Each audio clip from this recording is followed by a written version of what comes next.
disruptive influence in my book, Nigeria and its Criminal Justice System. And what he has done is exactly what he has always done in hiding, but he has done it this time again. And the calculations were that I would have been picked up, taken before this judge who must have either been compromised or misled in Ekiti. And I would have been remanded in prison custody for being somebody who was meant to face trial and who had refused to bring himself to court. I am reliably informed that social media influencers had been paid to spin these narratives after my arrest. Human rights activists have been positioned to start speaking after my arrest, including one Agbaya. High offices in this country have been compromised in pursuit of my persons. High offices, from the Inspector General's office, because the police have been subverted. The Attorney General of the Federation needs to examine himself because his office has been somehow linked to this as well. I do not know if the presidency is directly involved in this, and I will not make frivolous charges. But high offices have been subverted in pursuit of a criminal purpose. I have committed no crime, done nothing wrong. If I have committed any wrong for which the state requires my attendance in a court or at a police station, they know exactly where I live. I will live only once, but I will not live cowering to any man. Let us be clear. If and when I have a charge to answer before a court, you all know where I live. I'm not hiding, and I'm not running away from anybody.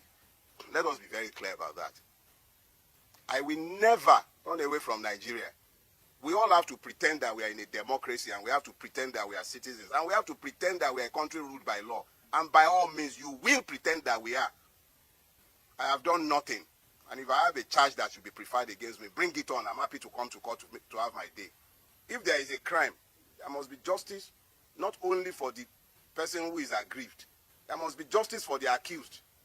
And there must also be justice for the system. This is not how to build a rule-based system, where the system itself becomes so criminal that policemen were engaged in criminality. I was at Zone 2 twice. But this, they never reported in any police station in Lagos. Never. This was a rogue operation designed to achieve a criminal purpose. Gentlemen of the press, I'm a Nigerian, whats and all. I'm not different from any one of you, but I desire a better Nigeria. And in my desire for a better Nigeria, the only weapon I have employed, whilst others have picked up guns, whilst they've picked up lies, blackmail, the only weapon I have ever used is the truth. It is sufficient both as a weapon and as a defense. If you are not happy with anything I have said, whether it is the one that is busy complaining that I say that he's an impoverished rich man, or the one that is angry that I told the truth of his corruption of the society, or any one of them that are angry about what I have done, the only thing that binds all of us, and by which we are bound, is fidelity to the truth. If I have done anything wrong, drag me to court. Stop all this underhand surreptitious move, and let me be very clear. A petition is on its way to the National Judicial Commission. Let it find out exactly who this judge is. I will not dignify this fraud. I will not dignify it. I have already filed a fundamental human rights enforcement suit against all the parties, and I will submit all the necessary petitions both to the Police Service Commission and to the Judicial Service Commission. This is fraudulent, and is fraud in the face of the entire nation. Thank you very much. More reactions have trailed the arrest of human rights advocate Dele Farotimi. On Wednesday, the Ekiti State Magistrate Court in Ado-Ekiti remanded the activist over alleged defamation. He was arraigned on a 16-count charge by the police. The police accused the activist of criminally defaming Afe Babalola, a senior advocate of Nigeria, in a book titled Nigeria and Its Criminal Justice System. The activist pled not guilty to all the charges, but was remanded in prison custody till December 10th. Well, prior to his arrest, Dele Farotimi spoke to journalists on December 2nd. Well, let's take a quick listen to what he said before we take some reactions. It came to my knowledge that there is a charge that had been fraudulently preferred against me before a court in Ekiti State at the instance of Chief Afe Babalola. This charge had been fraudulently preferred, hidden from view, And the court had purportedly demanded my presence multiple times, and I had failed to appear before this court. And this court had then proceeded to issue a bench warrant for my arrest.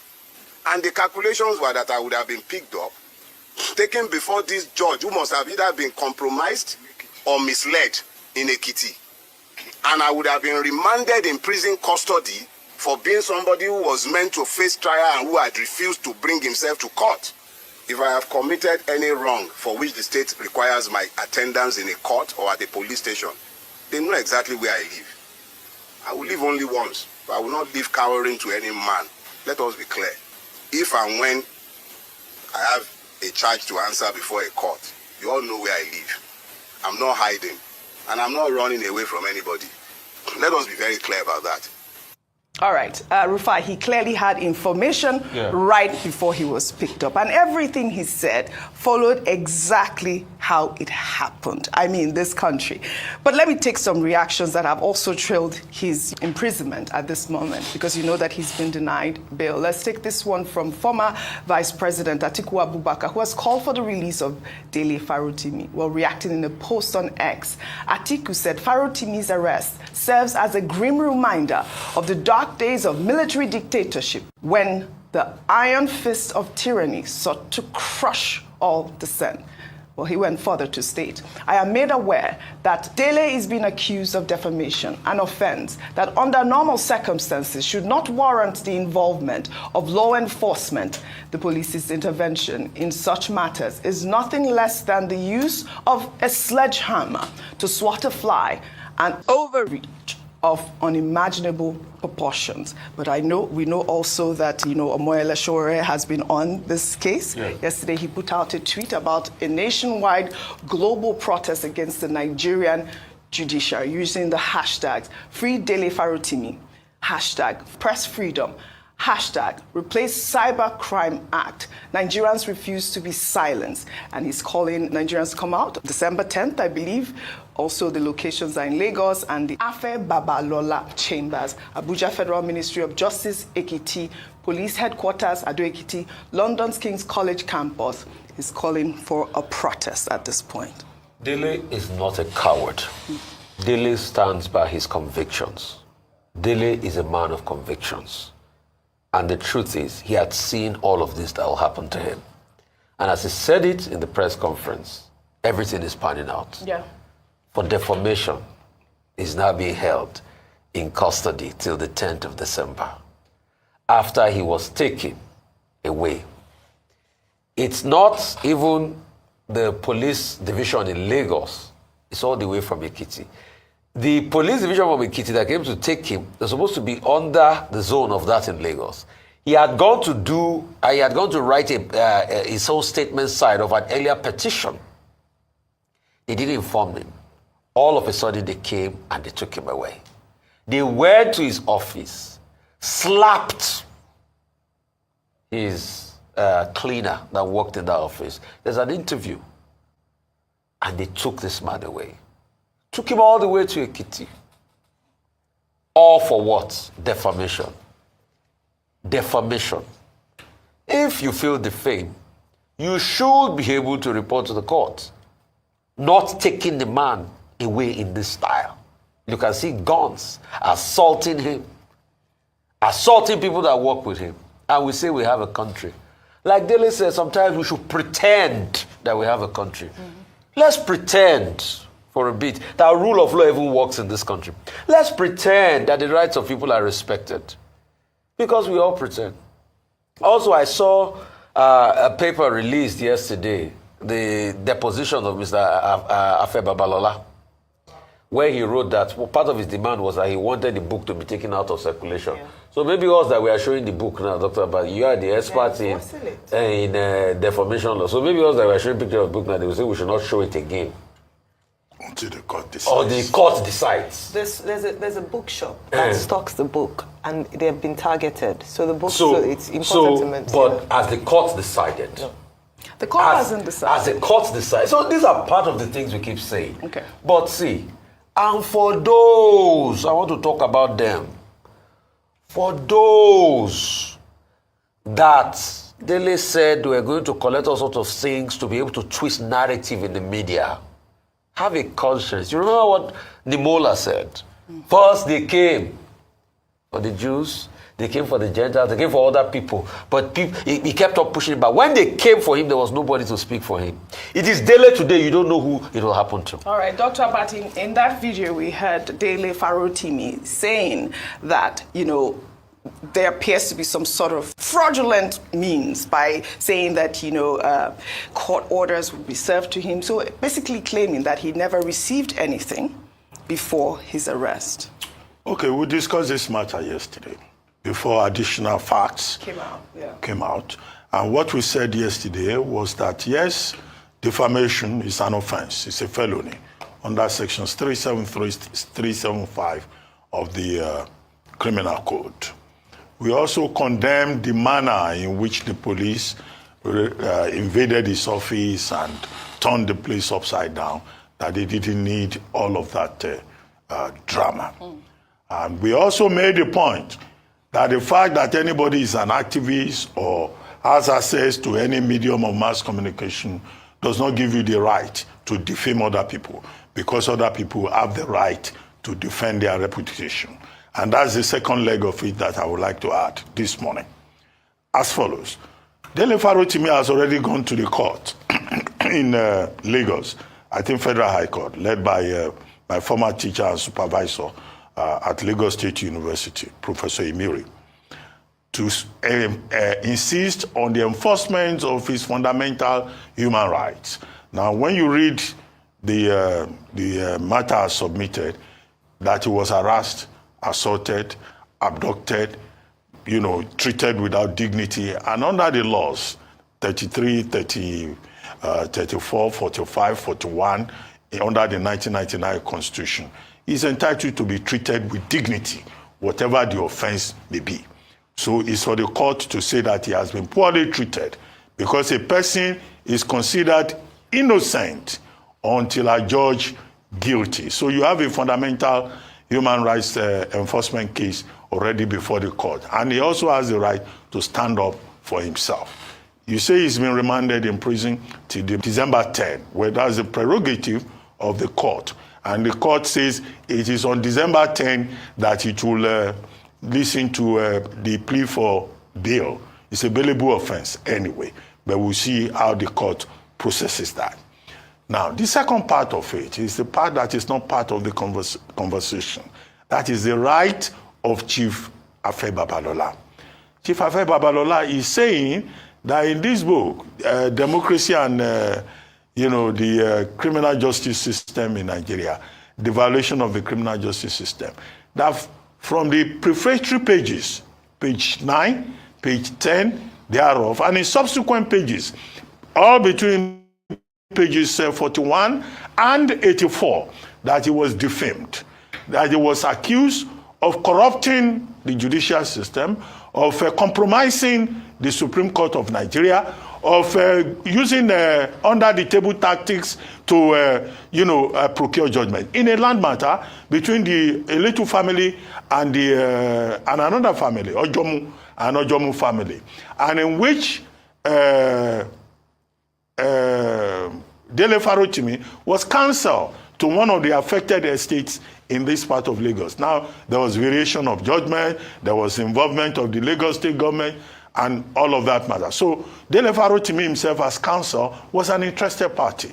And Chief Afe Babalola is saying that he has been defamed. He has been called an indolent lawyer. He has been called an intellectually incapable person.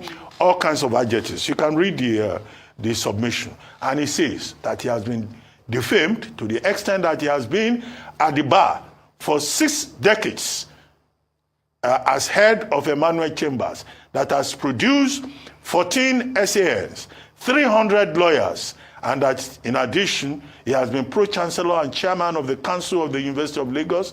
He's also founder of ABUAD, Afe Babalola University in Ado-Ekiti. And he's a man of strong standing in society who has been honored, OFR, CON, both at home and honored also abroad.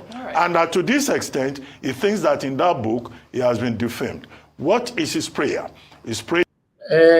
Abati, please. I don't understand. You know, all this kind of hypocrisy, submission. I'm not part of it.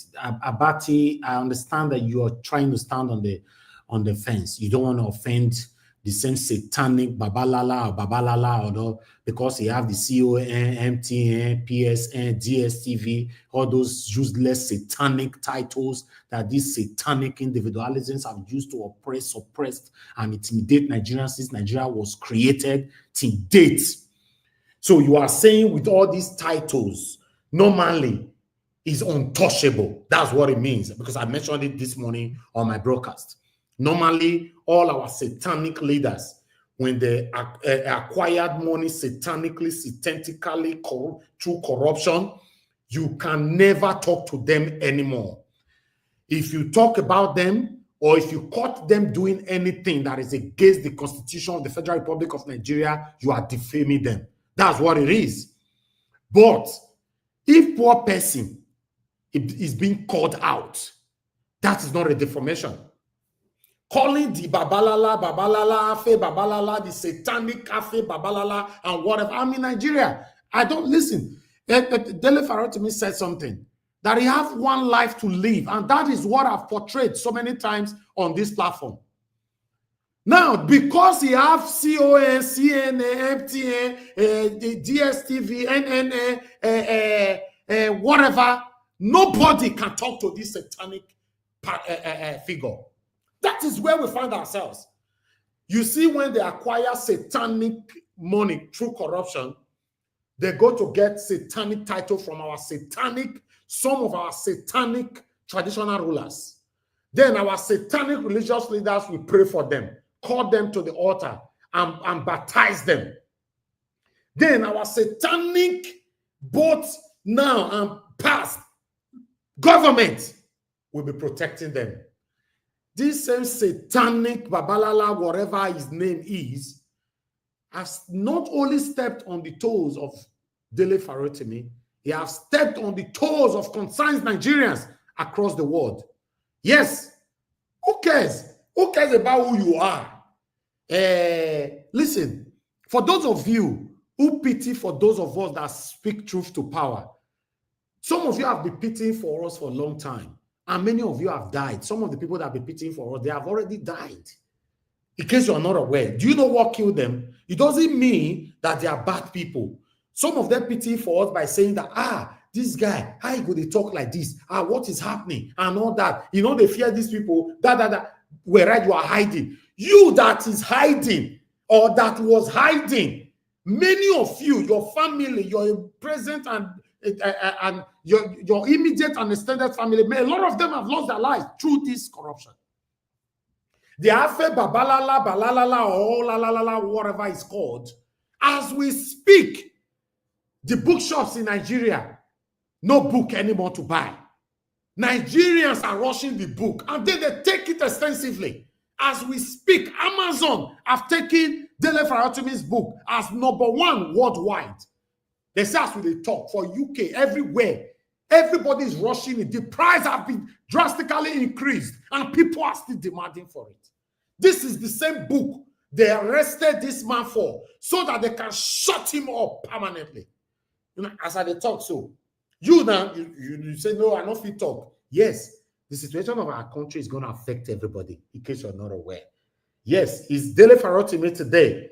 Tomorrow, we are not even sure who will be the next. It might be your papa. Your papa with the same money with the pampered for Nigeria. It might even be your papa that go bundle for back of boot. They don't even put Dele Farotimi. They don't tie him like goat now. Put him for back of boot. But if you carry your own father, they'll tie him like goat. They'll throw him for back of boot. They go drive. How many hours they drive Dele Farotimi? They say that 3 hours. They go drive your father for 788 years journey. Go keep him for corner where you don't go know. We have to continue to speak. Amaleso have called for one nationwide protest on the 10th. Nigerians, because I know many of you are cowards, you will not come out. You are cowards. Cowards everywhere. Una no will come out because all of una dey Instagram, different places, using your satanic platforms. discussing inconsequentials. Now, a man that you and I know that is a voice for the people have been arrested. Tell me how many platforms I'm talking about right now. It's few. In case you doubt my word, this evening, just go through all social media platforms. Every Nigerian, both home and in abroad, that is live this evening, go through their life and see what they are discussing. You will be disgusted. Now, Abati is beating around the bush, giving him title, CON, CAN, TN, GSM, whatever. Who cares about these satanic titles that can be acquired by money? Who cares? Look where we are today. Now, according to Dele Farotimi, that is not sure if the presidency is directly involved in this. Normally. The same Peter Obi that you guys denied, you don't want him as a president. Let's assume it was Peter Obi that is the president right now. So are you telling me the president doesn't have the power to say to the Inspector General of Police that with immediate velocity, Dele Farotimi must be released, regardless of whatever that is happening? Oh, now, it's already more than 48 hours now, if I'm not mistaken. The man is still there, remanded till on the 10th. Just imagine a prominent figure like that, a voice of the voiceless, is going to be in prison for the next 8 days. Just imagine. Now, let me tell you, in case you're not aware what these guys are doing. After they don't make and suffer, they don't torture and do everything, you can't see another on the 10th. They'll come by and say, okay, no wahala, you can go home, but you'll be coming from home, reporting to the court and all that. Right? They don't have case. They don't have case. If you know you have not done anything wrong, babalala, lololala, why are you forcing him to remove the book from the shelf? Why? No, because you are free. Yeah, you've been a senior advocate for 6 decades, 60 years. They ever born me. Yes. So the title of senior advocate now, SAN, it has been proven to so many of us that so many of you that have these titles are satanics. Yes, many of you that have this title, you are proving yourself through satanism. We know the 2023 general election revealed everything. In fact, the 2023 general election was deliberately created to happen by God. So that a lot of us, a lot of satanic individualisms in the country, their faces will be unmasked. Today, you listening to me today, are you not aware of many satanic elites where you did not know before, where you did respect? Today, are you not aware of so many traditional rulers where you did dobale before, say you don't know, say they are satanic? Today, are you not aware of so many religious leaders where you don't know before? Today, you know. That means 2023 general election was ordained to happen. Yes. They might be targeting someone else now. Who cares? Like I said before, we don't fear talk calm. Nobody they fear anybody. If you find our history, they will tell you say right from time, right? I cannot say right from birth because I don't know what they happened when I was young. But since I know what I did do, everybody know. So I know they look your face. I don't speak against my father. I don't speak against anybody that is doing anything wrong. I don't care who you are. Because me come this life to live my life. I don't come this life to live my papa's life. I don't come this life to live my mama's life. I don't come this life to live my children's life. I'm living my life. Then judge me by my steps. Look where we are today. We all are pretentiously, ignoring the inevitable. Whereas it will surely and continuously happen to us. Good morning, good afternoon, good evening to you all. Yeah, is that That's what we're trying to correct. Sure. And so by so doing, we are asking the court to release him forthwith. The people who feel he has defamed them should go to civil battle and ask for redress. After all, they will ask for damages. And do you know what condition he's in at the moment? He's now in prison custody, and from last I heard is that he was denied everything that can give him a little comfort. Everything that can give him a little comfort. So it's a form of punishment, really. It's a form of punishment. But I think that the essence is for the person to be strong and alive and stand trial. But if you deny him things that are necessary, like drugs and everything, it means you don't want to stand trial. Right. And that is very unfortunate. So the Nigerian people and all those who are watching this case can be confident that the Nigerian Bar Association is going to follow this all the way through. Definitely. Definitely. We will not allow any Nigerian, not only Dele, any Nigerian to be maltreated by the Nigerian police or any government apparatus. We must make sure that we follow it to the logical conclusion and see that justice is done. Well, I want to thank you very much indeed, and to thank you. All right. I would like to quickly come in here. According to the submission from Sebastian Ayer, you know, it was the NBA first vice president before. You know, to be honest, you can see. I think no, not before. I think it's still current. Sorry about that. His submission, I support him 100%. He kicked against this injustice, and I support him on that brilliantly. But the problem now is that, can NBA be trusted? That is where we should be focusing on. Even though he assured us that NBA will stand against it, no Nigerians can be intimidated by any police and all that. You and I know that every single day, Nigerians are being intimidated by Nigerian police every single day. Wait till NBA don't do about them. In the presence of NBA, now they ring 2023 general election, they carry and go court, and court slap every concerned Nigerians. Wait till NBA do that time. So for me, I will give credit to this particular man, Sebastian. Yeah. But to NBA, that is questionable. But I'd like us to move on with the last video. Dele Farotimi's matter. Right. You know, because when that is also out there, and it's lots of reactions about that to the kinds of persons involved. But you've seen the visuals of how the officials of Ekiti State Police Command came into Lagos, and all the narrative as to Zone 2 didn't even know, as they say, in Lagos, how did this happen?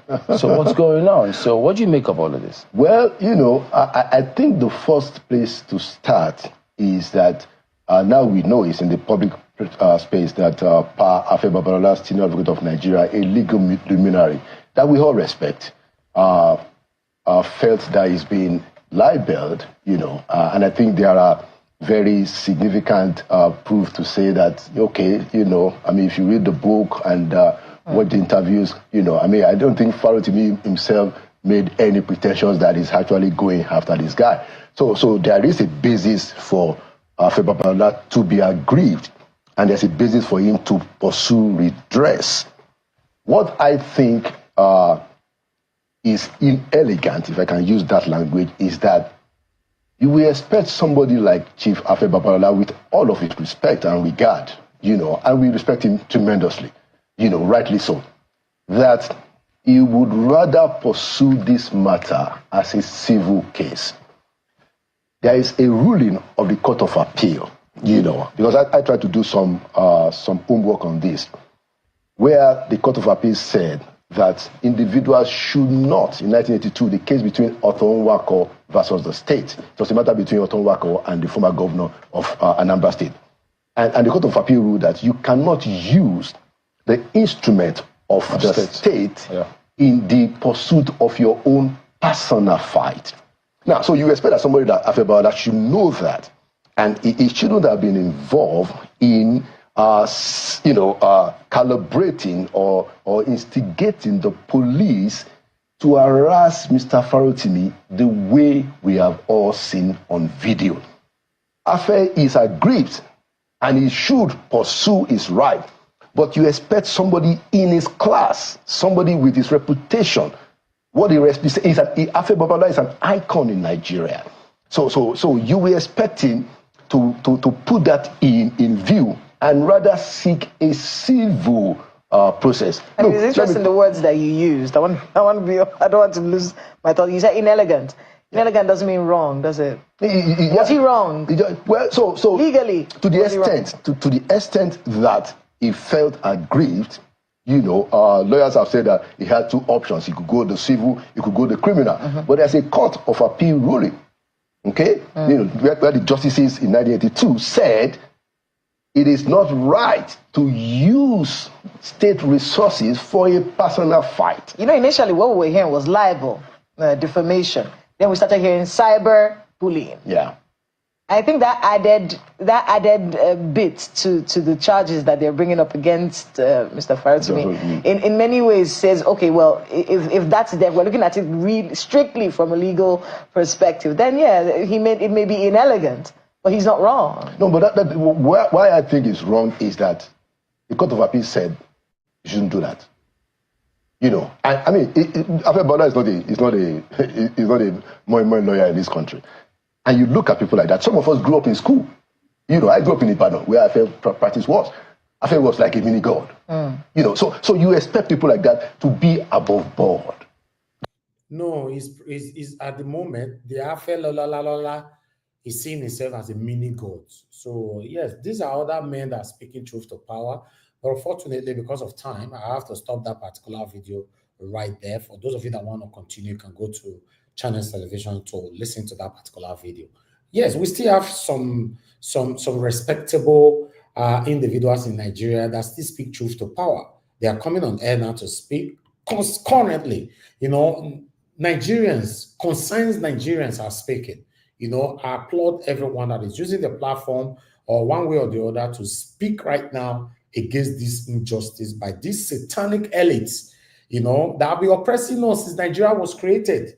In case you're not aware, this one will continue to affect everybody. Today never concern you. No worry, one day it will concern you. Prayer not the stop them.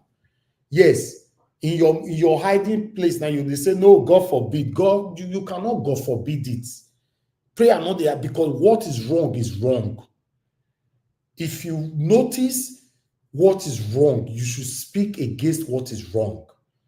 Thank you. I would like to take these articles, to take more reactions from here. I posted out a link earlier on my chat. I can see already on the backstage. Thank you very much, man.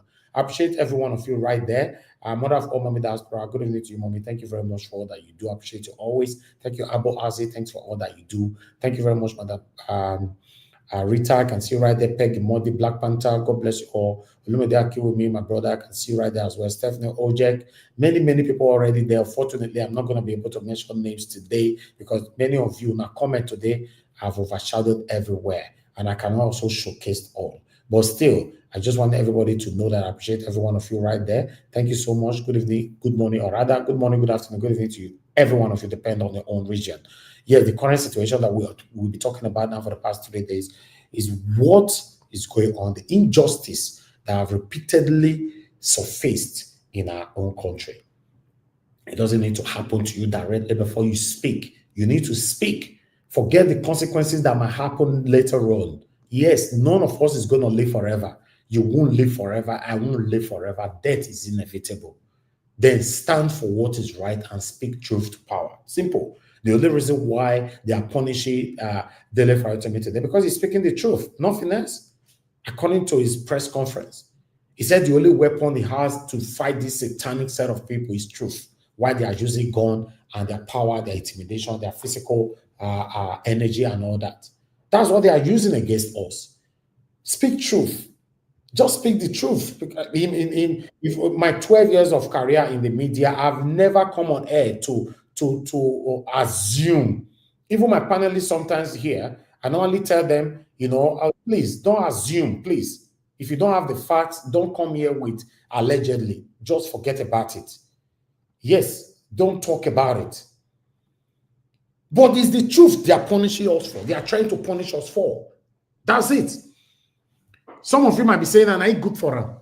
Now only him want to repair Nigeria. Nigeria don't spoil tele. Now only him want to put on for her, make it suffer. No worry, it will affect you. Yes, it will affect you directly, or it's already affecting you. But the only reason why you are not noticing it that is already affecting you because it's not affecting you directly. Maybe you are hiding now in the UK, America, or every other developed countries. Yes, you're not saying, after all, I'm not there. But if you check it properly, holistically, you will know that it's already affecting you. Yes, that's how it is. But meanwhile, I like to take headlines from these articles that I have here because I have a couple of articles that I'd like to quickly take from here. The first one is what you have right there. Davido, once again, Nigeria doesn't have true democracy.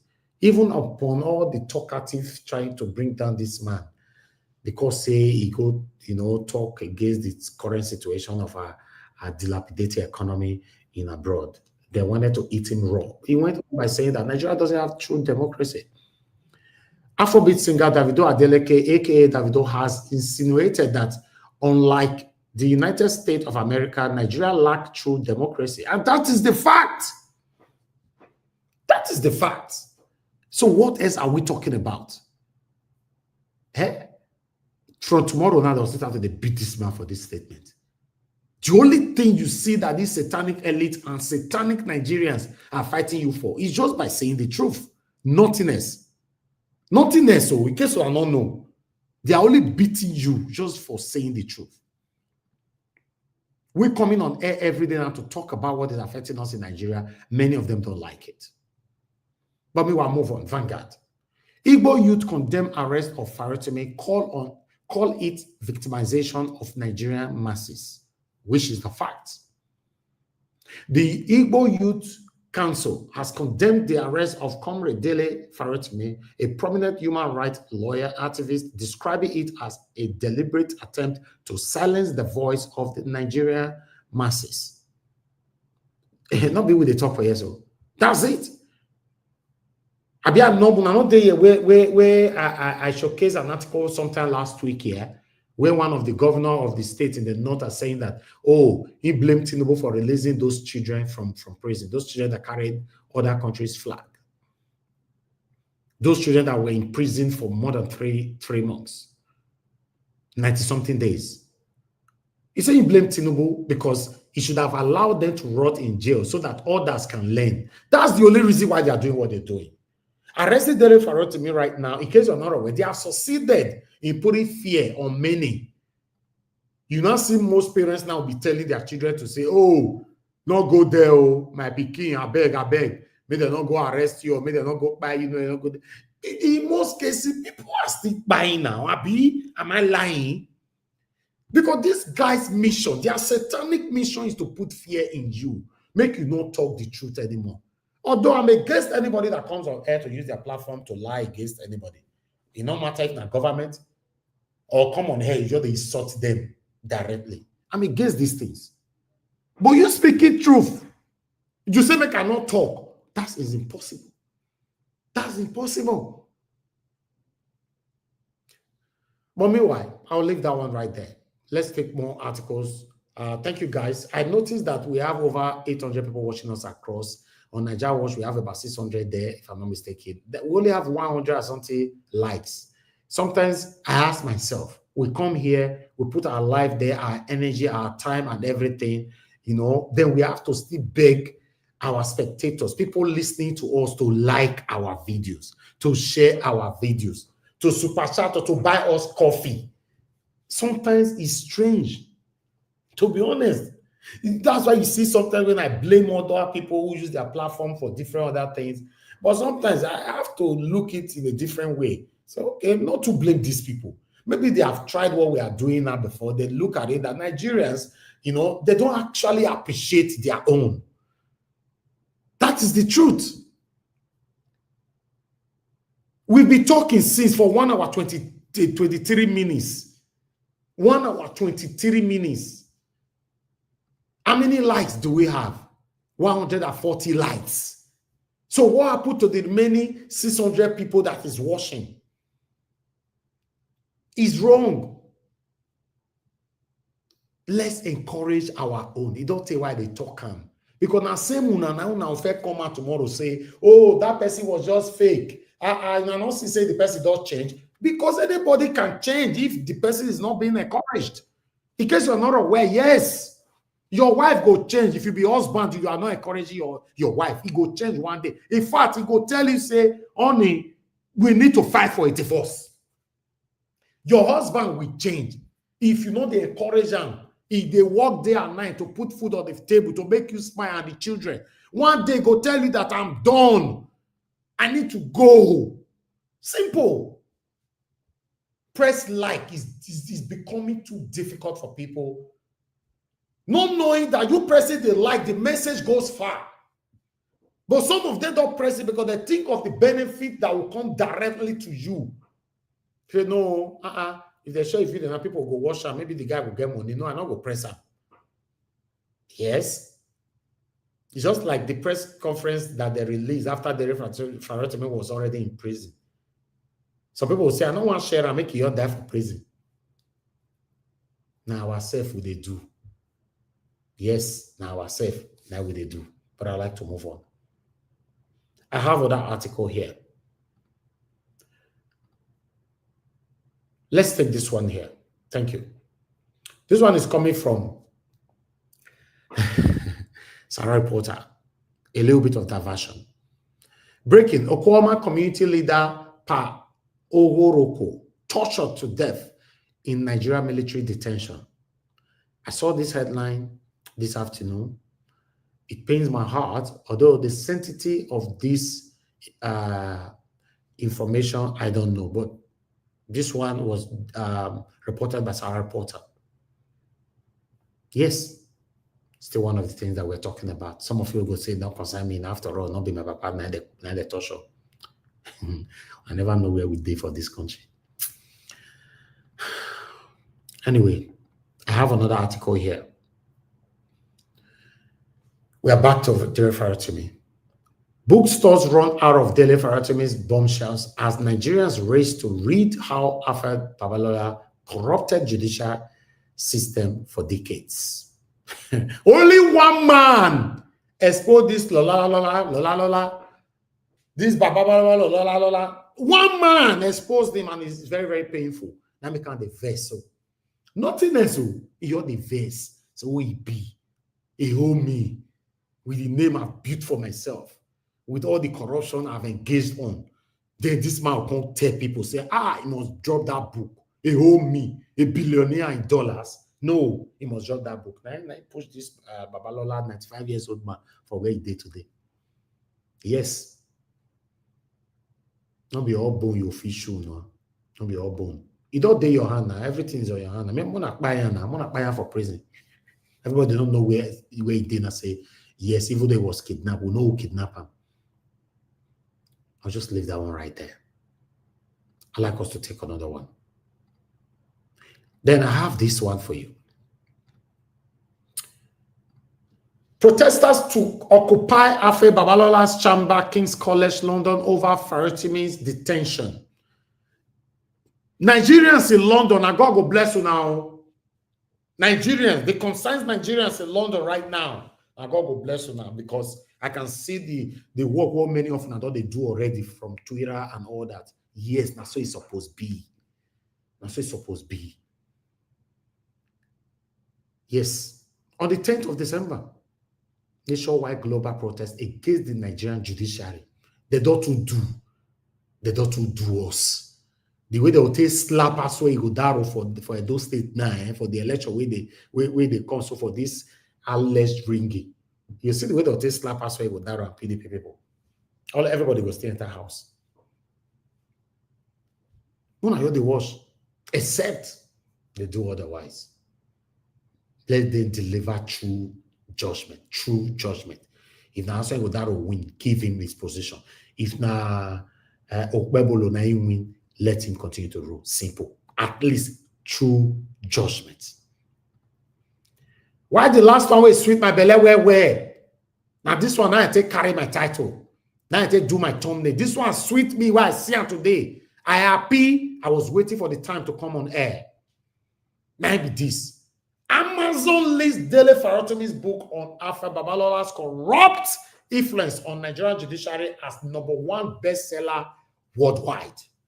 Worldwide. You see, when God wants to bless you sometimes, I don't know, say, your enemy. I've heard tell you now before, say, for when me day to day for my life, if maybe I get the opportunity or time to really talk about my life, some of them are going to cry and they listen.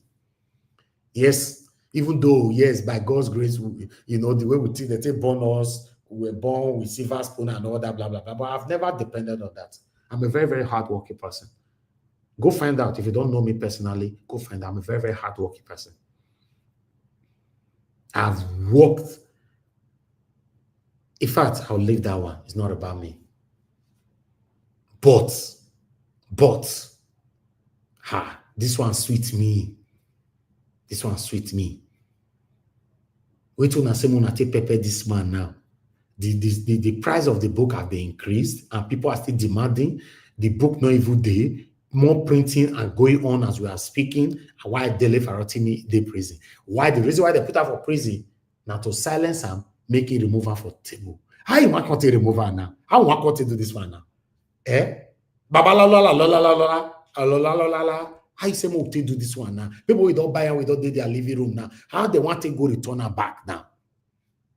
Baba lola. How do you want them to remove this book from people's homes? See, this is blessing. Blessing. Man, don't push an more into more wealth. More people will hear his voice now. More people. I like us to move on. Thank you very much, my people. I've done my part. Good morning, good afternoon, good evening to every one of you. And God bless you. Now, for those of you that were trying to call in earlier on, this is the best time for you to call in. Please just call in now and let us move on. Please. I need in 10 seconds because I already have a couple of people on the panel. Just call in. I cannot be waiting for callers.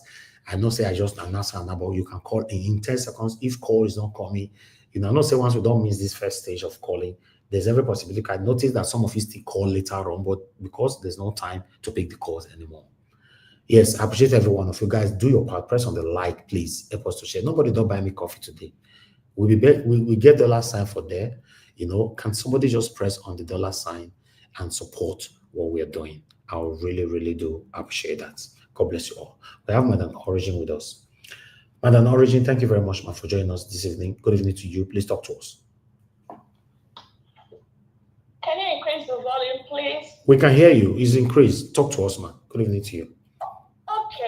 Okay. Mr. Nigel, how are you? This is Madam Origin. How are you?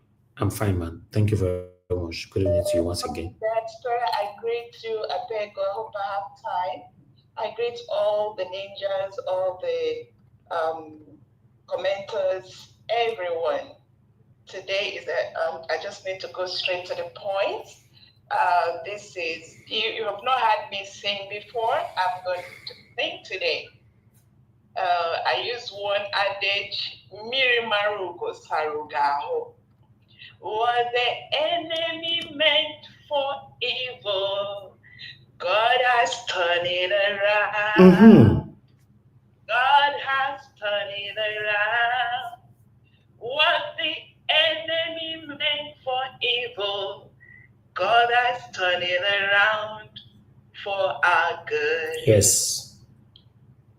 Mr. Dele Farotimi, you retired from being a lawyer out of frustration because you hated injustice like many of us. You were a voice for many of us. In fact, I'm one of those that bought your books. I'm going to buy more. I did not only buy this particular one, I also, because I've been trying to, read to your bookshelf, and I picked some. That is to support you for what is going on. We are with you, Mr. Dele Farotimi. God strengthen you. Don't be afraid. Don't be dismayed. Truth will also always win. All the people that stood for truth will be vindicated. You know, I see the hand that is on the writing. The writing on the wall is now clear. It is clear that all the people that have chosen truth, the truth, no matter how much you suffocate it, never dies. So, and that is where we are today. Someone is talking about national protest, please. Can all the organizers make it a global protest? Can you all go and buy the book and give it to anyone you see on the street? There is never a good time to reveal what Mr. Dele Farotimi has been fighting all his life. Buy the book, give it to everybody. Don't care who it is. If you have access to, in your country, wherever you are, if you have access to anyone that has a voice, give them the book. That is what you can do at this time, at this hour, because we have cried. Maybe, who knows, this is going to give us the answer we've been waiting for. That the world needs to know what is going on in that contraction, in that place where everybody is running out as though fire, of course. I don't know what to call it if it is not fire burning on the people. Number two, I want to put together that man Abati, Sebastian Anyam, the people that the protesters, they call themselves Coalition of Civil Society Organization Against Corruption in Diaspora, that went to Arise. Arise, no cry, no cry. The people, they do misrepresentation, but these ones are not the right people to call you out, because you all are in the same basket. They're not protesters against tax bill. Who are the people sponsoring these people? They bring to us, why I tell everybody here, please review everything that comes out of that place. Take it with a pinch of salt. Scrutinize it, because a lot is going on. They have the money to buy everything and anything. They give us, they present, they tell us they're bringing mixed salad inside of it. This is the way I stress what is going on in that country. We see cabbage. There is cabbage. Before you know it, when you look inside, you see garbage, you see baggage, you see all manner of trash that they are feeding the people. All manner of trash. But what I say before I hang up, please, everyone, buy this book. It does not matter the type of agitation you're doing. If you have access to anywhere in the government of the world, give them this book to read. We are going to pursue this. Who knows? We are going to have answers. God bless you, Mr. Niger Watch. Thank you for all you do. Thank you, man. God bless you. I appreciate you too. Thank you. All right. That was a wonderful music from Madam Origin. Yes, God have turned everything around, for most especially for the good of Dele Farotimi. Yes. Thank you very much, Mr. Larry. Thanks for calling in. Good evening to you. Please talk to us. Hello. Thank you. Good evening, Mr. Elvis. Thank you, sir. Good evening, Mr. Elvis. Good evening, everyone. Everyone on the panel and listeners worldwide, and everyone in the chat as well. I would take 10-15 seconds more. I think it's imperative that we support our own, and the minimal support everybody who is listening, or everybody who is privy to YouTube or whichever platform that you're listening to this from. The least you can support is just a tap the button to say you appreciate the work that's being done. So I just implore anyone who is listening and who is enjoying the content to press the like button. Thank you very much, much. Mr. Elvish. I will use your time back. I appreciate this call. Trust me, I appreciate this call. God bless you, sir. Thank you. Yes, I like this kind of calls most times. Yeah. Someone call in sometimes to speak your voice. I always appreciate that. Because sometimes when they talk and go be like say we have personal interest for it. But still, God bless you. And God bless every one of you. Thank you very much, my wonderful people.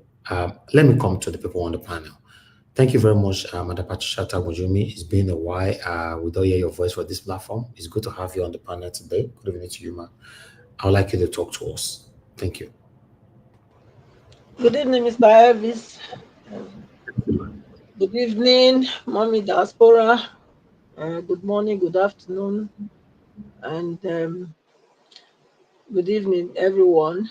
Those on the comment section and Nigerians world over. Good evening to my co-panelists. Good evening to you. It's been a while. Yes, it's been a while, Mr. Elvis. Decided to take a break because Nigeria matter is just like the bicycle, with all in different spoke that is going everywhere. So one need to kind of, for me, I just decided to stay away from it because it was was almost like changing me to become what I am not.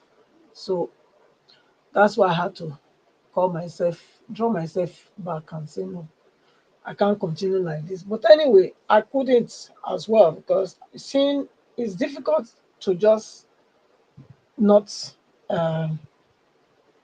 say something because every day is the same thing that's happening there. Nothing is changing. Nothing. The same thing we have been shouting for is the same thing we are still shouting for today. I would have expected that by now, things would have been ameliorated, taking a new turn in a positive direction. But that's not what I'm seeing, which makes me to like come out again. Okay, look at this man, this Baba, whatsoever he think he is, you know. Just imagine if really this is a man of character, man of dignity, man like Abati was claiming to be, occurring to him with all those titles, how would he have been able to stoop down this low if that's the case? I don't know if anybody is getting what I'm saying.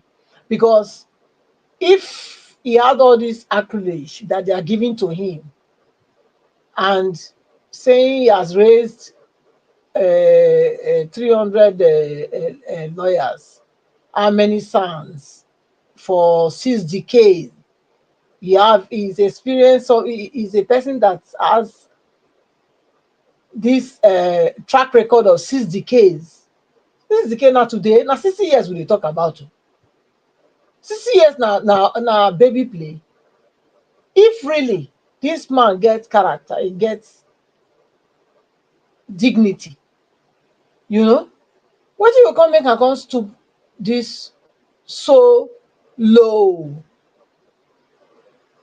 to they say okay, they defame him, and now you are bragging with these same corrupt people that you are put in different places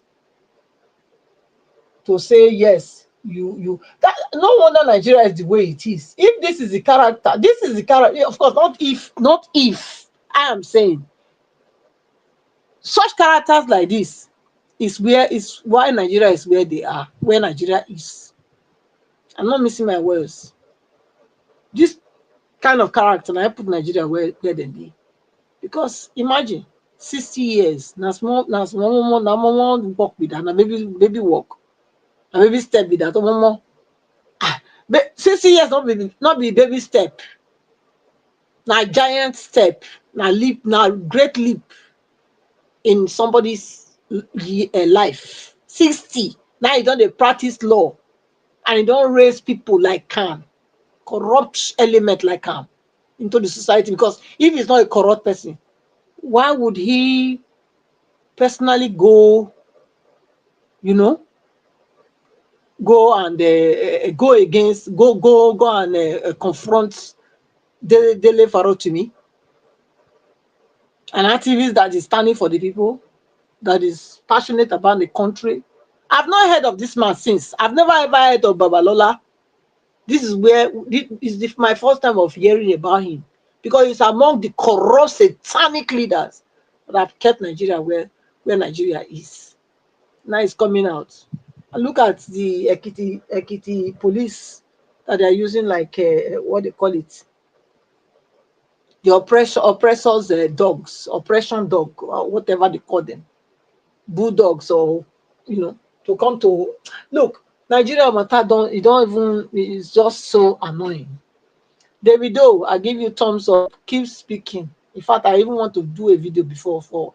I wanted to go online myself to talk about to defend them against all those people that were making noise that he should not be he's not a good ambassador. You people that are thinking that you are a good ambassador, and you are lying to the people, deceiving yourselves and being deceived.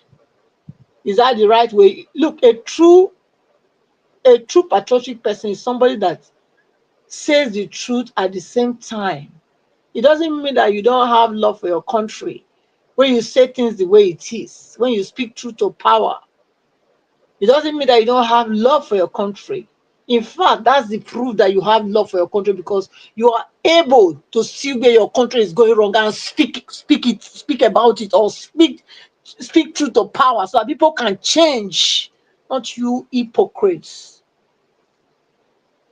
Not hypocrites like you people that are hiding every dirt in the country under carpet.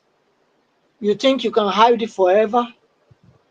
It must always surface again. So people that are speaking truth to power, you cannot silence them. And I like the fact that I came out again and say, yes, there's no true democracy in Nigeria. Is this true democracy where one man,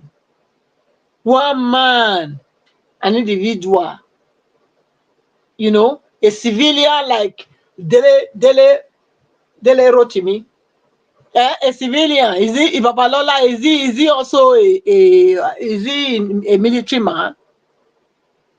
Is he a military man that he has the audacity, he has the power to now put him and make the judges to rule that they should not be granted bail? Excuse me. If Nigeria is truly a democracy, a democracy is working, where would this happen? The rule of law does not exist there, hence it's happening. And it's a shame and a disgrace for a 64 years old country not having a compass. Everyone are confused. Mr. Elvis, I leave it here. I don't want to talk again. Thank you. Thank you very much, Madam Patricia. Thank you very much for your submission. I'm very happy that you came in today. At least to put your voice to this. Because, yes, a cry for one is a cry for all. But meanwhile, my job for here now to remind you and say with the date they see for screen. On the 10th of December, everywhere should be shut down. Yes, I support this one with everything, both my chest, everything. Shut down on the 10th of December. Come out, you cowards. Cowards, Nigerians, come out. Until they catch your papa, catch you, catch everybody, that day you they cry. Have they arrested? Speak. Thank you very much. I appreciate you all. I'd like to quickly acknowledge Dr. Alexander Gomez. God bless you, sir. Thanks for the encouragement. God bless you. Thank you, Peggy Modi, sending girl met there. And Gift O. Thank you very much. And God, I will bless you now. May your pocket never run dry. I'm very, very grateful for their continuous encouragement. Guys, you can do the same by hitting on dollars and encourage our work, like our brokers, share our videos. God bless you all. I'd like to hear from Oga F. Emmanuel. You're the second of the panel today. Thank you very much for joining us, sir. Please talk to us. Oga F. Emmanuel, you are not there. Mr. Jonathan, please talk to us, sir. Good evening to you, sir. It's good to have you on the show. Thank you very much for all that you do. Please talk to us. Thank you. Thank you very much, Mr. Elvis. I greet you today. God bless you for the good work you are doing every day. And the blessings of God will not depart from you and from all that is connected with you. In Jesus' name. I greet my fellow panelists. I greet you all, and Mommy Diaspora, I greet you once again today. God bless you abundantly, ma. And all the commenters, those that are listening, all the callers, welcome. I greet everyone. You see, this is Nigeria. And I would like to start by saying this. There is now no hiding place for the Nigerian judiciary, the Nigerian police. Right now, there is no hiding place for them anymore. And this is my advice to them. If they have any semblance of wisdom at all, if they do, all those that made up the Nigerian judiciary, they are human beings. They are all human beings. The Nigerian police is made up of human beings. They are not spirits. They are not whatever. They are human beings, physical human beings. All of them, the judiciary, the Nigerian police, if they have any semblance of wisdom at all, they will also know now that this is just the beginning. This is just the beginning. There is no hiding place for them any longer. Either way, see, Nigerians, you are victorious. They can, this enslavement might have been for so long. The Bible says morning, victory cometh in the morning. Morning may last for a night, but joy cometh in the morning. Our joy is on the horizon, is coming. And God works in the because I sat down and I thought about this. And I can only look at it from, I'm sorry to say, I can only look at it from the spiritual angle on this one. I don't want to go really political or whatever. I just know that God is working. And the way God is working, we just don't, the way that God will come or the sides that God will come from, you can't determine it. You cannot know it.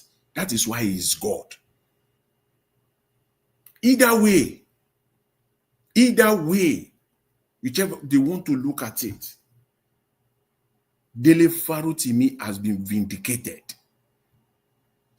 Those of us, Nigerians worldwide, that are yearning for a good Nigeria, a country that we can be proud of, we have been vindicated. The continued detention, and the abuse of Dele's human rights is an affirmation, it's a confirmation of everything that he wrote in that book. So for every minute, every hour that you detain him there, you are only affirming and confirming that the judiciary is corrupt. You are only affirming and confirming that the Nigerian judiciary is criminal. Not just only corrupt, but criminal also. That you are just for every milliseconds that Dele Farotimi stays there, you are validating everything in that book. So there is no hiding place for you right now. No hiding place. You want to continue to detain him, and then and in one breath, and then in another breath, that the Nigerian judiciary is not corrupt. This book is all over the place. I must say too. I did not just only ordered for that book, Nigeria and its criminal justice. I ordered for all Dele's book, everything that he has. I ordered for it on Amazon. Yes, and I support the caller, one or the two speakers before me. You get as many of that book. I give it out as a gift. I'm not even stopping there. I'm dropping off at my library. Because in my library here, where any book that is less than 5 years publication, you drop it off. It will be on the shelf. So what are you hiding, Mr. Afe Babalola? You have lost already. What you are trying to protect, you have even defamed yourself further. Because Nigeria is a country of secrecy. They do everything in the secret, in the cover of the night, so that this one, but they have forgotten that we are in another age and time, and they have touched the wrong person. Because he has an arsenal in his hands. That book will outlast Afe Babalola. It will outlast all his generation. Whether the Nigerian judiciary will say, take the book off the shelf, because that is one of his prayer in the court. You only validate and confirm that the judiciary is corrupt. That's all. So there is no hiding place now. You can't hide anymore. In my Yoruba language, I'm a Yoruba man. They says, when a mother wants to get his son or any of his, or even his daughter, or want to get a son or even a daughter, any one of them wants to get them to listen to her, especially when he's trying to persuade the son to do something for his siblings, maybe the junior ones. And it's a prayer. No Yoruba man joke with that prayer. Anywhere you hear that prayer, even if you are not the one they are praying it for, you will say amen to that prayer.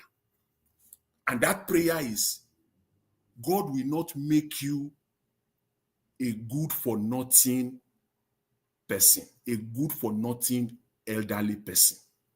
You are the brother, you are the senior brother, you are the senior or the most senior. God will not make you a good-for-nothing elder brother. You always say amen, because your mother has been praying that for you, even when you are 10 years old. She's been praying that for you. Now, when you now face it in real life, you are now old. Are you going to cancel all the amen? You will respond.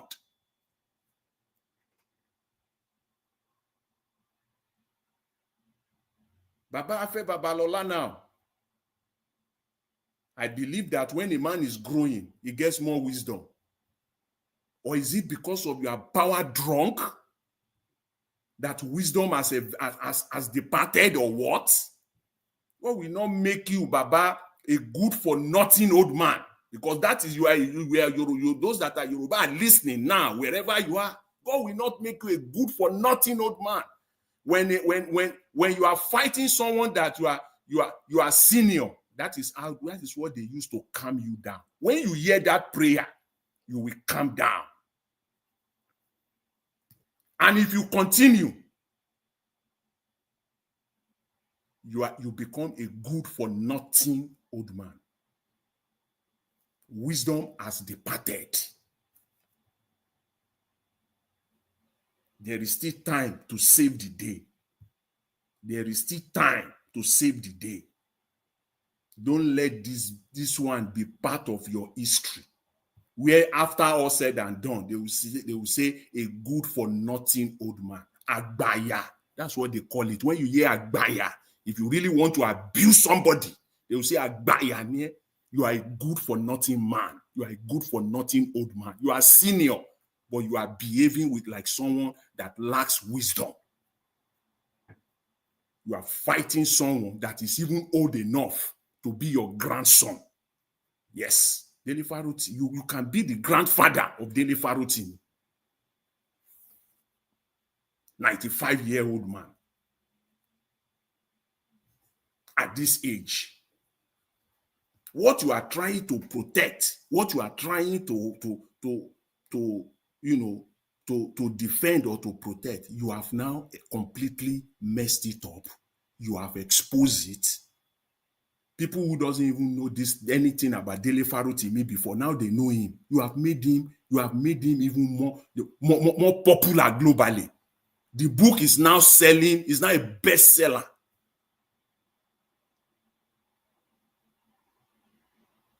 I'm getting the copy of the book. I've not read the book, apart from snipers here and there online. But I'm getting the book tomorrow, which is Friday. And I promise by the time I'm coming to this platform on Saturday, I will have finished. I will read the book in one sitting. So just to let you know, I will read in one sitting. I will read that book. I'm not alone. There are millions of Nigerians like me like that in Nigeria and across all over the world. So what you are trying to hide has been exposed already. It has been exposed already. Because the country is filled with power-drunk people to the point where they will look.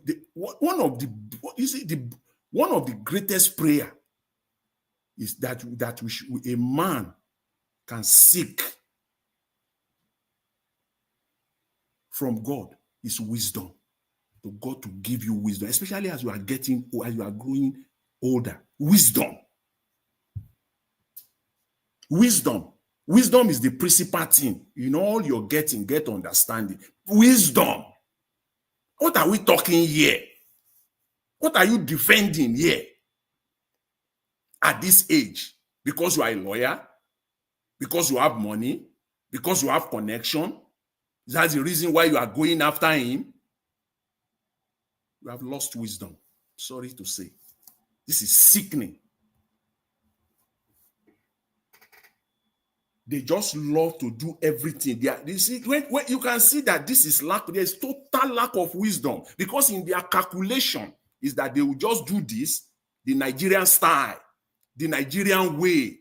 They will just do it, get away with it, and the whole world, everybody will be quiet, the whole world. But that means that wisdom has departed. Because if you have wisdom, you will have sat down and calculated that if we do this, these are the potential outcome.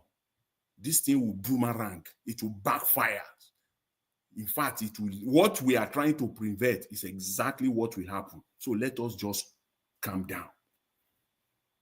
But because there was no wisdom, whether people that cancel you, whether the people you are canceling, everybody lost wisdom.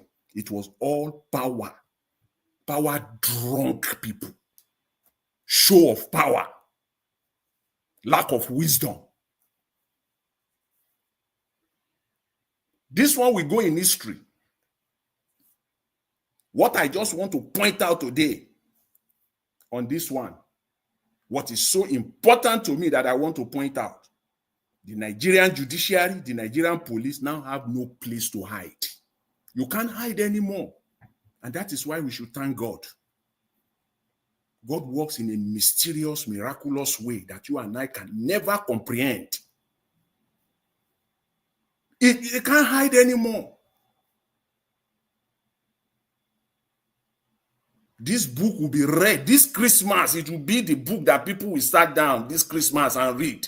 It will be the make it your Christmas gift. It's a Christmas gift. Yes. In fact, see, when I ordered, that was the last one remaining. This morning, when I asked my daughter to check, it was out of. No, the book is no longer there. Make it your Christmas gift. Put it on your streets, on chairs for people to read for free and go.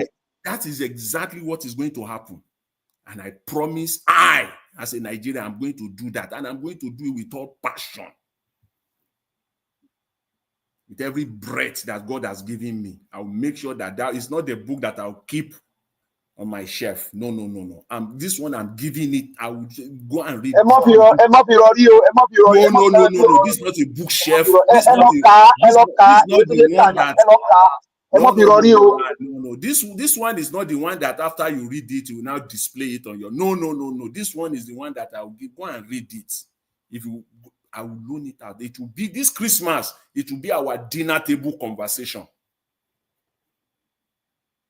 So what you are trying to hide, it is now exposed to the whole world. Not you are trying to hide it within Nigeria because that is the calculation.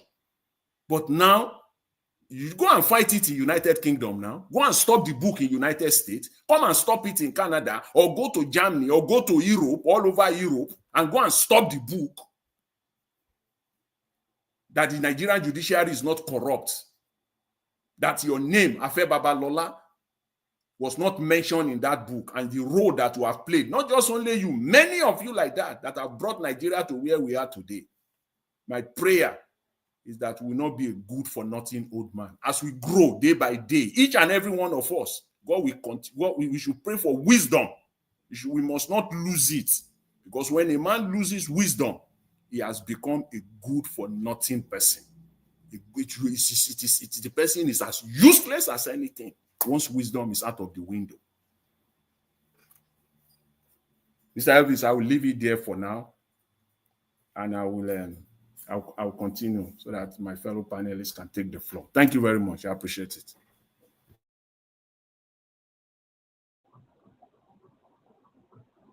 Mr. Elvis, are you there? Oh boy, don't take my position. Oh, stay your corner. It's my turn. Yeah. You see my comment. It's a question. You don't allow me. It's a question. Can I go after him? You don't allow. There's no trouble. You can go. Mr. Elvis don't call you since 78 years ago, as you always say. My brother, I quickly went to the restroom. They don't call her. Oga F. Emmanuel, you know answer us now. No verse. I rose to the restroom. Oga Jonathan. Can I go after Mr. Jonathan? Oga Jonathan. Yeah. I just bought the candle version. It's right on my system now. Okay, thank you. We'll discuss that your candle version next year. Yes, yes. Please, let it continue. Let them be hearing this. Thank you. Let this across. All right, thank you. Go and buy your own. Thank you. I don't know if F. Emmanuel will allow you to speak. Beg him. Today, I know he doesn't allow me. Let him go. Maybe after I have made up my mind. I'm not going to give us a mandate. It doesn't matter. He can go. It doesn't matter. He can go. Go. Don't allow him. Don't allow him.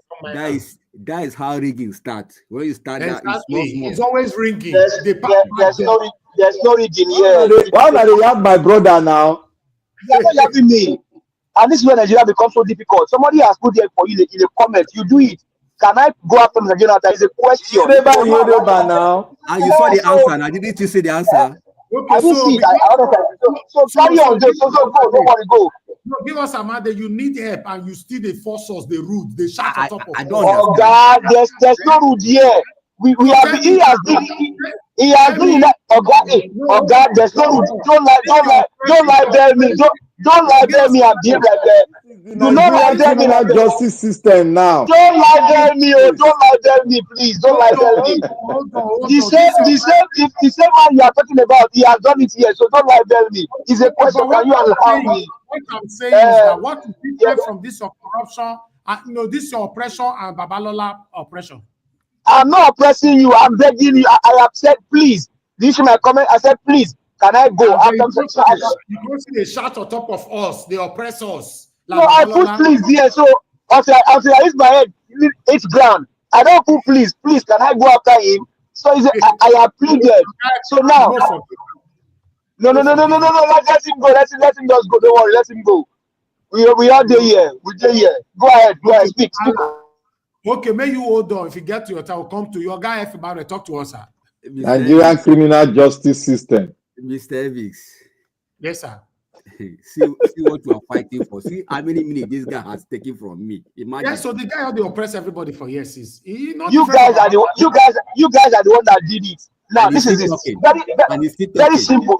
Very simple. He don't want to have a Babalola now, Abi. I don't mind that. You cannot compare me to Afe Babalola. I behave as a civil man. In the comments, please. Can I go after Mr. Jonathan? But you can keep quiet now so that the justice will reign. Because they want to lie Jenny now. They want to lie Jenny, so they will not lie Jenny. On this one, I'm not allowed. Mr. F. Emmanuel, you heard my submission. You have to give us our mandate go. Otherwise, you will not be in that basket of people. You heard my submission. He does scatter everywhere. He's not different from Babalola. Since I don't keep quiet, make him go ahead. Just keep quiet. Let's give us our mandate go. This is the height of no. On this one, let him have his no, but time. when So that he will not malign me. No, he will not malign me. Yes, sir. See, give us a mandate. When somebody have seeded, then you will just take the floor. You two will just take the floor. Then I will not take the floor because I'm in the middle of something. So let him have his day. Have your day. We are all here together on Nigeria Watch Media. Go ahead, sir. Okay. Thank you very much. Oga Emmanuel, talk to us, sir. All right. Good afternoon, everyone. Good afternoon, the panelists. Mr. Evans, good afternoon. Thank you for the opportunity to speak again. Those who have spoken before, I greet each and every one of you. Madam Patricia, I greet you, It's been a while. We've not heard your voice. Mr. Jonathan, that was a wonderful submission. So I want to follow almost the same thing you just said earlier. And I'm starting in this way. The book of John chapter 8, verse 32. John chapter 8, verse 32. He said, "Ye shall know the truth, and the truth shall make you free." I'm speaking to Nigerians now. Nigeria will only be saved and liberated by speaking the truth, by acting the truth, by following the truth, and by walking the truth, even ruling and leading by the truth. So, Mr. Dele Farotimi has been speaking the truth. He has made us know today some hidden thing that we know nothing about. Some of the high and mighty that we'll be respecting, that we've been looking up to, thinking that they are holier than thou, or they are so bright, or they are so truthful. We have known that they have a lot of can of worms hidden, some skeleton in their cupboard that we don't know nothing about. So it's unfortunate we find ourselves in this kind of quagmire. Dele has opened our eyes. The truth is,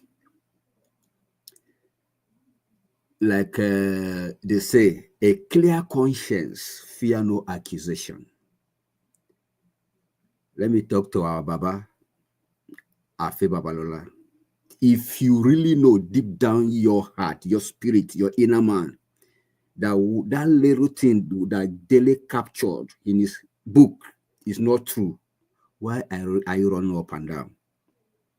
The Bible says, the wicked runneth when no man pursueth. What is pursuing you? What is making you not to sleep well at night? Those things that Dele revealed to the public, or he added in a book. If he didn't have that encounter or that experience with you or dealings with you in the past, do you think we'd have brought it up? Or do you think it's just a frame? Baba, you are over 90. I learned you are 95. You've already, I won't even say you boarded. You're already in the flight already. 94. We are just waiting for the flight to, to move. Why not make your way clean? Why not live with peace of mind? Follow peace with all men and holiness, without which no man shall see the Lord. You want to see God. You want to finish well with all the accolade, with all the acquisition, everything you acquired.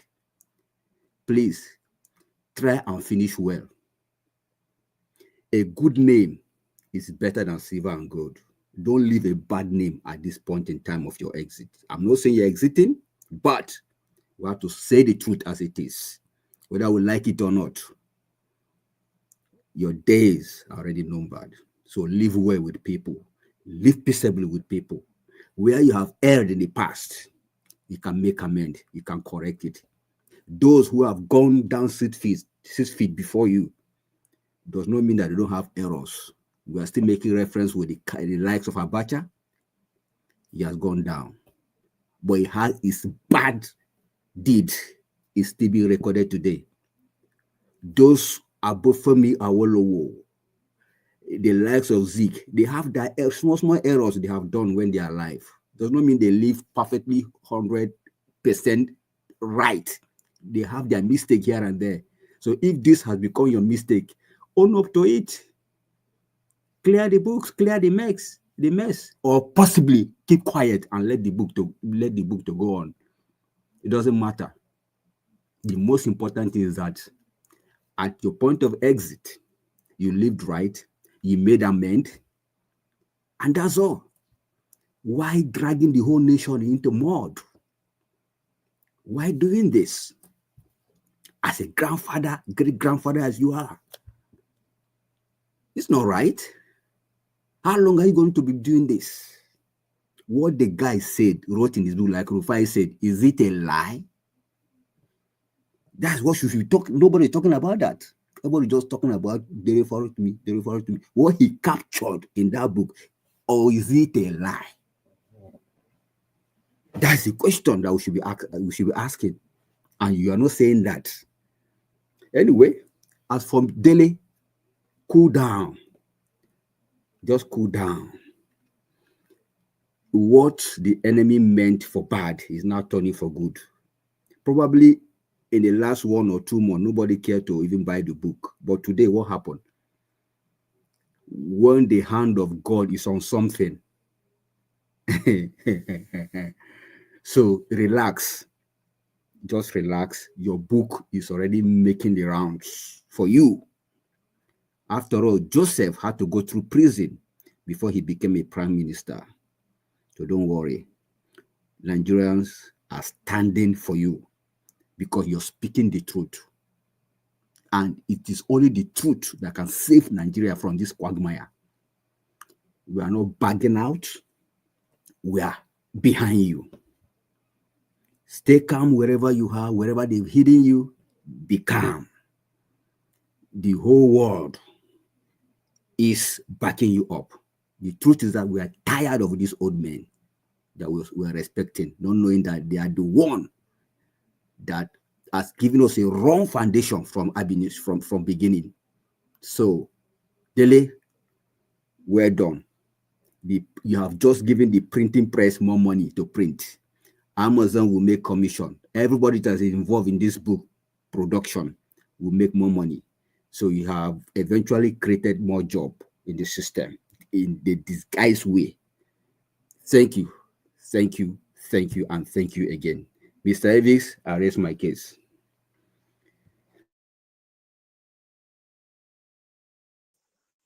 Now, Mr. Evans. Hello, thank you very much, Oga. F. Emmanuel, God bless you, sir. Thank you, I appreciate you. Okay, give us some other. Are you available to speak now? He's not available. Okay. Let me move on to Black Panther. Please talk to us, sir. Good evening to you. Good evening, Nigeria Watch, and God bless you. I will say good evening to everyone. Good morning, good afternoon, wherever you are on the planet.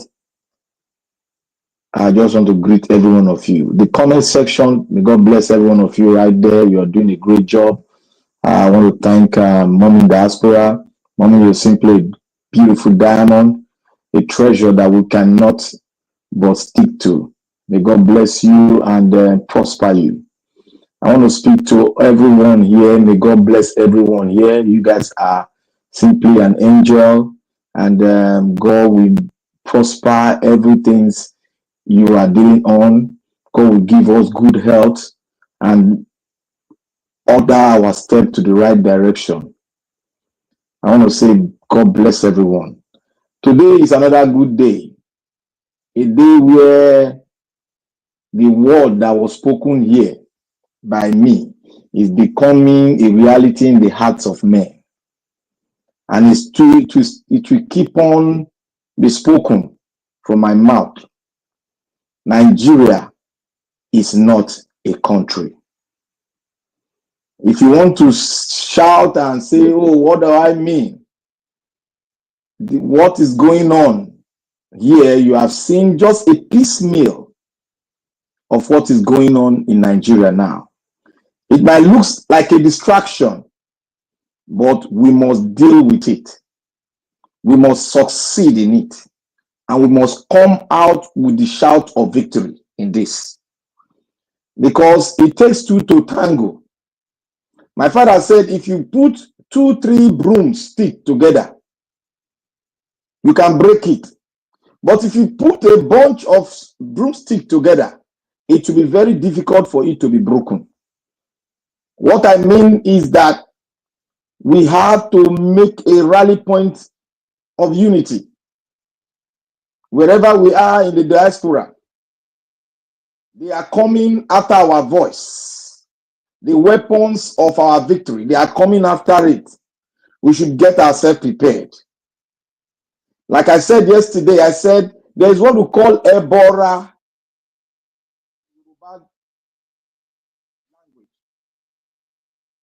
And Mr. Jonathan answered it and gave a depth definition of it. In Nigeria, we have a lot of them.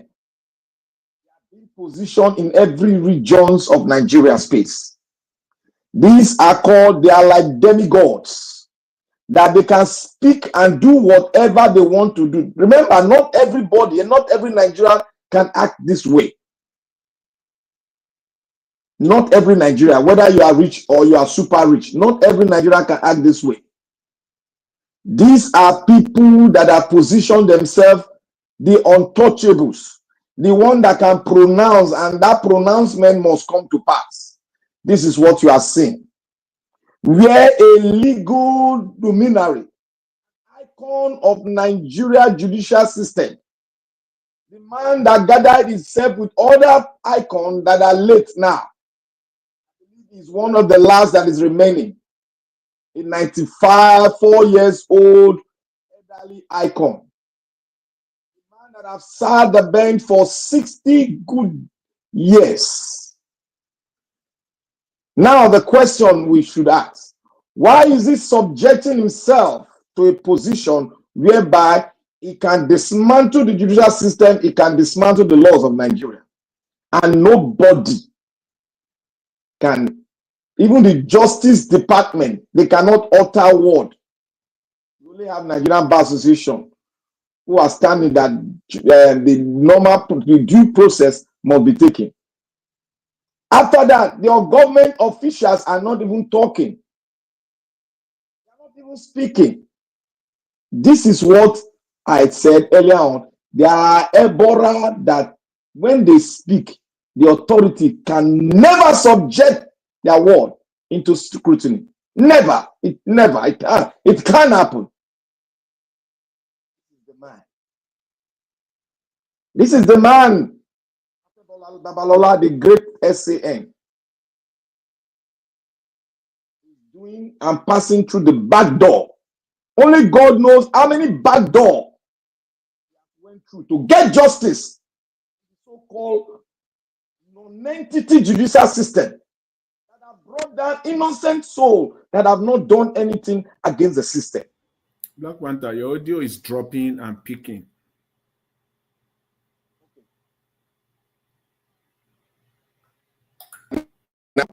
clearer now, I guess.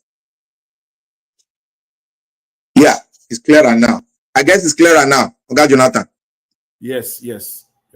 Yeah. I want to say, these are people that you cannot do any. The Nigerian system cannot do him no harm. But what can do him harm is the people. The people that own the sovereignty of the state called Nigeria. We have to rise up as we have risen up in every space of the universe, wherever we are, as they spoken. Mount Garrison in every prominent position on the 10th of this month. The clarion call has come from a man that has been fighting the cause. And you know who that man is. Shure. He has spoken. He is on the right course on this. And everybody should align with what he has said. Mount Garrison in whatever position, location he has spoken. And let's move. Let's move towards our victory. You will see at the end of it, the rich will also cry.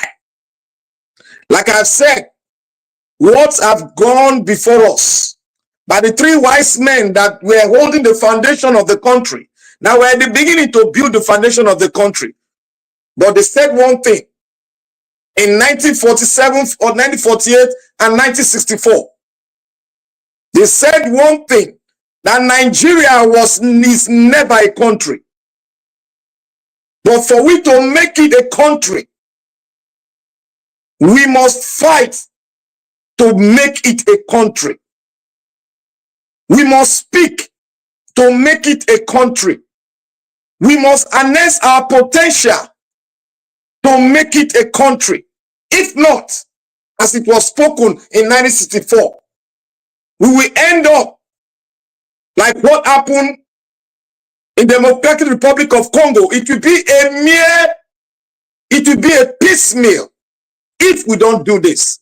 And I've been speaking this for long. That Nigeria should sit down together and start dismantling the system and start building a new foundation. We can start as we have agreed from the electoral law. Thank God there is one on the way now. Dismantling the taxation system that were given to us by the colonial people. Now we are writing our own.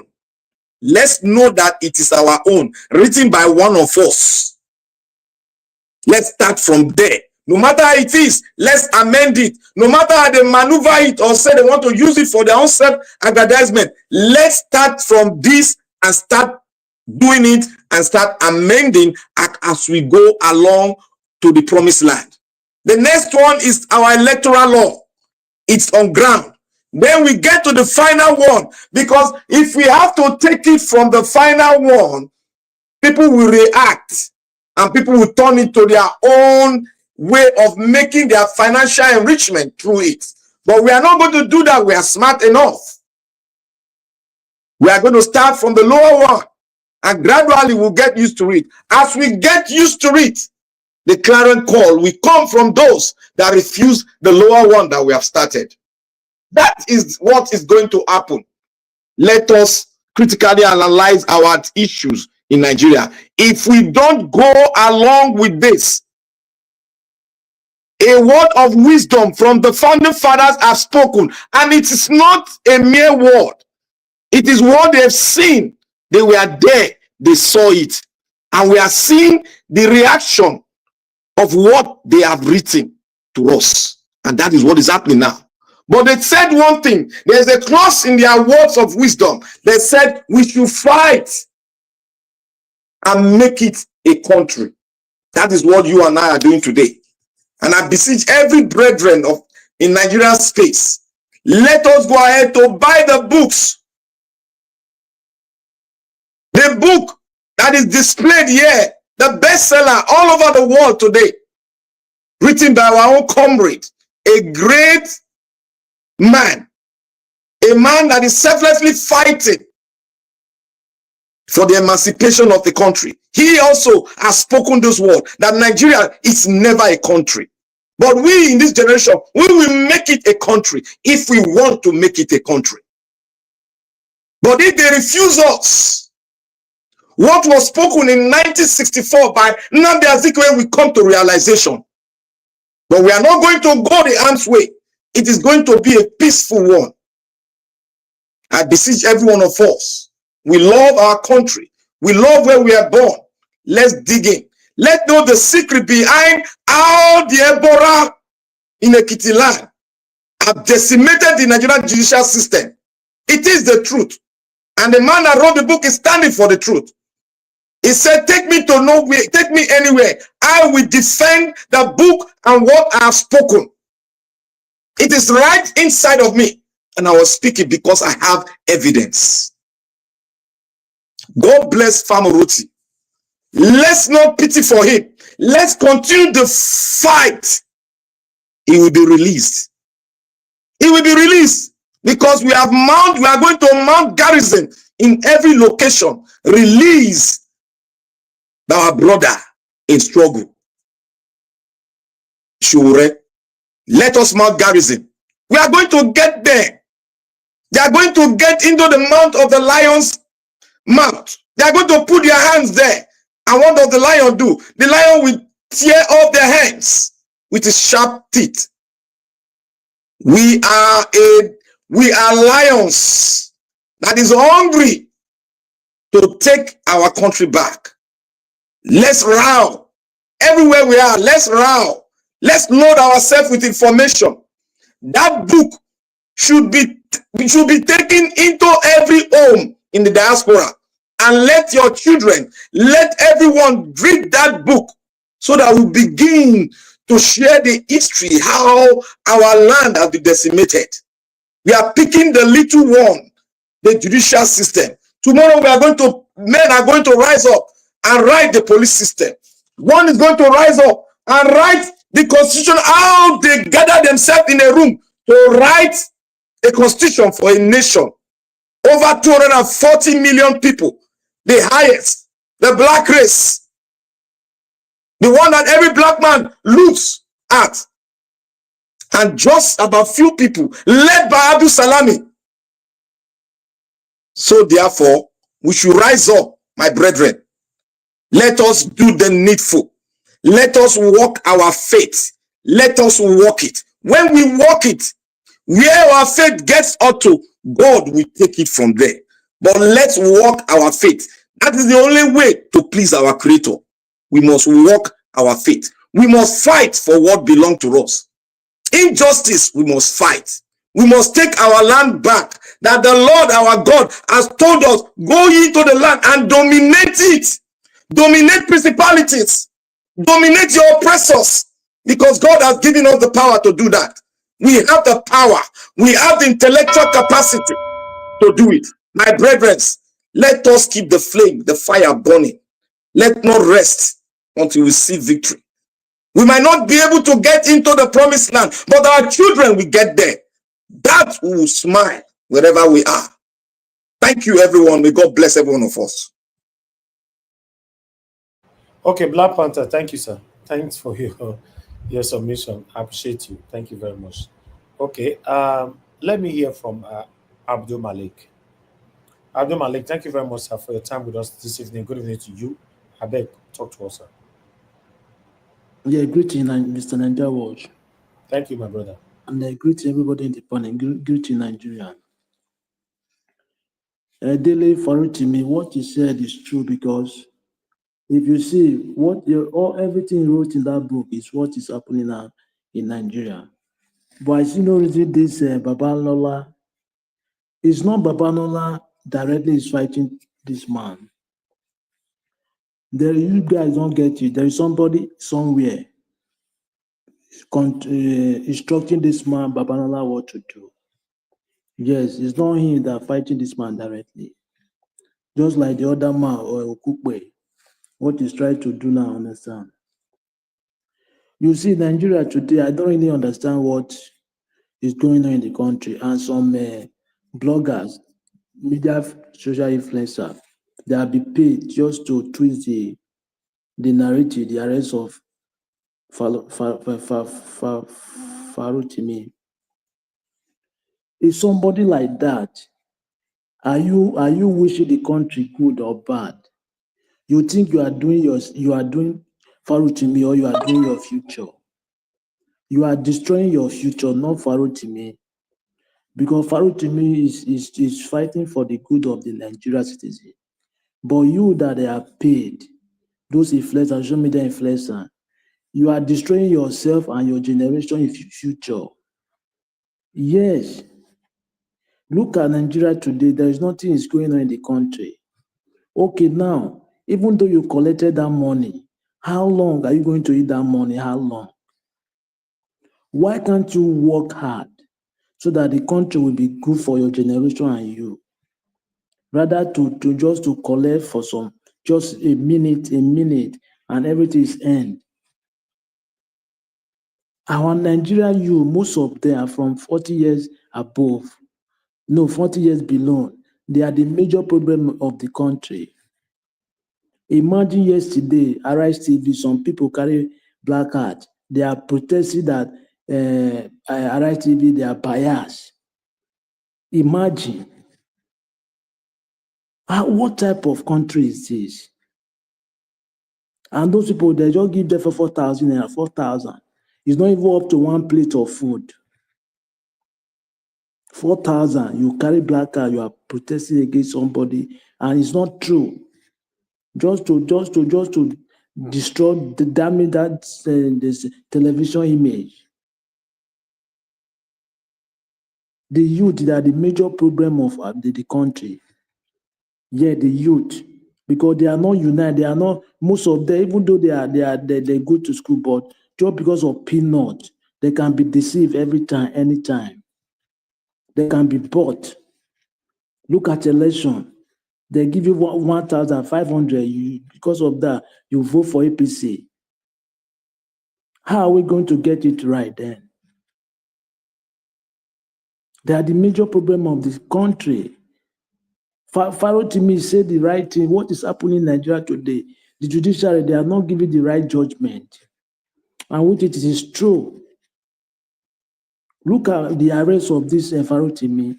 Is it how country that practice democracy, is it how they operate their system? From another state, police came. They did not even contact the other state. Just indirect to pick somebody, just like kidnapped, adopt. We say we have democracy. I remember that you have said it before. If they swear terrible in, the democracy have destroyed, and they have destroyed democracy in the country and truncated democracy. That is what we are seeing today. They have been destroyed before, but now it's worse than before. Democracy, all those judiciary now, it's just like somebody somewhere instructing them what to do.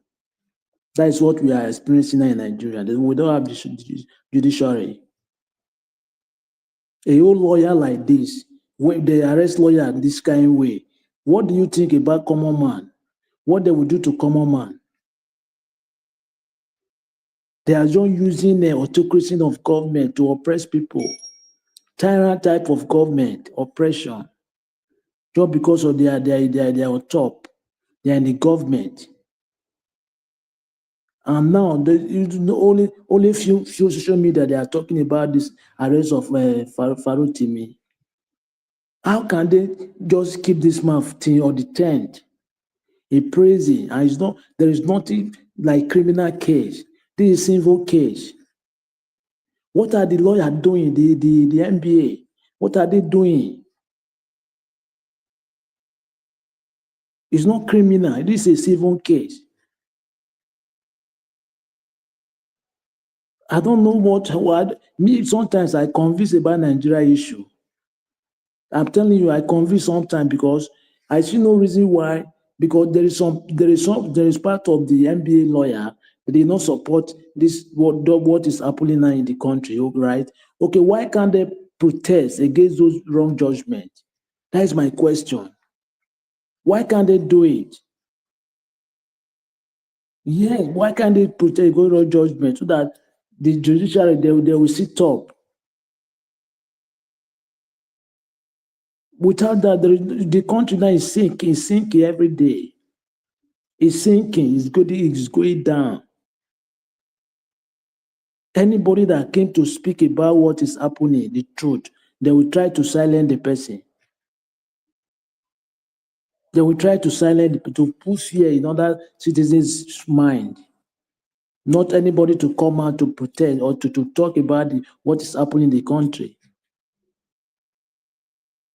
Okay, what can they do? What can we do now? Who can help? It's not now that according to what I heard, the obedient movement they will protest. They don't schedule protests. They would have how many days now? 2 days that this man have been arrested. Why can't they do it? How can you schedule protests? 2 days, I'll be 3 days from now, they have been arrested, right? Okay, what are they waiting for? They will protest. Okay, what are they waiting for? Why can't they protest now? We are not yet serious. When we are serious, I will know. I'm telling you the truth. We are not yet serious. Because when we are serious, everybody we will know what to do so that the country will move forward. You cannot go and arrest a Boko Haram. You are arresting just common law activist just because he's speaking the truth. Okay, why can't you arrest the Boko Haram who are buying every citizen every day, wasting people every day, criminal, all those politicians stealing money, looting money.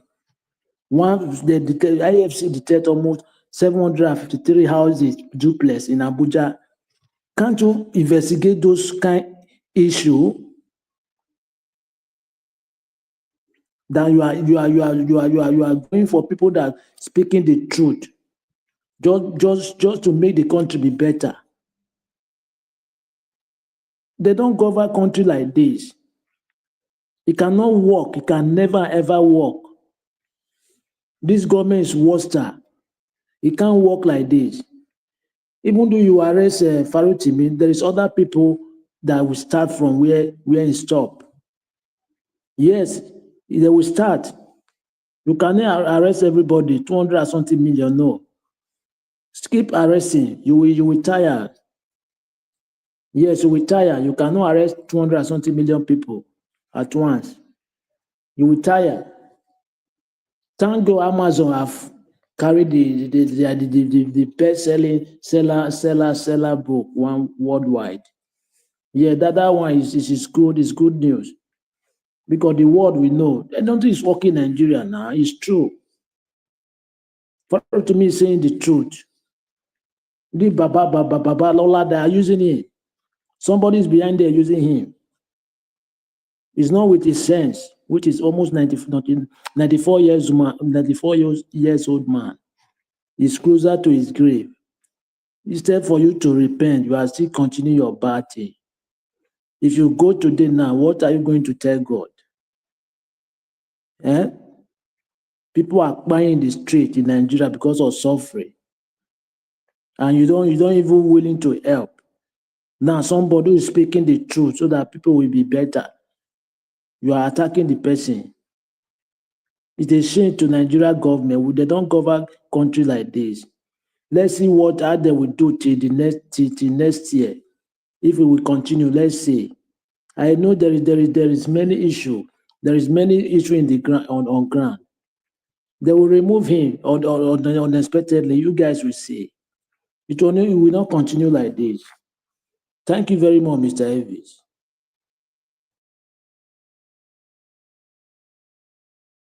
All right. Thank you very much, my brother. I appreciate you. Thank you, Abdul Malik. Thank you so much. Everyone on the panel have spoken. Give us a minute. Are you available to speak now? I don't know if you're there. If you're not there, we are just going straight to our final submission. Thank you very much, everyone that have supported us. God bless you all. Those of you that have shared, that have liked our videos, thank you very much. Those of you that are just coming into the broadcast right now, thank you so much. Madam Ahmed Bright, I can see you. Felix, thank you. Amy, thank you. Olarawaju, and many others, Mother Rita, once again, and many others right there. Gift AO, thank you, my wonderful people. Mother Tusabi is right there with us as well. Thank you, my people. Thank you. Mr. Johnson Emmanuel, thank you very much. Mother Origin, I can see you in the comment section as well. Okay, let me come back to Mother Patricia again on the final submission. Mother Patricia, please, your final submission if you are still there with us, man. 4 minutes.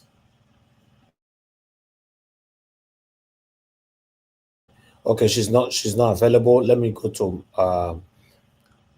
Mr. Jonathan. Oga F. Emmanuel, sorry. Oga F. Emmanuel, if you are there, your final submission 4 minutes, sir. Yeah, I did. Okay, thank you so much, my brother. Thank you, Black Panther, for that wonderful submission. The truth is, to Afe Babalola, if you look at the years it took him to build this reputation, 6 decades to build this, to build this his legal luminary status. But it's unfortunate that it's taking just few minutes to crumble it, to destroy it. Usually they say building takes time, but destroying that same building takes just but few minutes or seconds, and that's it. And that's what he's eventually doing. Reputation that he had built over decades. So I just pray and I wish that people will be able to summon the courage to speak to him as a person. People of good conscience just be able to talk to him. He's already a Baba, he's already a grandfather, and not just great grandfather already. So you should be able to rethink, not to act with that intelligence, because what he just did for me is just neither here or there. So I would say that let's see how the whole thing roll. But the truth is, which is my major concern, all the thing that was captured there, is it true or is not? That's another thing. So I leave that one for time. Say the truth will be revealed by the passage of time. No matter how long the truth is hid, rather, it will be made open. Nothing is hid under the sun. Nothing. So it doesn't matter how long it takes. One day it will be uncovered, which we're already seeing it. This is one of them among many lawyers that so call themselves senior advocates. The kind of worm that is opening these days by the perpetration of lawyers is so disheartening. That they say judiciary is the last hope of common man. Unfortunately, judiciary is the hope of the politicians. They keep, trampling on our human rights. But I know God is hearing our cry, and He's hearing it at this time loudest, and is, coming to our aid as a country. Mr. Evix, let me give other people chance to also speak. The truth is that we will know all the truth in no distant time. Thank you. Oga F. Emmanuel, and God will bless you, sir. Thank you so much. I appreciate you for your time with us today. Oga CM is just joining us now, but we'll come back to you, Oga CM, shortly. But let me go sorry, to do you mind if I go now? Okay, just go ahead now. Talk to us. Thank you. You have the floor. Okay, thank you very much. I appreciate the time. Greetings to everyone. Not casually observe our comment session. I greet you all. Thank you for the time. Thank you for all that you do. Moment Aspira greetings and Abu Azri, thank you, Modi. Greetings to everyone. I do appreciate the time and what we do here together. What we do here is just basically fighting for the soul of the country. And I think in doing that, so many things will be unveiled. Now, I think somebody was referring to after our last as great son. What is great in a man that lacks dignity? What is great in a character that that feel that when they have power, they can use that power to silence their fellow human being. For whatever you care, whether you think that Dele Farotimi can be the grandchild of Afriwala, which I don't dispute, every soul is equal before the Creator. Whether you are old, whether you are young, whether you are a man or you are a woman, whether you are black, you are orange, you are black, you are purple, every soul is equal in the sight of God. Dele Farotimi is a force for good and a force for truth. And from what I understand from the Holy Scripture, the Bible, you cannot do anything against the truth. Why? Because God Himself is the truth. And so, when we talk about Afro-Babalola and the likes of them, these are people that actually have desecrated what we call the Nigerian system, either by doing it intentionally or they do it otherwise. Now, when it comes to the legal foundation of Nigeria, like I started yesterday using accountancy as also a kind of yardstick, there are some names that when you mention them, they say, oh, we know them. Affair is one of them. Pa Richard, I think it's Akiade, it's from my state, of blessed memory. Pa Richard is one of them. Now, the question I will ask, if I'm fortunate to sit before Afevala, is if Richard Akiade, if I get the last name correctly, sits down and hear what Afevala is doing to Dele Farotimi today, will Pa Richard clap for Afevala and say, oh, you have done well. This was how we were taught when we were in school. This was what they taught us. In fact, you have done well. We should give you an award for holding Dele Farotimi. Just for what? For speaking truth to power. Akintela William can be called when you talk about accountancy. So when you talk about legal, in fact, this as it sees today, you know what countries of the world they do, what other countries of the world will do. If these men are not, if they are not really corrupt, other countries of the world they will people like Afevala and the like of them that are still left behind, they will put them together and make them like they are the one that will be going to for consultancy, like to reach out to them. Oh, when we have issues with law, because that's their profession. When it comes to accountancy, you go to Akintela Williams. When it comes to medicine, you go to other people that actually fund that thing. But as it stands today, can this happen in Nigeria? No. In fact, when I think of Dele Farotimi should be somebody that, in fact, as a Yoruba heritage, Yoruba people should have him. You just sit down somewhere in the cool of the day, and this man will be sharing his experience. But what are they doing? They are trying to silence him because they think that is a voice that supersedes them. But you don't silence a man like this. You silence the man, the works of his hand will speak. And that's what's happening today. Dele Farotimi has been put in prison, right?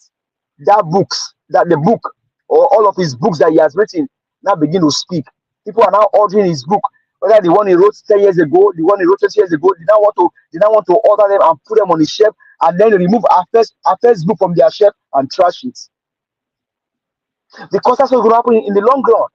If I have Afe's book in my library, I will rather go and replace Afe's book with Dele Farotimi's book, because Dele stands for the truth, and whatever he has written before, they are just junks of lies. That's how it will happen. That is just how it will happen. I replace lies with truth. I will just go on Amazon, order all of Afe's book, all of Dele Farotimi's book. I will order all of his book. If I have a first book in my library, I will just go and look for that book, trash it and dump it, because it doesn't appeal anymore to my conscience. When we fight against the truth, this is what we get as a repercussion for it. You can never do anything against the truth. You can never. You cannot subject the truth. You cannot kill the truth. You cannot harm the truth. You can never beat the truth. The truth stands and it shines everywhere. Babalola, if Richard Akinade hear that this is what you are doing to your younger lawyers, will Richard clap for you in his grave? Will Richard clap for you? The man from Oyo State. Will he clap for you? What a shame.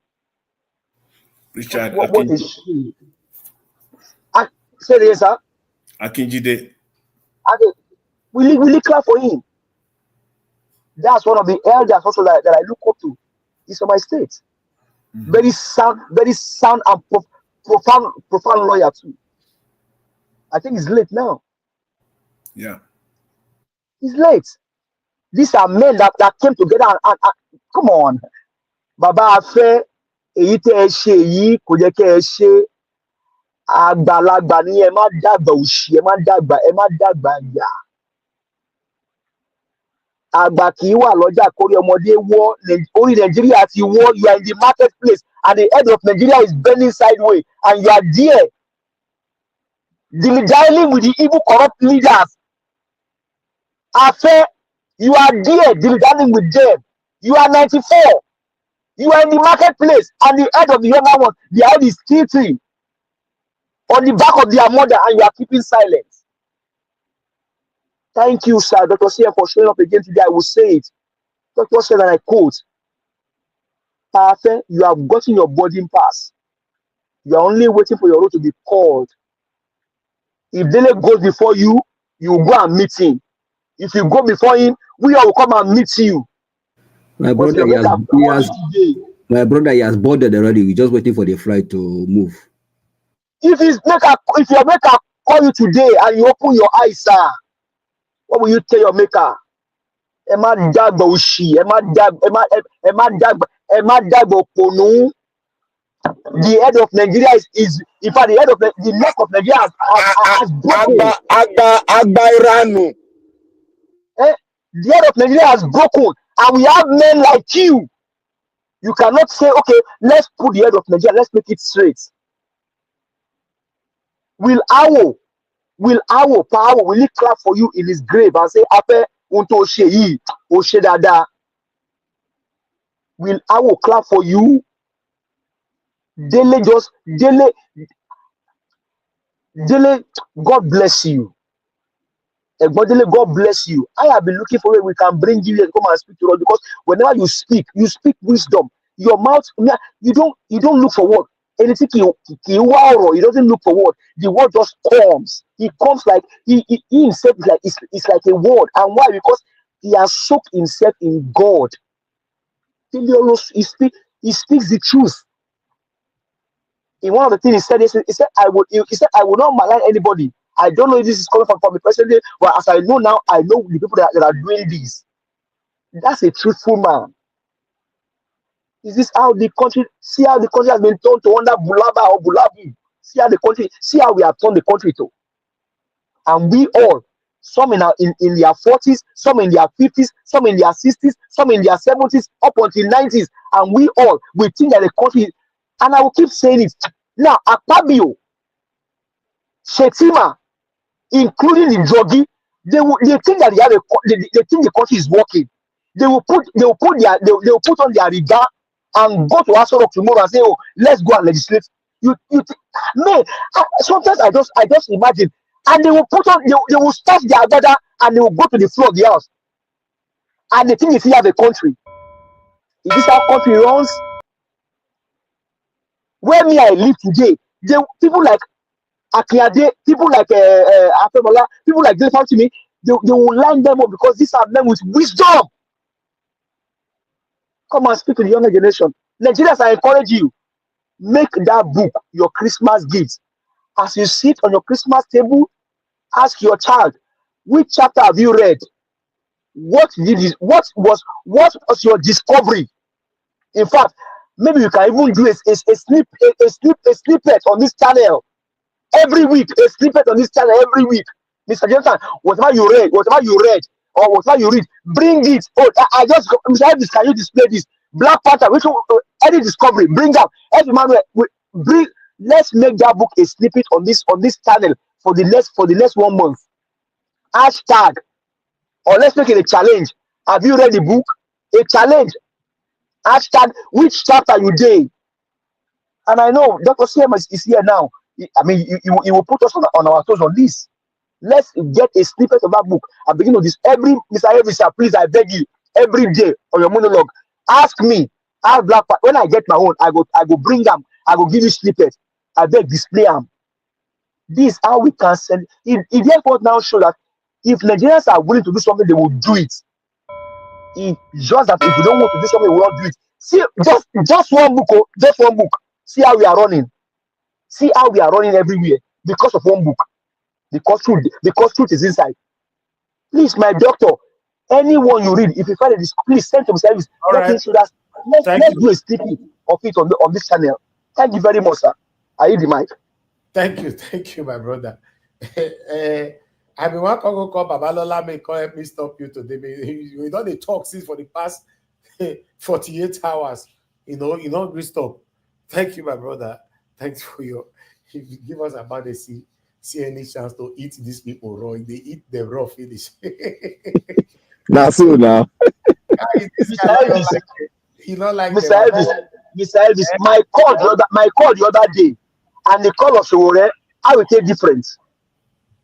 Yeah, yes, that I understand. But Mr. Elvis, these guys, they are just with us. See, no Nigerian should be outside Nigeria. Every Nigerian is a millionaire. With what we have today, no Nigerian. I should not be in America. I should not be in America. Because she should not be in UK. That's true. That's true. You know, and we have lost a lot of our doctors, nurses, and all of them. They are moving out of Nigeria. What can you say of this man? The best of Nigeria has left Nigeria. The people that know the history of Nigeria have left Nigeria. What can you say of Mr. Jonathan? Articulate analysis. Man, I don't know. Man, please. My close friend just bought a house belonging to a daughter and his wife, nurse, you know, just last week here, you know, and the reason why they sold it, because they are moving out of Nigeria. Very painful. And this is a doctor that served for more than 2 decades in Nigeria. Then Netflix have they don't live now. They don't live in Nigeria. They have moved out of Nigeria as well, Netflix. You know, so I'm telling you, it's getting worse every day. To be in this country, not easy. Mr. Elvis, I was somewhere here in Dallas yesterday. That place, the view of that place, remind me of Abapa. The view of that place, how the white people live in that part. You see black also, our Nigerians also, very serene environment. But I went back to Nigeria about 2 or 3, maybe about 3 years ago. That's in Mapa. They don't destroy them. Thank you. Anyway, let's move on. I appreciate you all. I have Oga Chris with us already, my brother. Good evening to you. How are you doing today, Oga Chris? Good evening, sir. Good evening. It's good to see you. Chris, my man. I thought I came before Chris. I came before Chris now. We know now. They just introduce Chris now. I just the verse. Even see and they follow them verse. Yeah. Good evening, sir. It's good to be with you. Hope you and your family are okay.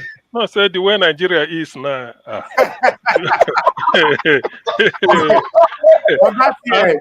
don't talk anything. I don't talk anything. I just said the way I don't talk anything. Nobody should quote me. I don't talk anything. The way Nigeria is that. Give us a magic and reality, Abdi. Is that what you're trying to say? I don't talk anything. I don't talk anything. Don't like movie. Don't like that. I know. All those ones that you they talk at me. God knows, I don't talk anything. All right. Una go Now merely somebody, witness. now somebody fight Dele. Now you can't tell me the name. I don't know the name. Say na Baba. If you put Gida, na you sabi. Na Baba in stop. Na Baba. Thank you very much. I just wanted to know that our guy Chris is with us. As you know, the final submission, he always helped me to take it here. Although some of the people here have taken their final submission already, but August CM needs to talk to us right now. No, I'm not taking my final submission. No. So Okay. I will wait. We still get enough time. Now CM don't come. Jonathan, you don't take your final I will wait submission for already. Dr. CM. Oh, And Mr. Chris, then I will give my final submission. No, you know that today now sleep and go. Who shall be sleep and go and sleep? You see, Not only sleep and go and sleep. You see this black man. Nigeria don't want to sleep and go. Okay, let me just hold on, sir. Just hold on. August CM, please let me take 5 minutes to do this before you speak, because I wanted to keep this to this time. I don't know if our sister Ajio Deborah is with us today, because I've not seen her commenting. Can somebody confirm if she's on the comment section? She's with us. She's with us. She commented. She greeted me today. Oh, wonderful. Okay, that's good then. For today. Thank you very much. I got another support for her, for today. I got Ajio Deborah. Please say hi if you are there and join the panel now. Mommy, please post a link. Let her join the panel to acknowledge this morning so that I know, because I don't know the way the broadcast is going now. We might likely forget everything, and maybe we'll not do it tomorrow, but it's better we just do it now. Ajio Deborah, come into the panel now. A link will be posted, because you got 200,000 naira from Mr. Alex O. Mr. Alex Osaro and say, thank you very much, sir. We got your 200,000 naira for Ajio Deborah. As you promised yesterday, you kept to your word. God bless you. I'm very, very grateful. Then we got, Mr. Alex, you are just also here with us. Thank you so much. Then I got 21,330 naira. Although I don't know who sent that, 21,330 naira from somebody for Ajio Deborah. Please, Oga Chris, put this money together because I'm not with calculator now. Just put it together, please. The first money, Okay. 200,000, and plus 21,330,000 naira. Abi? Okay, 21,330 naira, Abi. Not 1,000 naira. I don't know what they talk. Okay, then I got 10,000 naira from somebody. Okay, the name is here. I got the name for the 10,000 naira is Prince Stanley, but I don't know the person, but name is there. 10,000 naira from Prince Stanley. The money can get as a bill. The money now 333,330. 300. You never reached 233,330. Okay. 233,330. Sorry, 233,330. Very funny. And that one I say make I know. Then I got another 50,400 from one Damilare Rafiat. 248,330. Okay, good. 248,330. So that's additional amount that need to go to Ajio Deborah today. Ajio Deborah, please, where are you? We don't know where you are. Please, we want you to come into the panel now so that we can transfer the money. Whenever you are ready, we will do that. But meanwhile, August CM, you have the floor, sir. Thank you very much. Good evening to you, sir. Okay, thank you, Niger Watch. Good evening, everybody. Fellow panelists, those listening wherever you may be, all protocols duly observed. I greet you all. I think Mama, how did you forget your jacket?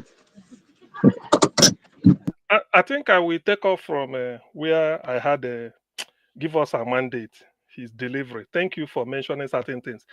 Now I know that the book we are talking about, I don't need to beat about the bush. The book we are talking about, the bestseller, so to speak, now right now, anywhere in the world, is that Dele Farotimi's book. And like I said, they say some people say it's out of print. Somebody promised to give me a copy, but he's trying to tell me he hasn't been able to get it, but it's okay. What I will do is, because everybody is waiting for it, let me give you people a teaser. You know what they call it is just an appetizer to whet your appetite while you wait for the book. I will read from the foreword written by Dele Farotimi on the book. I have an excerpt here. This is not a biography, for I have painstakingly. Mr. Augustine, is it the same book where they arrest him for so? I da Amazon now. Yes, so you don't already get her. I bet expose of Babalola more. Expose her. No, besides. I don't say I don't get my own copy in my system already. Okay. So what I want to do is let me read out the foreword. I'm waiting for my own copy to somebody who promised me to give me, but I don't know why. I phoned him this evening.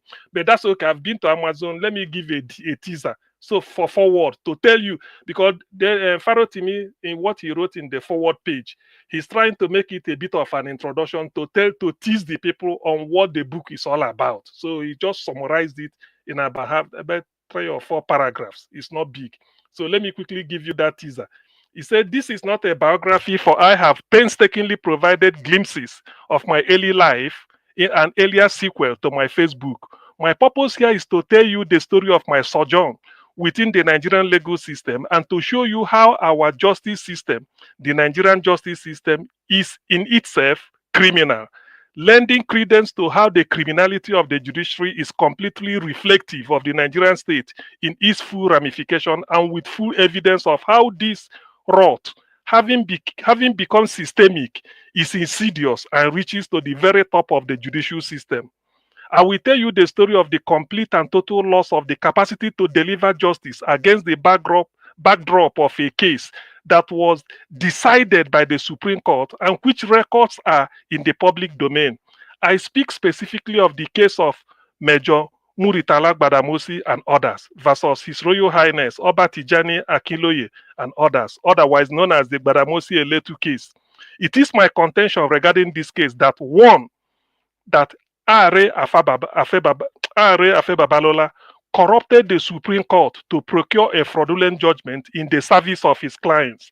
2, that the law firm of S.B. Joseph and Company procured a warrant to execute the said judgment by doctoring the original judgment of the Supreme Court.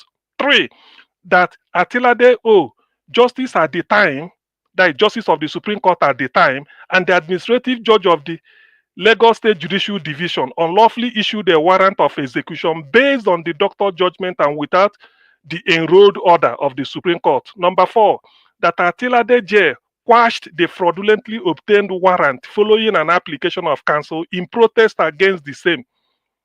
That 5, that Are Afebabalola, Olu Daramola, Olu Faro, and the law offices of Afebabalola and Company, known as Emmanuel Chambers, compromised the Supreme Court and the remaining semblance of integrity it might have had when they went back to the Supreme Court and got that court to swim in the sewer of corruption and shameful self-abnegation. 6, that Lawal Pedro, S.A.N., at the material time, the Solicitor General of Lagos State, corrupted itself, abandoned the interests of the state, its citizens, and any pretense to decency, and became the undisclosed attorney to the Eletu family, thus betraying the public trust. 7, that Afe Babalola libeled me. That is Dele Farotimi now. That Afe Babalola libeled me, and the fact of the libel became known to me in his suit against Lawal Pedro, S.A.N.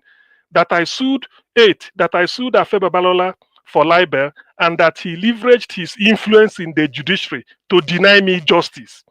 This is important. Number 8, that I sued Afe Babalola, S.A.N. for libel, and that he leveraged his influence in the judiciary to deny me justice. So there should be score settling. Number 9, that Oyeko Abdullahi J was the instrument of injustice employed to deny me my day in court. Number 10, that the Nigerian justice system is criminal and complicit and can therefore not uphold the tenets of true justice nor the dispense thereof, to which it is sworn. The story I intend to tell is wrapped around these above facts and have been carefully espoused to highlight only the facts of the matter. After all, of what use is a lawyer without his facts? In fact, this is the teaser. So the book is worth waiting for and it's worth reading. You see, in all of it, so there's a score settling, sort of. Farotimi, from what I read in point 8, said he has sued Afe Babalola for libel before. Not slander, that's a written libel. Afe used his influence to stop to stop him from the thing from seeing the light of the day. Do you see it? So that's why he now used it, because he sort of influenced the judges. The thing couldn't come up. So Farotimi, in trying to put this book together, Afe is want to settle score than trying to sue him again for this. But in this case, he's doing it the other way around. So that's as far as it goes. Now, this is my opinion. You see, Dele Farotimi is the conscience of Nigeria right now. In fact, I've been looking at that man with a different eye. I say, Shana woman, I ain't born this one, or ain't just fall from heaven. Very honest, very fearless and courageous. If you follow what he said, I read the Facebook of his I read was, do not die in their wars. In fact, so many things I do not know about June 12th. I got to know, I lifted a lot of things there, some of the things I write. Then the second one, he said the imperative of Nigerian revolution. Yes, some of the things he said there is known to everybody, but that book, the first attempt he wrote, Do Not Die in Their Wars, really showed the type of stuff he's made of. So I'm not disappointed why he wrote this. Now, the disappointing thing about this case is this. You see, one thing with justice is this. Sometimes, as a scientist, I've said it severally, it is not really the outcome that matters in science, but the process. That's why scientists will query you. It is the process. How did you get it? You did an experiment somewhere in the southeast and you got a result. They will ask you, if somebody in the southwest repeat the same experiment under the same lab condition, he should be able to get the result you have. If not, it means that the process is flawed. So in this case, what is the name? Afe Babalola want to protect his name. In trying to do it, and a senior advocate, a senior lawyer of that years, then why is he behaving like a jaguda? He should have been the person that should have said, look, this is in Lagos. I mean, it's a question of tell the police or whatever, whoever, tell your lawyer, you file a civil suit, serve Dele, maybe use Korea, go to his house, serve him. You all know him. He will appear in court. That's why Dele Farotimi is insisting nobody should call for he said he'll let them just present him in court because he's so sure of what he did. Now they are doing it like Obasanjo did with Chris Ngige. Police Commissioner Rafi Ige from Abia State has to come up to Anambra and they execute one criminal job. That is what people from Ekiti came to do in Lagos. What really are we? And the fact that Afe Babalola name is linked to it makes it all the more shameful. A senior advocate of Nigeria, a lawyer like that. Now, Abati, listening to him, he wrote, he has produced maybe 60 senior advocates and all those things. Yes, it's a credit. Then why did you look at where you've elevated yourself and now you crashed? Now, what you are trying to, people will now start to say, no wonder you become senior advocate if this is the way. So, which means your procedure, if you know how to bribe judges to get your way, you keep winning case. Because in Nigeria, if you want to be a popular lawyer, they show it's like a surgeon. For you to operate on a patient, they say, bring your record. You say, I've been doing this, what is it called? Maybe surgical, what is it? Just any operation I've been doing this, what is it? Mastectomy. Or you can say, I'm doing this hip replacement. I've been doing it for the past 30 years. These are my record. You publish it. Maybe out of 4,500 you've done, it's only one. They say, you have a good record. So that is the way they become a son. People will say, I don't want to lose this case. It's a land case. There's something to gain. They say, go to Afe Babalola. He doesn't lose case. Not knowing that this is what they do. So that's what Dele is exposing. That's what they call criminal justice system. Criminal law is about offense against the state. There's commercial law. Though I'm not a lawyer, but I was told business law, commercial law is maybe between writing business, whatever, and they're looking for tax, all those things. But criminal law is offense against the state. And that is where you become a litigant and a senior advocate. It's only when you challenge a case to the Supreme Court and you maintain a good record. So that is what they are looking for. So all these years, Babalola saying I have so years as a son, all these things are just paddy with Supreme Court. This book will expose it because Dele has given it as one of the teasers. So he will go and they expand it and then bring it up. He's not afraid. That's why when you put something in black and white, and being a lawyer, that's why look at what he said, of what use is a lawyer without facts. So he knows the implication of what he's doing if he turns the other way around. So I stand with him. And even before looking at his book or his works, the way he comments on national affairs will tell you that this man is not buyable. He's just like the equivalent of P2B. P2B is not a lawyer, but this is not buyable. He says it the way it is. No wonder P2B make him the person as if the returning officer for Labour Party in Lagos. Remember, he said Labour Party mandated him to go and get from INEC, to go and get details, result of the printout for them to. He said till today they didn't issue it. So you see, people should not look at this case as it's like it has exposed the book, Nigerian criminal justice system. It has exposed to the world the rot. That's why they say judges are corrupt. This is what we mean. That's why they say, it go end in Supreme Court. It go end in Supreme Court. Who are those in Supreme Court? When you bribe them, that is the end. They can decide to bring Hope Uzodinma from number 4 to number 1. Say, now be Supreme Court talk. Supreme Court done there. So what can you do? You petition God.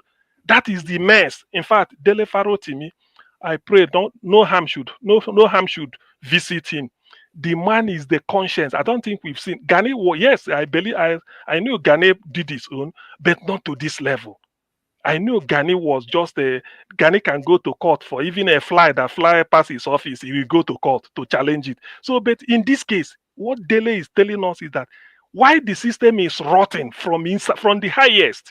Now you are involved. If it were a small lawyer, but a son is the person that will be accused, and not hearsay, but in print. Now the whole world is reading that book. That's why because the way some people read book is that they go to Amazon or search which book for this today or this week is trending as number one. What is it called? Bestseller. Bestseller. When they say this is the best, it will bring it out. Maybe it may be something on evolution. You may not like it, you leave. These are somebody told me, say that is the way he reads. So now that Nigeria, with the mess we are in, they said the bestseller book now is Nigeria criminal justice system. People will say, wow, this goes to the heart of the country. That's what they are trying to say. And when people, yes, please. Bring it to an end. Okay, yeah. And when people now read it, they will say, so no wonder.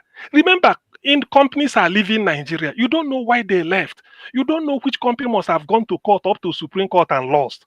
And they will be saying, I remember when this Bukachua, the Senator Bukachua, who said in the Senate House of Senate that most of these senators here is courtesy of his wife. It's his wife that helped them, because the wife, Amina Bukachua, was the president of the Court of Appeal. Immediately he said it, Olisa Bakoba SAN.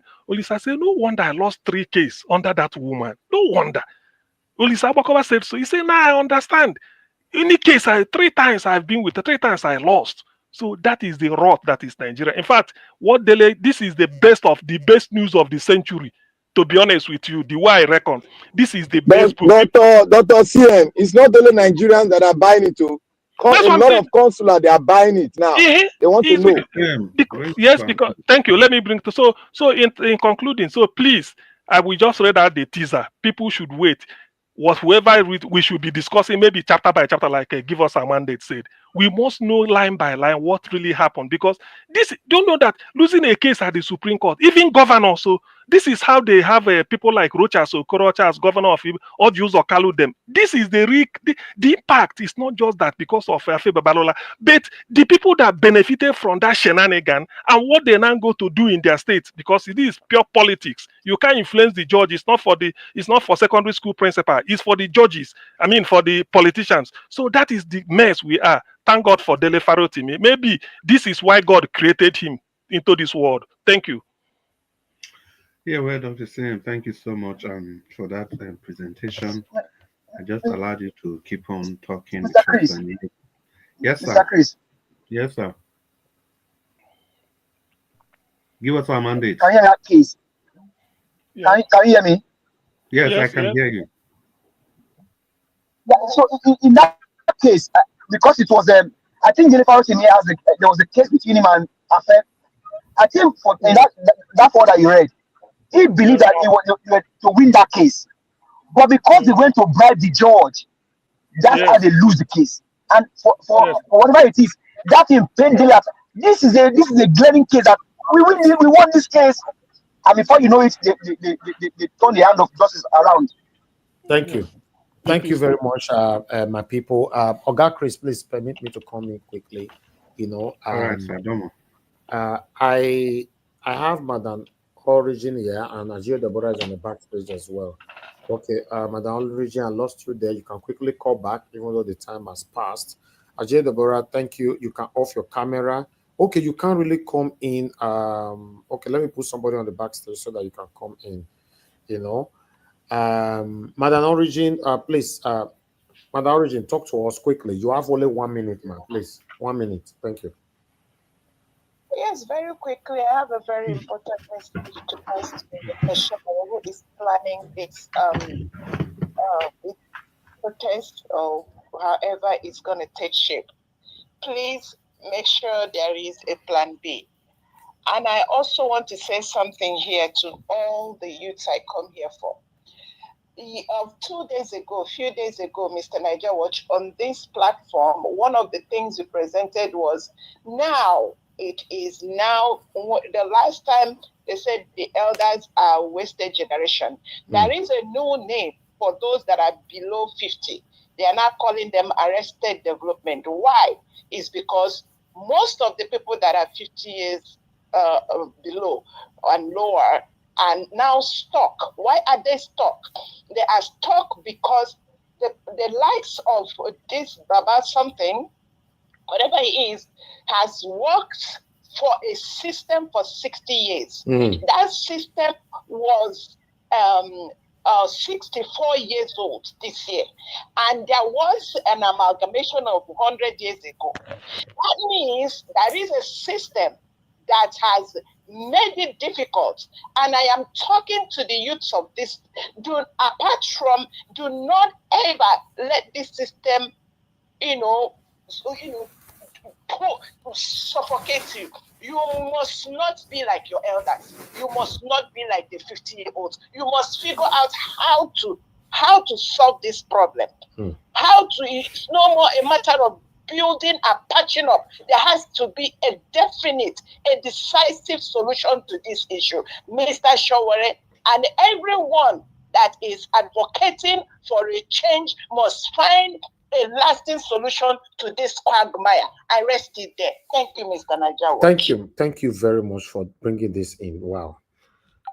Somebody that have been in the system for the past 60 years, and Nigeria is only 64 years old.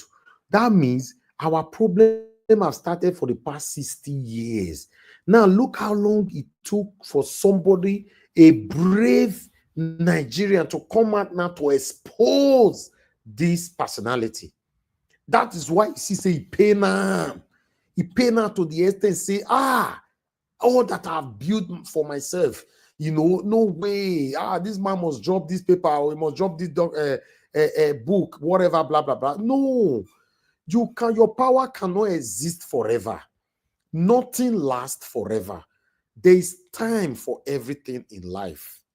And that time is now. That's why you see, amongst, according to what they are saying, 200 to 250 million Nigerians, one particular person came out. He's not a coward. He came out to say, I must speak. The result to this, my talking, is two things. Either I lose my life through the process, or I go to jail. Now they arrested him. But at least he has speaking truth to power. And he's paying them all because, listen, there are many of them. This is not just Babalala, Balalala, whatever his name is called. It's not just him. There are many of these satanic elites in our country today that have caused the excruciating situation that we all find ourselves today. That are part of the dilapidated situation of our country today. You and I know Nigeria is not working in every angle. No angle. Mention one angle. I've challenged many of you so many times. Come to the panel. Challenge me, at least say, no, Mr. Najawa, you lied. This area is working. At least, because I'm here to learn. To the best of my knowledge, nothing is working in Nigeria. And we have these satanic elites that have made so much money, that have amounted corrupt money to their name. Today, many of them are billionaires in dollars. Many of them are billionaires in pounds. They can fly private jets from one location to another. You cannot dare step on their toes. Now, we now have one particular person who decides to say, I will step on your toes regardless of what, because I know the repercussion might be either you arrest me or you kill me. And this man, he was ready. He planned this whole thing properly. I'm talking about Dele Farotimi. He talked to his family members, his friends, his associates. He talked to all of them that the step I'm about to take, this is what is going to happen. But whatever that happens, let it be. Then he went on a press conference and continued to state it, that he's not scared of a man and he cannot be a coward like so many millions of Nigerians. So many millions of Nigerians today are cowards. He decided not to be a coward and he speak truth to power. Even as we speak, so many gullible Nigerians are hating him. Like he said, like he stated, that many medias have been paid to challenge him after his arrest. And they're already doing that. Many Nigerians have been paid to challenge him after his arrest. And they are already doing that. Many mainstream medias have been paid. Look where we are today. Like the other mainstream article that stated that the obedient are set to go for a nationwide protest. Just imagine. I think that was Vanguard. Right? Just imagine that. This is what it should be. It concerns the Nigerians, not obedience. Even the people behind that article, the situation, the excruciating situation of Nigeria, are you going to tell me it's not affecting you, your wife, and your children? If the police they are using to intimidate fellow Nigerians, are you going to tell me the situation of our country is not affecting you? Tell me anybody that is exempted from this pain. Tell me one person, one particular person in Nigeria, apart from the satanic elites. It's sad. Look at the money that we've raised for the past couple of days now for Agio Deborah. Does this supposed to be my responsibility, raising you just took that word out of out of my mouth. Should it be our duty? Should it be the duty of this channel to be raising money for the health of the citizens of the country? Yes. For less than 48 hours, my platform have raised over 9 million naira now for just a single individual who could not get help from anywhere, not from the government, not satanic pastors or satanic religious leaders, not from anywhere. But Nigeria Wash family have done it single-handedly. I'd like us to move on. Thank you very much, my people. I appreciate you all. Before we move on, before I hand over to Oga Chris. Oga Chris, thank you very much, sir. But let me quickly do, because we have Agio Deborah here. Agio Deborah, how are you doing today? Good evening to you. Good evening, Mr. Elvis. Good evening, Mommy Diaspora. Good evening, the panelists, the commenters, and our viewers. Oh, I'm very much okay. I'm fine. All right. That's what you need now. Good. What you need now that we've raised even over more than what you need now is prayers. Please, everybody listening to us now, what this lady need now is not prayer, because remember, she's going to go through surgery and all that. Your prayers is very, very important at this particular time. For those of you that could not support her financially, yes, your prayers is very, very important for her. Going through, this whole thing is going to be done in Nigeria. As you and I know, I have a very, very huge problem of trust. I don't know how to put it on when it comes to anything to do with Nigeria. But with Deborah's case, everything will work in our favor in the mighty name of Lord Jesus Christ.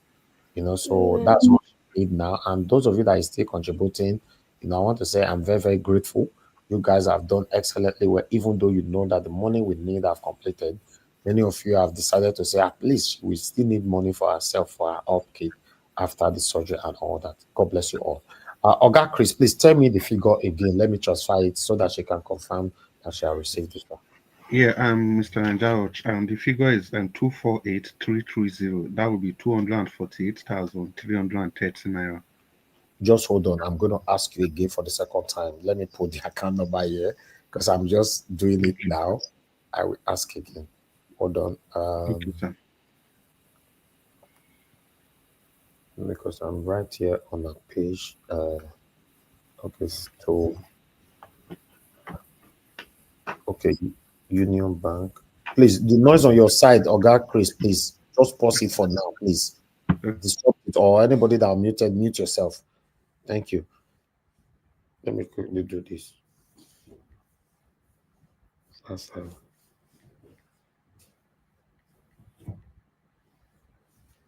okay. Okay, Oga Chris, yes, I need the figure again, once again. Okay, 248330. That will be 248,330 naira. 248330. Okay, let me see. Okay, yes, it's correct. That's what we have. Okay,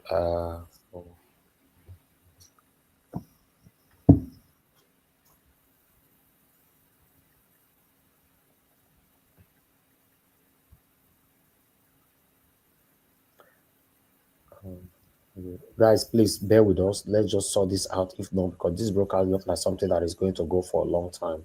Okay, Ajay Deborah, these are be sent to you. I don't know how many years it normally takes to get to you. You know, say anything to do with Nigeria, it be as it get. I like the one yesterday. It took some time before you confirmed that you've gotten it, but I still need to put this on the screen.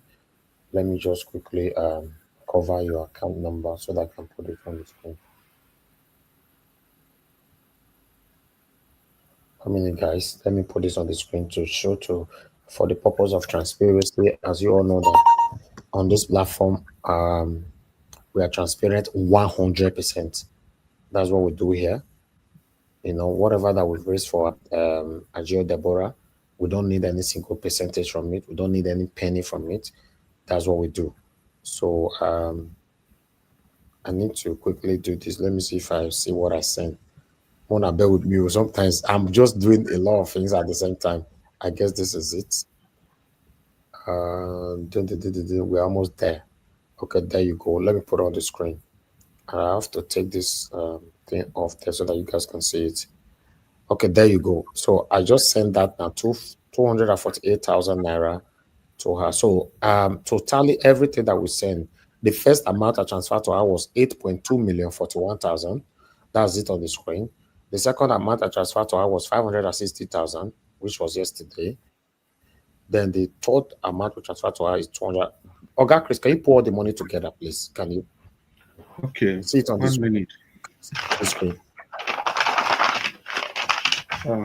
8, 2, But 4, you can see it on the screen, right? Yeah, 257. The next one. Okay, the next one is that 560. The next one. The final one. 248,330. Okay. Okay. 10, 14, carry 1, 10. So 9 million. 9,049,590 naira only. At least we've crossed 9 million. So guys, keep the support rolling. If we can cap it to 10 million, that would be nice for her. You know, it's a luck. It's just a luck. That's the best December gift for any human being ever.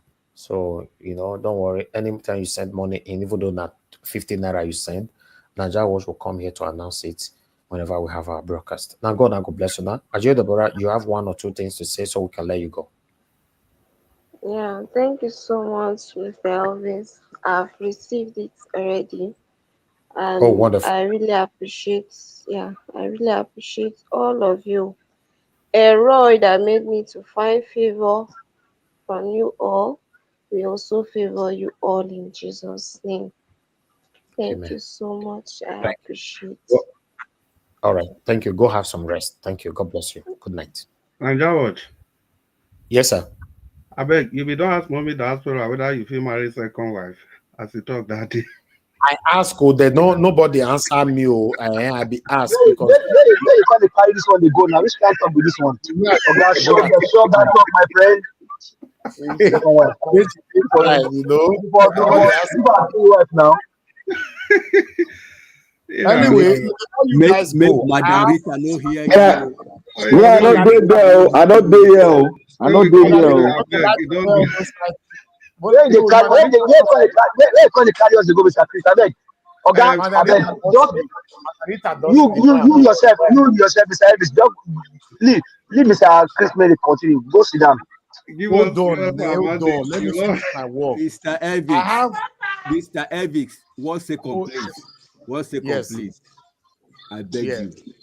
Number one, let me, Madam Rita not hear you.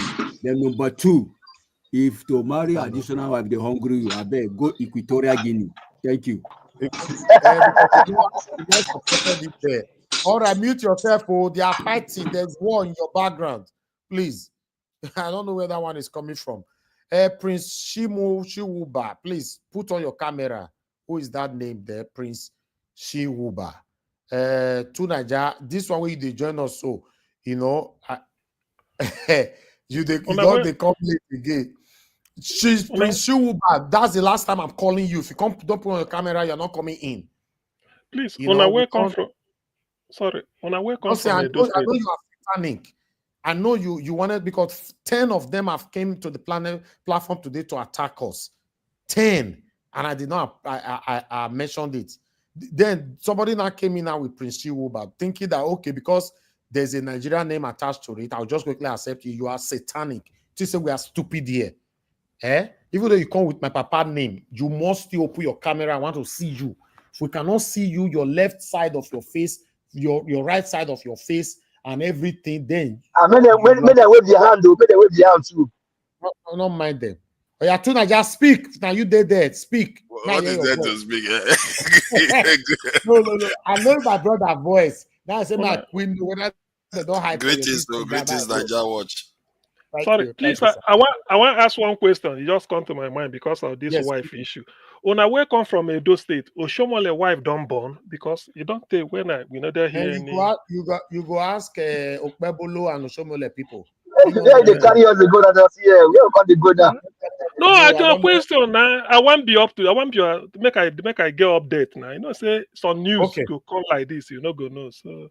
Okay, Chris, you have the floor, sir. God bless you. God bless you. Yeah, Domo, sir. Thank you, Mr. Nigeria, for the dedication, the work you are doing, and our sister Agio Deborah. It was nice hearing your voice today. For those of you now where they throw out for the second wife issue, I don't know where the thing come from.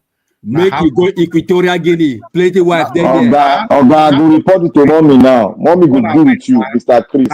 Now, half of the story now here. People wait there here 3 days ago from the beginning. They know where the joke come from. No, but we know where they come from. You know they bring her come again. Don't bring her come again. Wait. Let me say this thing. Wait. According to our African tradition, are we not entitled to marry more than one wife? No, if I carry your tradition put for the house, for your house first. Then later we'll talk about that. Niger watch the way you talk, Seth. If you put your things outside for night, don't throw away. The way you talk, mind they warn you. If you for outside. Before you come back, before you all those your boxer shorts go there outside somewhere. We get new people for the. Why are you running from your responsibility? Are you not? No. I just advise you. Make you know see where Dele, Farotimi, and Babalola there now. Now they tell you make it. Just because I want to marry second wife. No, nobody second. This one, your lawsuit now for Cambridge. They'll call arrest for Nigeria. Carry go Cambridge. Mr. You have just made your intention known, and as you're streaming this Niger Watch now, those women in Equatorial Guinea, they are listening. The application is not accepted. I know they go Equatorial Guinea. and they go Yugoslavia. They say that they marry more than rice there. All right. Okay, ladies and gentlemen, enough of the frivolity. So let's continue with the business of the day. Like I was saying, Dr. Sim, thank you so much for that, your thought-provoking submission. And ladies and gentlemen, it's still your number one broadcast station of choice, this Nigeria Watch and YouTube channel, an arm of the Nigeria Watch media team and broadcast. And thank you so much for making it a date with us today, all of you on the panel, everybody on the comment section, and everybody listening to us from everywhere in the world. We want to say thank you for joining us. Remember to use the like, the share button, and the dollar sign. This is the way you can add your voice to the voices that are trying to liberate Nigeria from these shackles of underdevelopment. And then all of you remember the drive to have 1 million man and subscriber. Now we've crossed the 100,000 mark.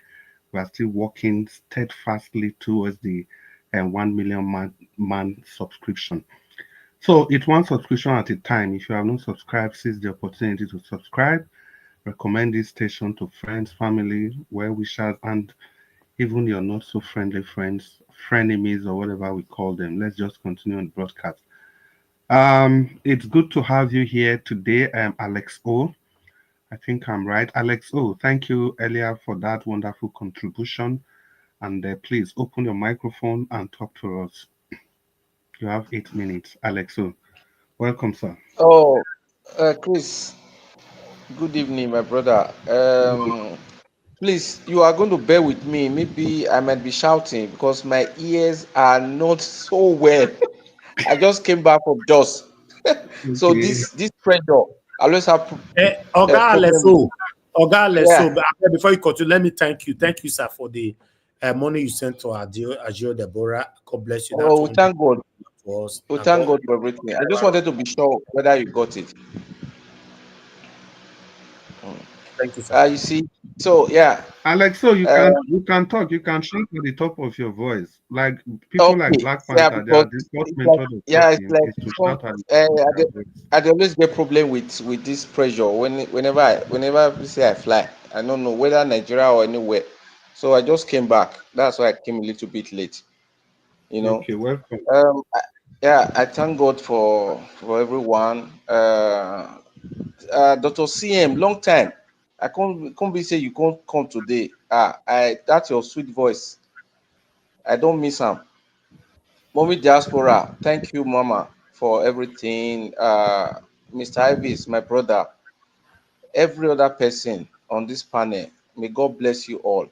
Black Panther, to Niger, F. Emmanuel, Oga Jonathan. Then, is Abdul Malik still there? I greet everyone. You see, yeah, continue from where we stopped yesterday. I think we should keep the fire burning like we've always done on this platform. You see, there is no time that darkness has ever defeated light. It might take a while, it might take time, but the light will always outshine darkness. Uh, Heaven knows what we've been through or what we are still going through in the hands of our fellow brothers and sisters, because the people putting this pain on other Nigerians are not foreigners. They are our brothers and sisters, So it's such a shame to have such people amongst us. The irony of it all is that there are so few, this elite and are wicked politicians and their enablers that is putting a lot of pains. I mean, pains. I don't know how to describe the pain that you are putting on. When you are in Nigeria, you really okay. Let me say, when you are outside, you might be hearing and you'll be thinking, oh, maybe they are exaggerating. Brethren, I tell you, they are not. When you are here, you feel it, you smell it, you can see it everywhere. you know. And when you come to see what nature, what God has bestowed on this great nation of ours, you begin to wonder, why are these people so wicked? Why? Why? Why? Going around and seeing the wonderful things that God has given to us, begin to wonder where we will be if we have the right people on the driving seat of this great nation of ours. It's just so unfortunate. But it's a war that we are in, and we're going to continue it. It's not just a battle fought once. We're going to continue. We must not give up. Dele Farotimi is a man that is so outstanding in the midst of millions. We just have to support this man. We have to give up all we have to make sure the truth prevails. Like Mama Hicho was saying yesterday, these guys, I don't know what they think. When they leave this world, what are they going to tell their creator? What are they going to say? That I made the life of so many miserable? That in my time when I was on this earth, I was living so large. I was oppressing people. I was the only one I was living so large that I could not even see any other person. It's just one life. Just one life.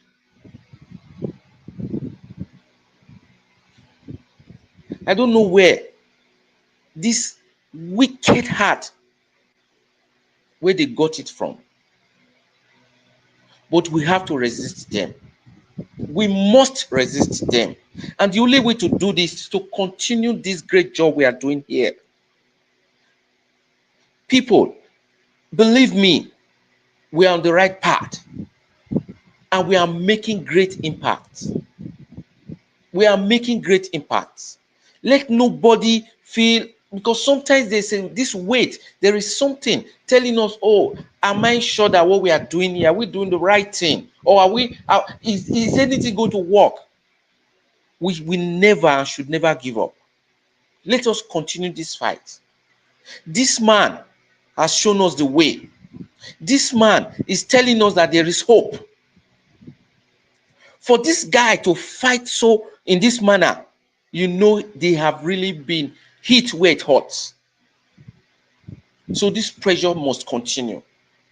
Like our sister who just called in, this generation that have been deprived of everything, letting these old guys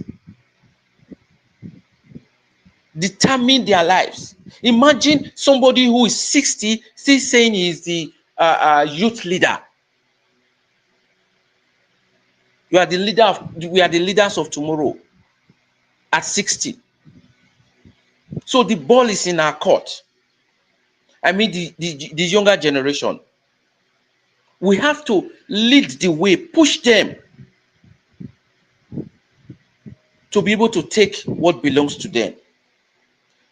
So Dele Farotimi has stood out. We have to stand and make sure his voice, this fight that he has started, is not lost. We can do it. We just proved it with the way the solidarity we gave to our sister. We can do it. Yeah, the best of people might be outside Nigeria, but those who are here, we can ginger something in them to make them take this fight. Because these guys, they aren't going to give up. They are not going to just leave this arena without putting a very tough fight. So we should all be ready and continue on this path we are in. And I believe that we are going to have a better Nigeria. Thank you very much, and God bless you all. Yeah, thank you so much, Alex. So it was a fine place to leave it because I'm just going to tell you. Okay, Chris, I beg, make I quickly add to what Oga Aleso have said.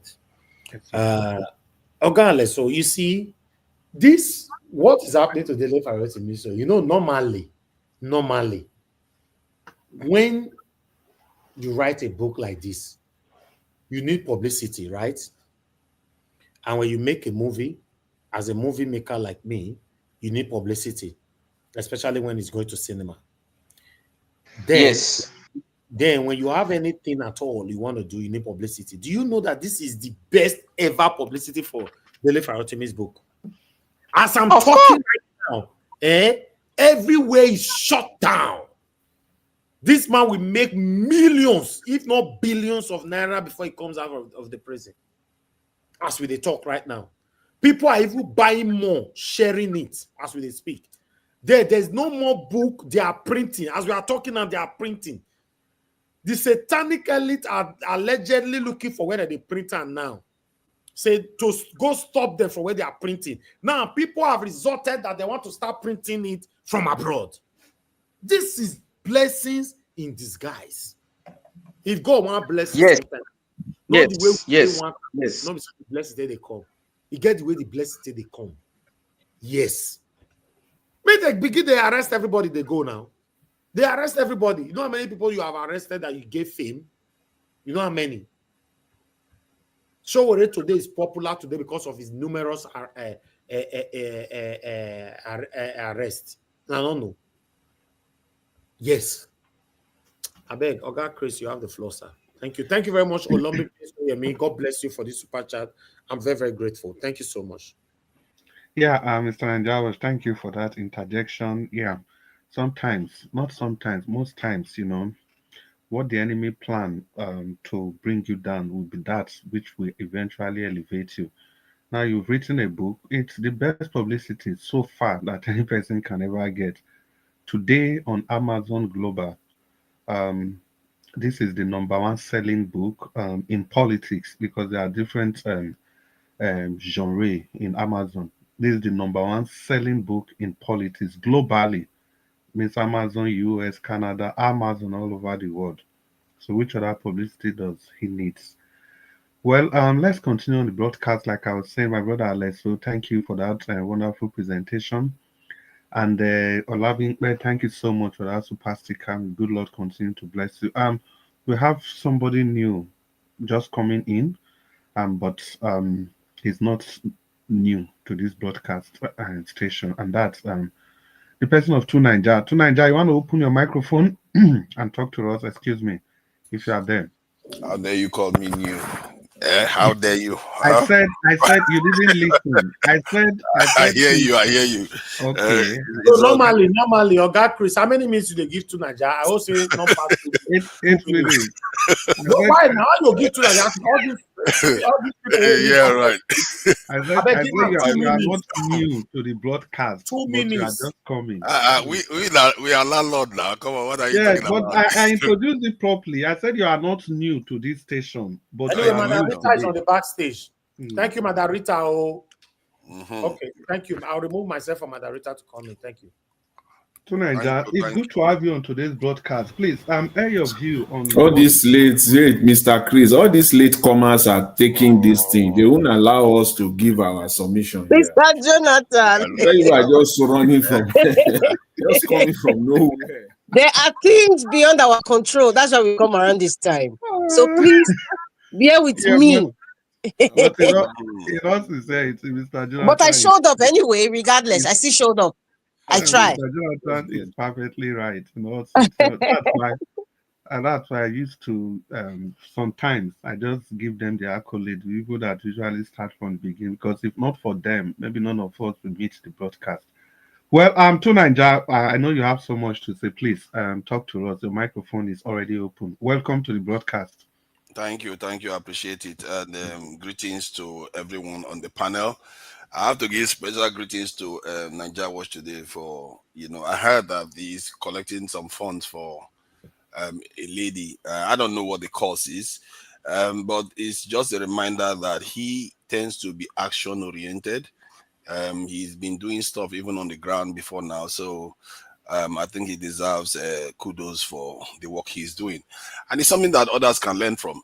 It's part of the reason why I joined in today, because it's a good thing. I like to see our people working together, and if we can build on that kind of momentum, who knows? We're elite. Yeah. So, and greetings to the ones in the chat, just Yeah, in and case. to Niger, well, if Yeah. I just update you, you say you don't know what it is for. It's one of our dedicated family member here who is struggling with some surgical finance for some surgical operations, specifically avascular necrosis of the femoral head, and it was supposed to be 8 million naira for the surgical procedure itself. Of course, there will be post-surgical expenses. So graciously, the house have been able to raise 9 million and about 48,000 for the young lady, and the donation is still going on. Yeah, so that's just Yeah. what we have been doing. Well done. I really appreciate that, and I thank you for explaining it. And I hope she makes a full recovery, and and more to your elbow for supporting her. I really appreciate that you guys are doing this about work. Let's go back to the knuckle draggers in Nigeria that simply refuse to stop abusing their power. And the power they have is not even a lot. Most of these people are cowards already. They can't, if they step out of Nigeria, they are nobodies. Really, most of our leaders, they are busy. The only thing that gives them any authority is the people of Nigeria. That land itself is what gives them any form of authority. In terms of they themselves, they are babies. They can they any of these leaders come and compete with any foreign leader? How many of them they compete with? So they come inside Nigeria. The slightest thing you say about them, then they lash out. They lash out. It's like, why? And of everybody, Dele Farotimi, that is part of Feni Ferrer, and this is a very known individual. He's not running anywhere. You put him in prison, you won't let him out. What kind of useless judge pass that judgment even? The entire thing is a charade. I don't even understand how this is possible in Nigeria of today, given we've been in so-called democracy for 5 years now. And they are able to pick somebody all the way from Lagos and take the person outside Lagos to go and throw the person in jail. What kind of court is this? What kind of behavior is it? If ordinary people would start doing this sort of stuff, that they say people are not following the rule of law. Look at these elderly people that are supposed to be captains of this is statemen in Nigeria, and they are the ones abusing it like this. They are not going to get anywhere with it. If anything, this man is going to come back and get stronger. God help them if something happens to him when he's there. God help them. That man, that is billion that he has, he's going to lose them. If by the time if anything happens, some what people they don't think. Oh, you want to use your power because somebody said something about you inside a book. No, but I didn't know what he said. Oh, now that they have arrested him, now everybody wants to know what the man said inside the book. Now they are buying the book everywhere. The kind of mumu our leaders are, and these are the people governing Nigeria. You saw the other day when they went to NMPC, they were asking questions. Some of the questions the lawmakers were asking, it was not landing where it's. It's like you don't know what you are coming to ask questions about. Many of these people that are leading us, they are not exactly all there. Some of them, they are used to oppressing people. Everybody calling them oga. So the moment you say something wrong to them, they just will their power. And I can see how in Nigeria that can happen to you. Because when I go to Nigeria, everybody's calling me oga, sir here. It gets to your head. It gets to your head. And I don't know how you have to learn to ground yourself at all times. It's very, very hard in the context of Nigeria, the way Nigerians behave towards leadership. Is it not Nigerian politicians that are kneeling down before another politician? This is a democratic system. They will kneel down before another politician. They will be singing the national anthem of another politician inside the House of Assembly. Some of the things that they do, we still behave as if we are being ruled by some kind of Uni or Oba or Obi or Emir. That's how we behave. And this is why you have this godfatherism, toxic godfatherism that you have in Nigeria. You have this impunity where people that have power, they just feel like they can just slap people anyhow, jail people anyhow, and they expect you to go and apologize after they've done all that to you. But something tells me that Dele Farotimi is not going to be the apologizing type. If anything, they made him stronger now. That man is one of the few men that I hear when he talks in Nigeria. I hardly disagree with anything he says. And you go and touch him for what? For what? Because he said something in his book. Something you can go to Lagos and discuss with him over a drink or whatever, a coffee. You discuss it with him and say, okay, if this is wrong, if you are sure he didn't lie about you, he will remove it. I don't think Dele Farotimi will go and write something about somebody that he believes is not true. That is why people are defending him, because they know he's not a liar. He calls things as he sees it. So if that man is telling the truth, that he was defamed, then why didn't he not just go and confront Dele Farotimi directly and say, what you are writing is wrong, you don't have any evidence for it. I can show you evidence that what you are saying is wrong. Then the case dies. But that's not what you get. You arrest him, you take him to another state, you jail him, and the judge, all of you collaborate and make sure that he's not even bailed. But this is Nigeria. Where is the president in all this? Where is the head of the lawmakers? Where are the senators? Saying that this is not the law we passed. This is not the law we are custodians of. Because these laws are being made by Nigerian lawmakers. So no matter what the judges are doing, the lawmakers can step in and say, you know what, this is not the law. You can't be behaving like this. The police, they will carry somebody from one state to another. Where is the Special General of Police in this? Why are they all silent? This is what I see this in Nigeria all the time. It's really strange the way Nigerian elites behave. It's like they're all in one secret court. Maybe they will just do something and everybody will keep quiet and pretend as if they are all behind it. They don't really react to it properly. And then 2 weeks later, you see them start bouncing out. You see Atiku. I think Atiku has said something now. I don't know. PWB2 has said something about this. So this type of stuff shouldn't be happening in Nigeria. And the way people should respond to it should indicate very quickly that to those people that are doing those things, that they should not do it and they will just stop it immediately. But no, they are not stopping it. The Inspector General of Police step in. If he had stepped in, they would have released him. He didn't step in. So there's law breaking going on right now.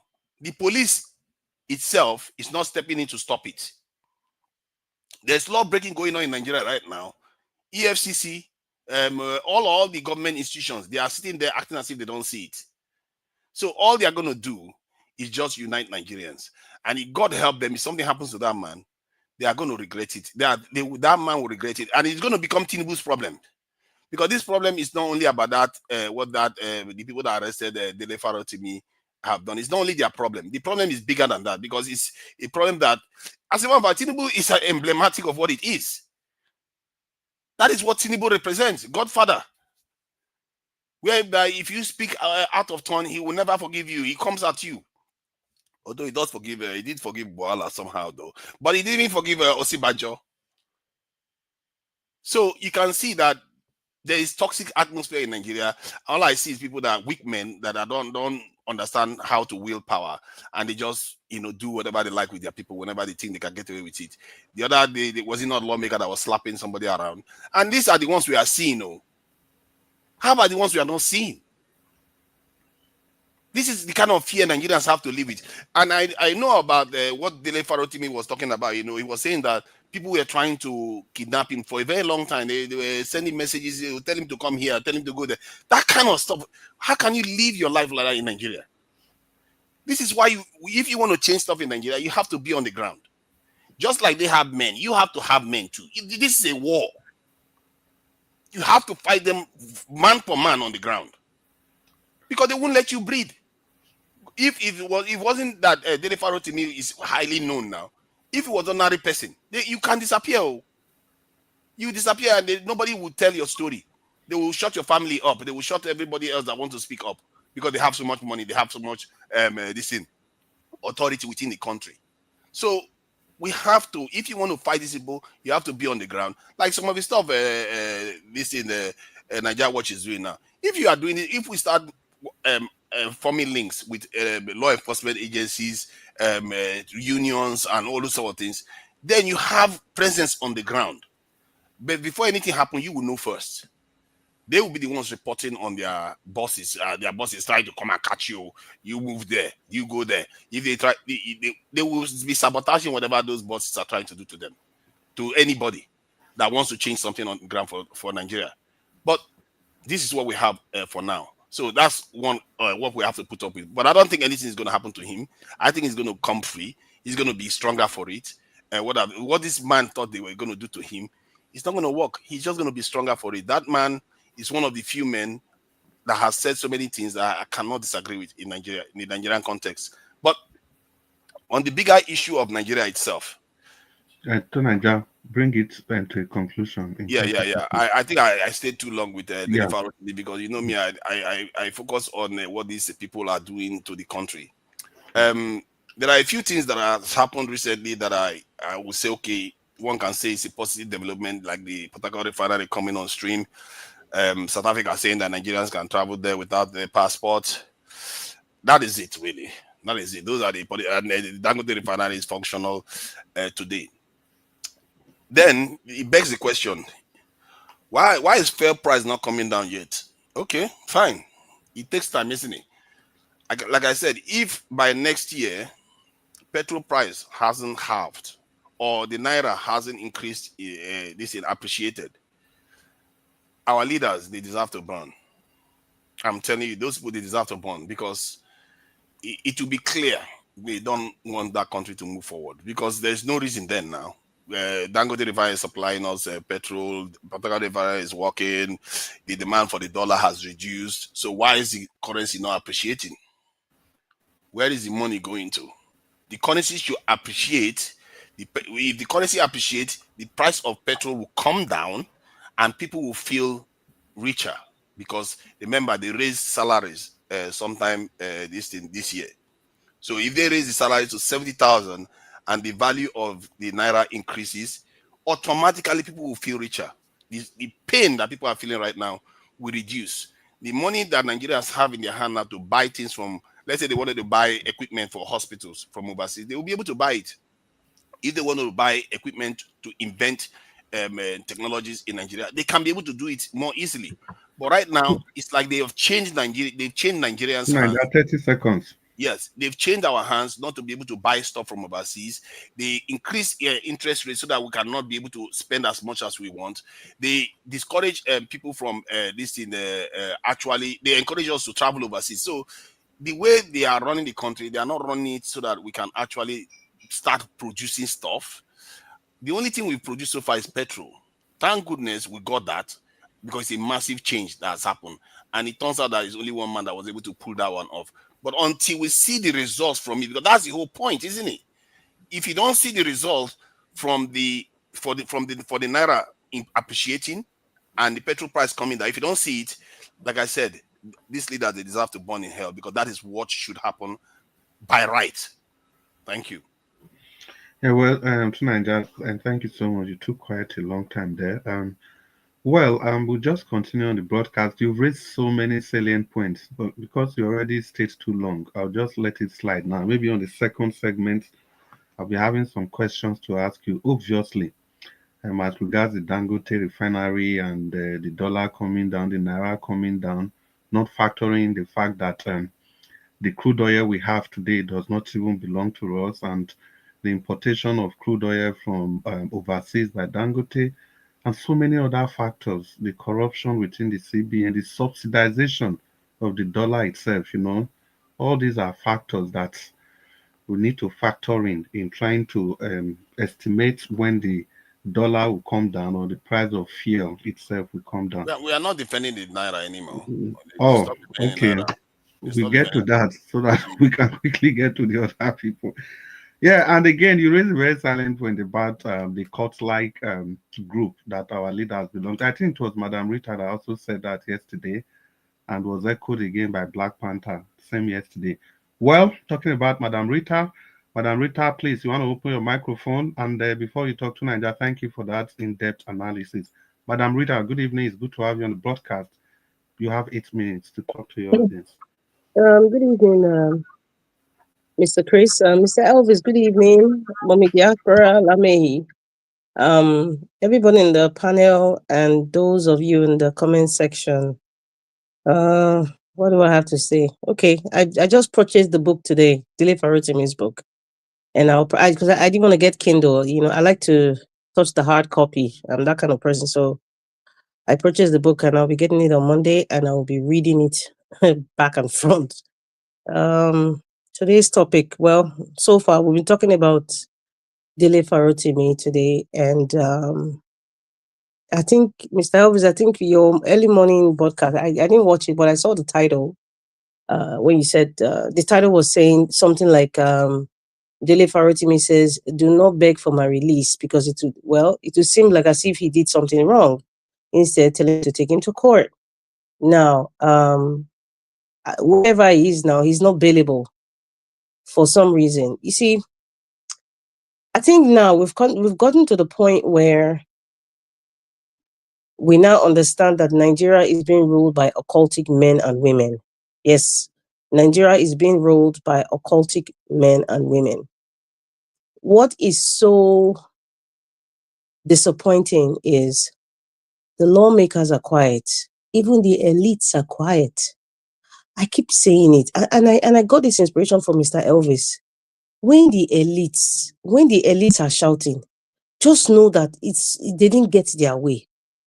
And they will use the gullible, hungry Nigerians to fight their war. But when it's somebody that's not in their circle, is going through some challenges, they don't speak. They don't speak. In fact, as a matter of fact, at this point, Olumide Akpata, I expect you to speak up. Even if you're not the NBA president right now, you should speak up. Yes, you should speak up, because if you're under the Labour Party and this man was under the Obedient Movement, I mean, he also was one of the coordinators, Labour Party during the presidential election for Peter Obi for Lagos State. So I'm just calling out people. If they have spoken and I don't know, well, it is what it is. I just have to call them out in case they don't know that they need to speak. Yes, I'm expecting somebody who is very vocal, like Olumide Akpato, to speak up. I expect him to speak up, but we'll see. And everybody who is speaking up now, I respect them. Whoever you are, whatever social media group you belong to, and you're speaking out, God bless you. You know, those are the true, let me use the Black Panther's words, the true patriots, people who stand for justice. What we are seeing right now is a proof that whatever is written in that book is valid. Yes, and I urge everybody, please, if you can purchase, I actually purchased 2 because I'm going to give one to somebody. If you can purchase 2 or 3 or more, you can give it to somebody for Christmas present. You don't have to buy all this junk all over. Buy something that that people can read and you stir their senses and to understand what is really going on. Even the person doesn't really have to be a Nigerian either. Just buy the book, buy it. That should be a Christmas present for your fathers, for your uncles, for the young ones. Let them read it.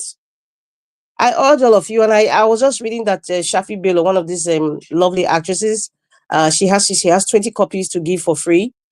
So somehow people are speaking up silently by purchasing those books. That's another way of speaking out.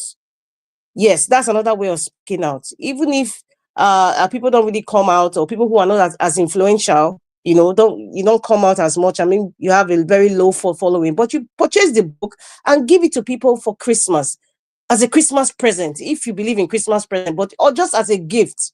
Please do that. I am encouraging everybody who's listening, who can afford it. If you can purchase more than 5 or 10 or 20, purchase it.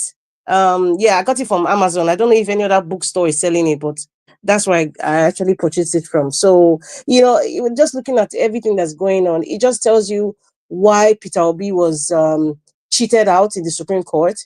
And even the upcoming Edo State elections, perhaps maybe this issue with Dele Farotimi, perhaps he might stir some little thing in the judiciary. I'm sorry, in the court case between Aso Ighodalo and Mondo Pebolo. I don't know, but But knowing that the kind of demons that we have that are sitting in Aso Rock, well, let us see how it goes. Let me not say anything. But concerning Afe Babalola, I wanted to ask, what is Tony Elumelu's issue in all this? Because I'm just saying Afe Babalola. Nobody's talking about Tony Elumelu. I thought Tony Elumelu was one of the people that also was trying to prosecute Dele Farotimi. Can somebody just correct me there?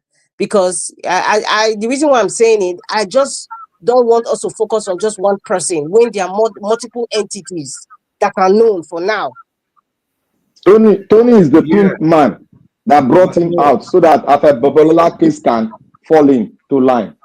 No, I think Black Panther. The main thing is that Tony Lumelu's problem was that he sued him in Lagos, and in Lagos and Edo, it is not a crime. This kind of thing only in Lagos and Edo states. Yeah, this kind of libel thing is not a crime in Edo and Lagos states. So in Ekiti state is a crime. So that's the difference. But he mentioned those things in Lagos. So anyway, just a correct system. Anyway, so that would not tell me now that the case with Aso Ighodalo trying to sue Adams Oshomole, calling him part of the plan has been struck out. I don't know if that case is still going on because Adams Oshomole made that statement in Edo State. So maybe perhaps we're not hearing anything about that case again, except if they have gone to exchange drinks that we don't know behind the scene. Because as far as I'm concerned, APC and PDP, they're all the same, as far as I'm concerned. So anyway, thank you for that information. But you see, it is not just the man from Bodilon that's the issue. Somehow, I even think it's a blessing in disguise. You see, this Dele Farotimi issue is a blessing in disguise, like I said yesterday. Even the fact that the man from Bodilon became president, the involvement of Yakubu, the Caliphate, and the non-state actors, the international ones that we don't know, it's kind of, I think God is just trying to show us that, okay, the people you thought were human beings are not really human beings per se. They are occultic animals. That's just what they are. They are coming out little by little. We see Professor of Rice and Beans come out to say what he said. You see, who is next again? Daniel Boala. Bayan Onuga. Who is this other one again? What is his name? Oshari. What's his name again? Oshari. That one came out. Who else again? They're all coming out like little ants, like they've come out from their hibernation. Afe Babalola is coming out now. Tony Elumelu is that one has been there. I'm not surprised. It's not rocket science. I mean, everybody knows that. And so more and more are coming. Maybe the non-state actors that were silent, the Kraken, the mystical Greek Kraken that was silent, many of these monsters are coming out. So to give us awareness, so you don't look at them the same way. And there's one thing that kind of irritates me. Many people still call someone like Afe Babalola. I still respect him. I was listening to what, I was here off and on to what Mr. Elvis was playing. When I think there's a lawyer that was talking like, oh, he's talking, but he's still saying, I still respect him. Why are we so subservient? I'm trying to look. Why is it that, I don't know if it's a Nigerian thing, because of our culture, to respect people, respect elders, or respect people who have achieved whatever they've achieved. We tend to play, not sitting on the fence. We tend to be like a peacock. Like, see me, I'm here, but I'm not here. I don't understand.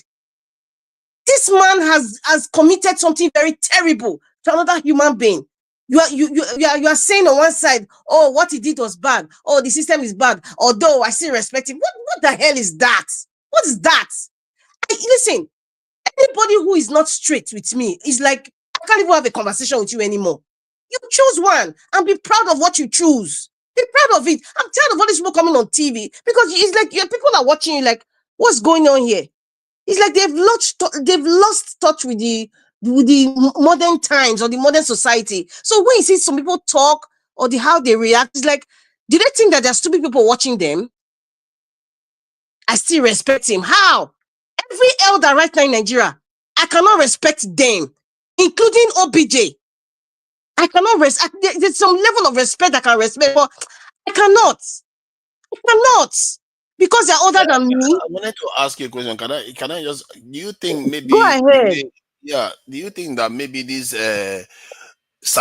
oga mentality that we have in Nigeria may be contributing to this impunity? It has not done, because that sir, madam, is like saying, sir, are you crazy, or sir, are you stupid? You are putting respect, but you're insulting the person. So what's the point? Just tell the person that they're stupid. Yeah, but No, listen. As time is going, we all know in Nigeria, our moral compass is gone, but we're still kind of holding on to what our forefathers have taught us. It's like something that is is deep rooted within us. So we kind of still carry it, but we are doing evil in the process to make it seem like, oh, we are still respectful. But in actual fact, that's hypocrisy in the highest level. And I think that this, our subservient nature of our culture, has not done us any good, because these young people, they are watching these elders, they're watching the impunity, they're watching the intimidation. There's nothing to be inspired about. Really. There's nothing to be inspired about. What is this about? Oh, I respect. In fact, Peter Obi should stop all this, my respected brother, because all those things are already irritating me. After Babala, because he's 95. In fact, the only person I'm respecting right now, who is in his 90s right now, is Pa Adebanjo. That's the only person I respect right now. The only one that has told us what he needed to say, and he has left it for us, because he has done his part. And he doesn't want anybody to keep thanking him. So what are you thanking me for? That is the right thing to do.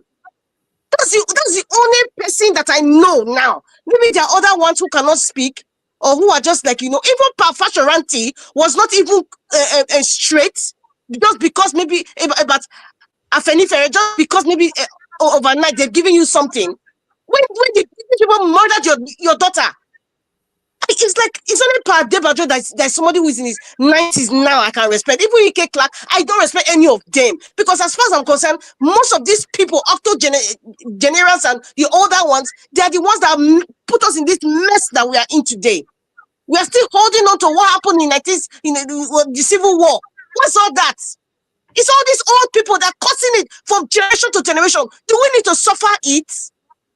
Just look at our judicial. Just look at it. In fact, God bless Dele Farotimi. God bless that man, because the entire world right now has seen everything. Yes, sir. Mother Rita, please add this line. This is from Farotimi in his book. The Nigerian judiciary is not the hope of the common man, but is in truth completely hopeless and unfit for purpose. Pretty much a mirror of everything Nigeria. That's what he said. That's his book. That's what we are seeing. What Ante Babalana just did is a mirror of what, in fact, it's not even laterally inverted right now. It's exactly the framework of Nigeria.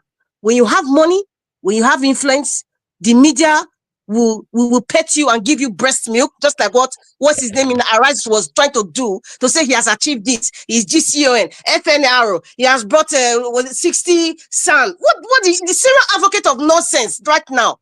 Because the Supreme Court judges, look at what they did with Peter Obi. Peter Obi bought video, audio, even people from Amazon, everything. Yet till today, these men that read law, men and women, till today, they cannot explain that 25% of Abuja. All of a sudden, English language is hard. English language is hard. The word "and" is hard. It's a complete mirror of, it's a complete framework of the Nigerian society. Let's not kid ourselves. Let's not stop pretending. That's why I always say, pick one side. Don't be telling me, but I still respect him, but what he's doing is bad. Man, that's BS. That is complete BS. I don't respect them, please. I mean, maybe some of you say, I can. Any old man or old woman that is causing pain for people, that is using their power and money and influence over somebody that's not in their circle, is a wicked person and does not deserve any form of respect at all. Whether you are 90, 150, 80 years old, 70 years old, you don't deserve any respect, including the so-called religious leaders, the GOs, when they are part and parcel of the occultic system, the wicked satanic system. Why are we all living in diaspora? Why are we all living in diaspora? Where you are now, is it better than Nigeria?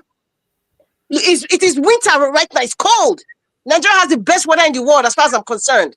Madam Rita, If bring not it for all home. these wicked entities. Madam Rita, Entities. Yes, sir. Madam Rita, bring it home in 1 minute. Bring it home in 1 minute. Please don't be Yeah. respecting all these people. Don't be calling them my senior. In fact, Peter Obi, if you are listening, all your handlers, stop calling all these people my senior brother, senior sister, because these people are the ones that has messed up Nigeria the way it is now. I'm sick and tired of people coming on social media, all these media houses, trying to play to the gallery and try to soft pedal this wicked entity, these wicked occultic entities. I respect him. You got sand, you got what? You got a chamber, you're a billionaire. How did he make his money? Which court case did he make that he's donating money to the UK? Is that Ekiti there? They say Ekiti has the highest number of professors in Nigeria or the highest PhD in Nigeria. However, you donated millions of pounds in another country. What does that tell you? As a matter of fact, I even see Pepe Balola as maybe he's working with the CIA or maybe he's a spy. That's how I even see him. Really, because all these people, when you see them investing heavily in a certain country, you know there's something happening there within that government and that person. That's just how I see it. Let me just end it here, I beg. I'm just irritated. They should remove Dele Farotimi from that jail without any condition. Thank you. Let me. Madam Rita, Wait, Black Panther. If any person will interject, I beg just 10 seconds. We need to move quickly to others. 10 seconds. Black Panther. Yeah. Madam Rita, the icon of Nigerian judicial system, the last man that is living now, that brought the British kind of judicial system into Nigeria, they wrote the book, and Afe Babalola is among them. He has stayed in the Nigerian judicial system for 6 decades.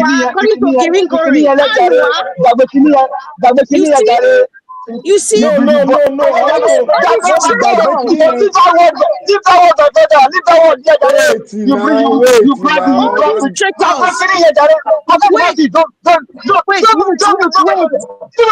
calm down. There's a name that Black Panther. There's a name you called yesterday. You asked me, I don't know how to interpret. I don't know the Yoruba word. Ebora. That's what. In fact, I should be calling them Ebora. All of them. Ebora, demigod. Ebora. That's what they are. Ebora. Fake Ebora. I beg everybody. Give us our mandate. You would have waited for Black Panther to land. I think Black Panther will. Nothing was happening to the telephone. He brought one brick. Chaos. Black Panther, quickly round up. Quickly, please. I said 10 seconds. Quickly. Yes, this man as the last man that came and brought the judicial system from the British colonial era down to Nigeria. The one that stood and wrote the book. And he's the last man still standing now. After him, there's no one. That is why we call him Ebora. These are people, when they speak, even the Asoro cannot speak as it is now. There are so many things we need to dive into, but not now. Let the fight, but at the middle of the fight, we are going to open a lot of things. Thank you. And Dr. Sim, you wanted to say something? Yes, what I wanted to say, regarding this judiciary, because I'm reading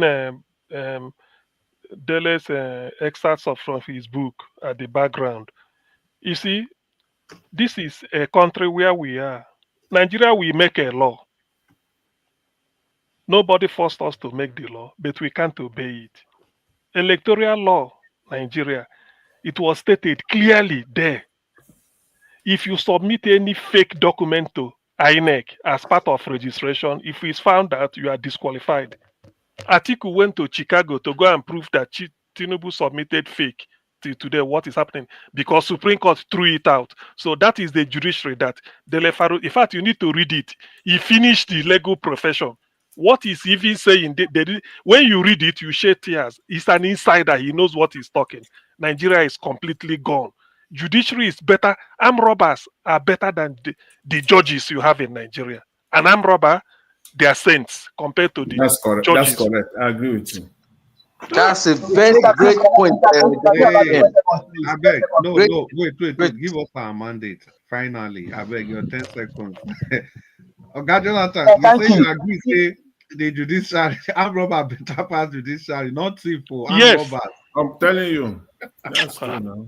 Give us Just to our circle back mandate. on what, just to go back on what Doctor said now, on what he said now. Now, you said he brought British kind of law. Because CM, you are in UK. If a man accuses another man of slander or libel in UK, will a UK judge send police maybe from somewhere in London or somewhere in your city to go and pick up the other man because he has power than him? These men, we are not disputing that fact. It's the last matter we're not. But is he practicing what he stands for? I'm not saying I'm a saint here, but when it comes to injustice to one is injustice to all, and so everybody must arise. Nothing must happen to this guy. That is the only voice that you and I have. That is our own voice. See, this affair and the rest of them, they know where they can run to. They can call themselves on the phone. Sherry, you see that case? It's my case, so they must win that case. But you and I, we only have Dele Farotimi. After knows where to run to. Tinubu jogging, he knows where to go. Where will you and I go? The voices that we have, they are taking them away. And we are saying he brought one British law. Let him practice what he brought to the country. Practice it. Practice it. Emaya Goshi. Practice what he brought. Practice it. Thank you, sir. Yeah, Nigeria, we have laws. It's just that they don't enforce them at all. If you look at Vietnam, they just convicted a billionaire to death. Nigeria has laws on paper, Mr. Kunaja. They have laws written on paper, but the country is lawless. Yeah, they 10 seconds. They don't enforce anything. So how is it that the communist system in Vietnam is able to convict a billionaire to death? You saw what happened with South Korea just yesterday, where the president wanted to pass a martial law, and the citizens just ran the whole place, cycled around them, and he had to retreat. So our people have been conditioned to accept this type of behavior because it's gone on from colonization. We never really took that colonization shackle off, really, because the process or the ritual that leads the people to do those things is that you have to fight for it, and you have to defy the people that are oppressing you. You fight, you break it off, and then your mindset is different. But we never really. That's why we call our listen. We see elders that are misbehaving badly. It's of us to call them out. We just leave them to carry on misbehaving. And this culture, and I was in Nigeria and I felt it. People keep calling you sir. And then when somebody misbehaves, you start thinking about using the law against them because you know you can't do that. And the law too, where is the Inspector General of Police? Where is those ones that are absentee landlord? Why is it that your police officers are going to other states to arrest people? That's against the law. The entire thing is a shambles. Nigeria, you've gone past 30 seconds. Yeah, thank you. Yeah, you're asking about Inspector General of Police. Yes, the people where they go guide money for airports, police people, they thief 3.4 million inside the No be 3 point something or 40 something million. Chris, thank you, Chris, let me ask a question so that everybody go answer them. Quickly. All of you, everybody here said Nigeria have a law. Now, to Nigeria, tell us when the judicial system of Nigeria was written. No, I go ask that question. I don't want to ask question. Oh, no. I need to ask you because he said Nigeria have a law written by them. Tell us. You don't need to know when now. Ask a more concrete question. You don't need to know when. How many people know that question? Ask a more concrete That is question. what you know why I'm asking that question. You see, most of all things we have something that is called our own. Something was designed for us. Even Tafai Balewa said it. 1914, he said it. Now you are making a solid point. We have a law, something that was brought to us. It was brought to us to put us together. They are breaking the law and they are getting it. It's not because the law authorized them. The law didn't authorize them to do what they are doing now. The law authorized them to do it because it's not our own making. We didn't make it. No, apart No, from the that, law Black in Nigeria Panther. right now does not allow it. You can't just Black hijack somebody from another state and kidnap them to another Black state. Panther. I don't Black think the law in Panther. Nigeria allows that. To Nigeria is okay. See, Black Panther. Wait, when we move on, to be factual, Black Panther.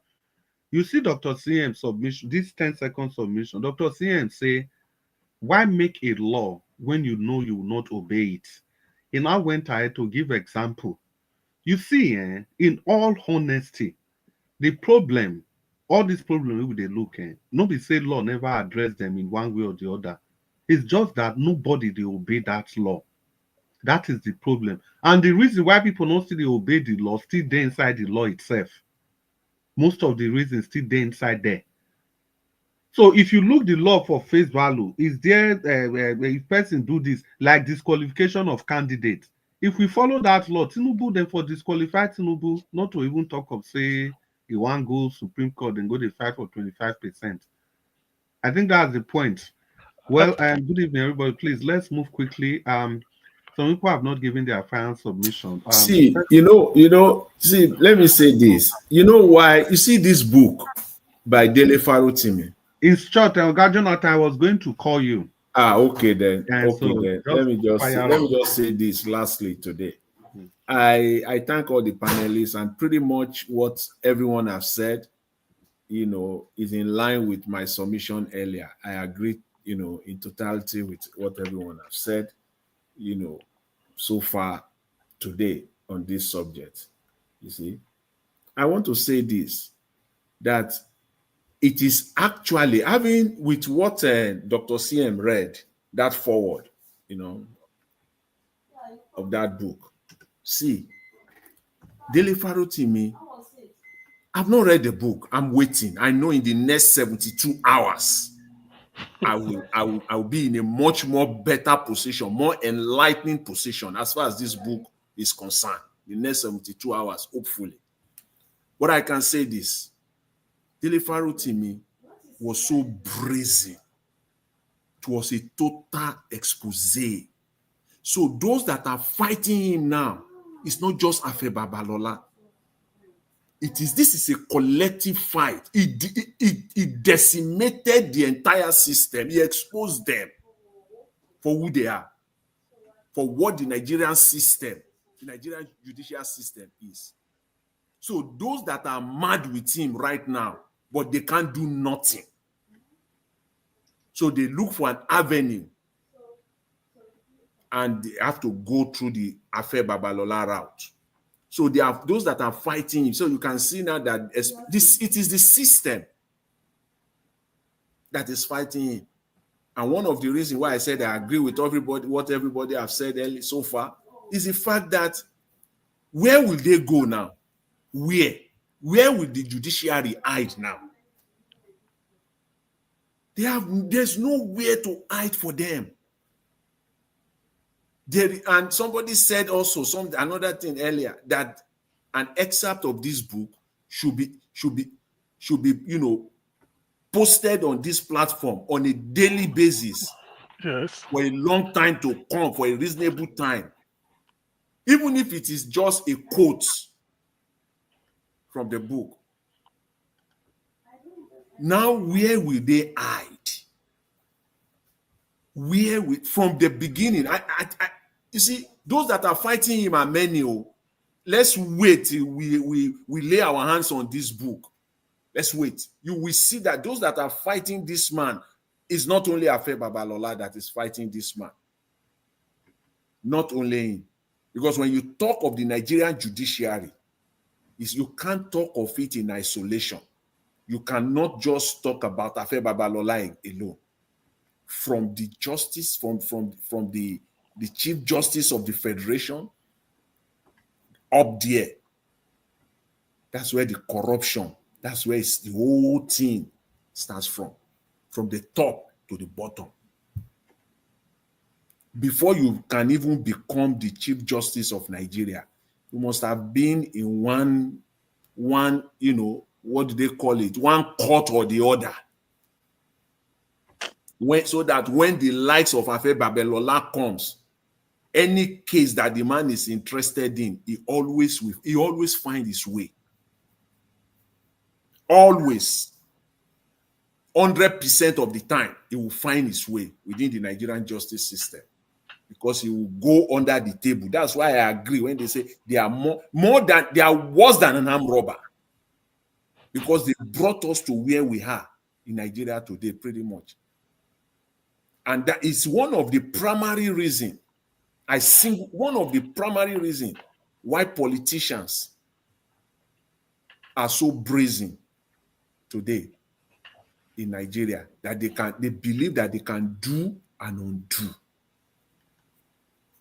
It is the court that has given them so much powers today in Nigeria. Let's please, let's make no mistake about it. The Nigerian courts, you go there to procure judgment.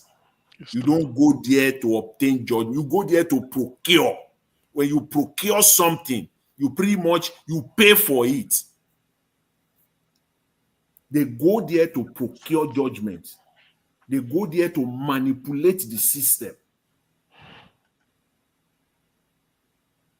This is, in fact, I can't say this. I can't say this enough. I'm waiting for them. All their hiding places has been exposed now. Because anything they do going forward, this is a wake-up call for all of us. Anything, any judgment they do now, ends from now, from this moment, since the arrest, since the adoption, because this one is not an arrest. This is the adoption of Dele Farotimi going forward. Anything they do within the Nigerian judiciary, it will either show that indeed they are impartial, or it will continue to validate this book, everything that Dele Farotimi wrote. So it is now, their job is cut out for them. No place to hide. Either you will confirm to us that indeed you are criminals, or you will tell us that you are not a criminal.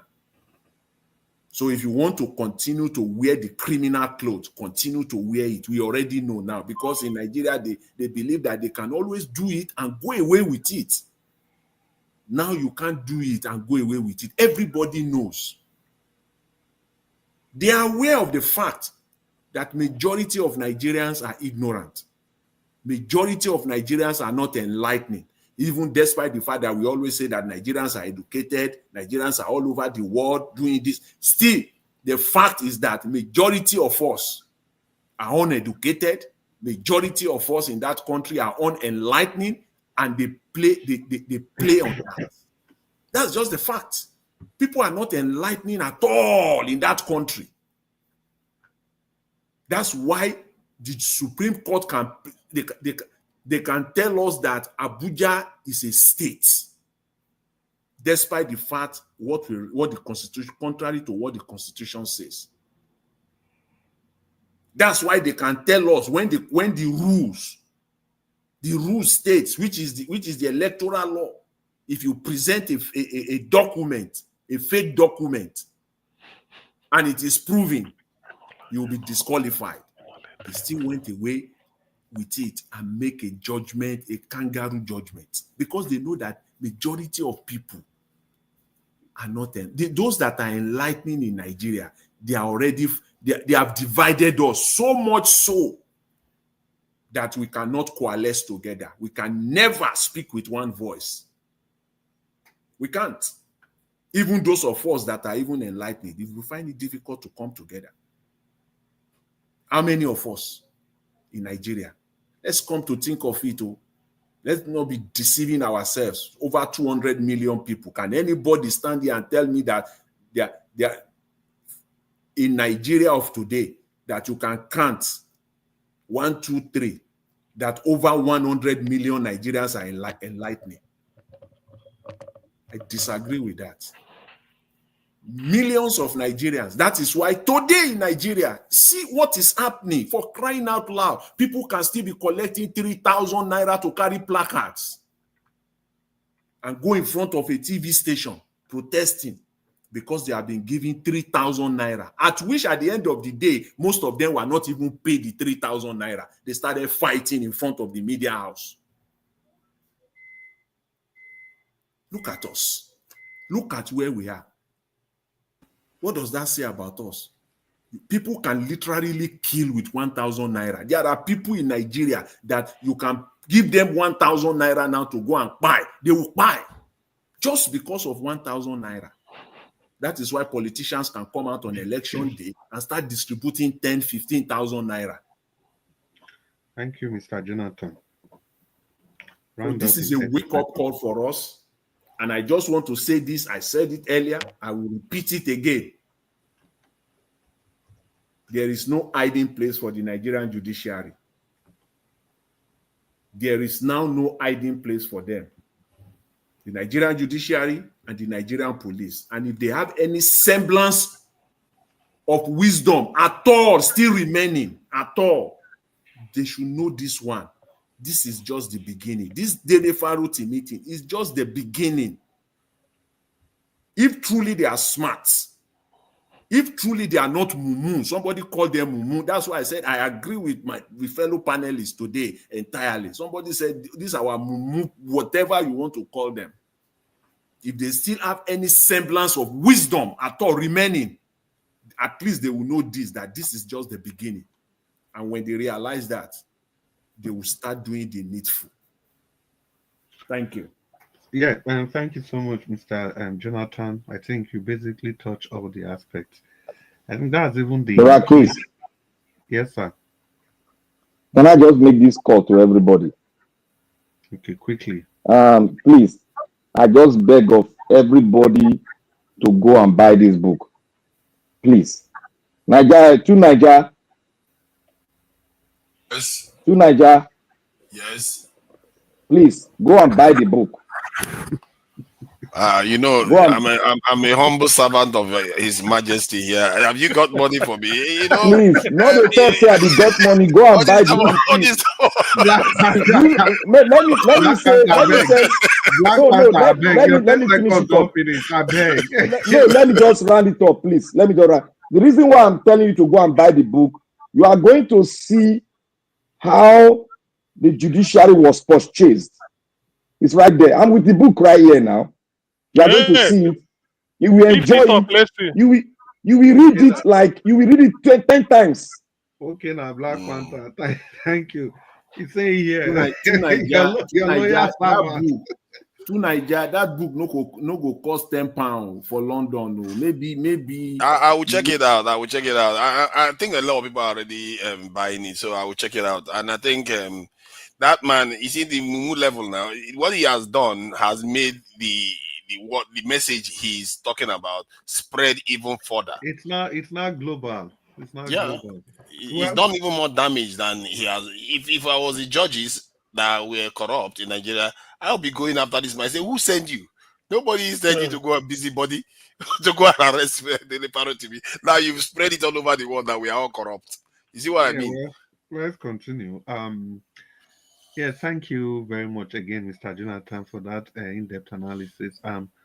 Abdul Malik, are you still with us? Abdul Malik. I think Abdul Malik is gone. Alex, you still there, so?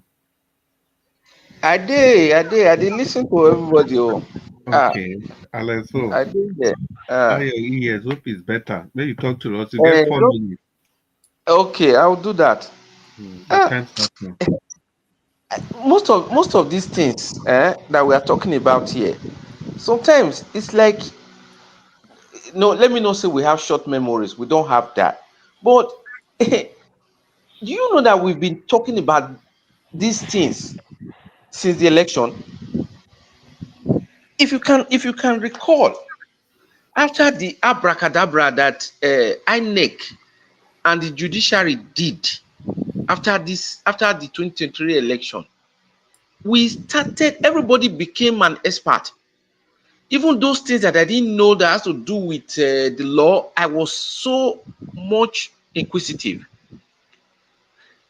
Dr. CM was talking about the making a law and breaking it. Did you guys remember that INEC or the judiciary gave INEC an order to present documents to Obi's team, and INEC refused? Yes. They came to court. The same judiciary that gave the order was now querying the team that did not get the documents. INEC was with them face to face. They did not even question it. You see, it is, this thing is so deep, so deep. These guys, they've gone so. In fact, what Dele Farotimi just did is kind of open the can, open it a little bit, and one of the worms just came out, and that brought attention. More is going to come up. Just recently, what happened in Edo State? How can Wike's cousin, just imagine that his cousin be an umpire? You know, so when you see the system in Nigeria, the thing is from another world. And he's It's a not, professor. He's a professor of law. imagine. No, associate prof. Not the same. You know, it is the same country where round up. yeah, I'm my brother. So the thing they pain person, You know, Wike, what did he do when he went to Abuja? What was the first thing he did? He started buying building houses for judges. That was his priority. What does that tell you? So I beg, the thing I still keep saying, everything did the Nigerian people hand, because these guys now only one head they get. Now only one head. The thing is just too much. Do you know why Wike was building houses for judges? You know, in wife still be junior judge. Sure, you know. So in the tell them say, me I remember say my wife na one of her me na they give her some case, may the handle take the land. Yeah. As Nigeria they so Wike can never lose any case till they die in Nigeria. Now so it did. Yes. That's you know. That's why we say everything did our people hand. So we are still with the fight continue. We dey here. We go now fire for fire. Okay. All right. Thank you. Mr. Chris, can I take my turn now, please? Yeah, wait, Black Panther, you will. Thank you so much, Alesso, for that wonderful submission and for joining us today. Yes, Black Panther, finally your 4 minutes. Yes. Before I go, the reason why I made the statement against on what two Nigerians said was because of the extract I've gathered together. And when you gather facts together of the history of how your amalgamation came about, and those are the founders that were together that spoke on this amalgamation till date, what they've spoken is still on. When I said the British system, look, the British, they are there. The British came to your place and gave you a system which they are not practicing in their country, but they gave you a system and made that system to fight against you as a nation. That is the system they gave us. That is why I'm saying that, do you have a system that you yourself created for yourself that has all the senses of your tribe in it, that has everything, how you are, how you live your life in it? You don't have it, you did not participate in it. So how do you expect those that know the trick of the system, who are still living, handed it over to their children, that know that this thing was not done by us? Why do you expect them to obey the law? That is already illegal. Why do you expect them to obey it? How do you expect them to practice what they know that is illegal? You and I did not participate in giving to the people to form a country. How do you expect them to obey the law? They know that this is not a country. They know. They all have the extract from 1948, 1947 to date in 1964. These three wise men spoke about this country that you are calling a country, but they did not call it a country. They did not call it a country. I don't know what make you to tell me that it's a country. When we talk about it's not a country, most of you argue with us because you don't even know.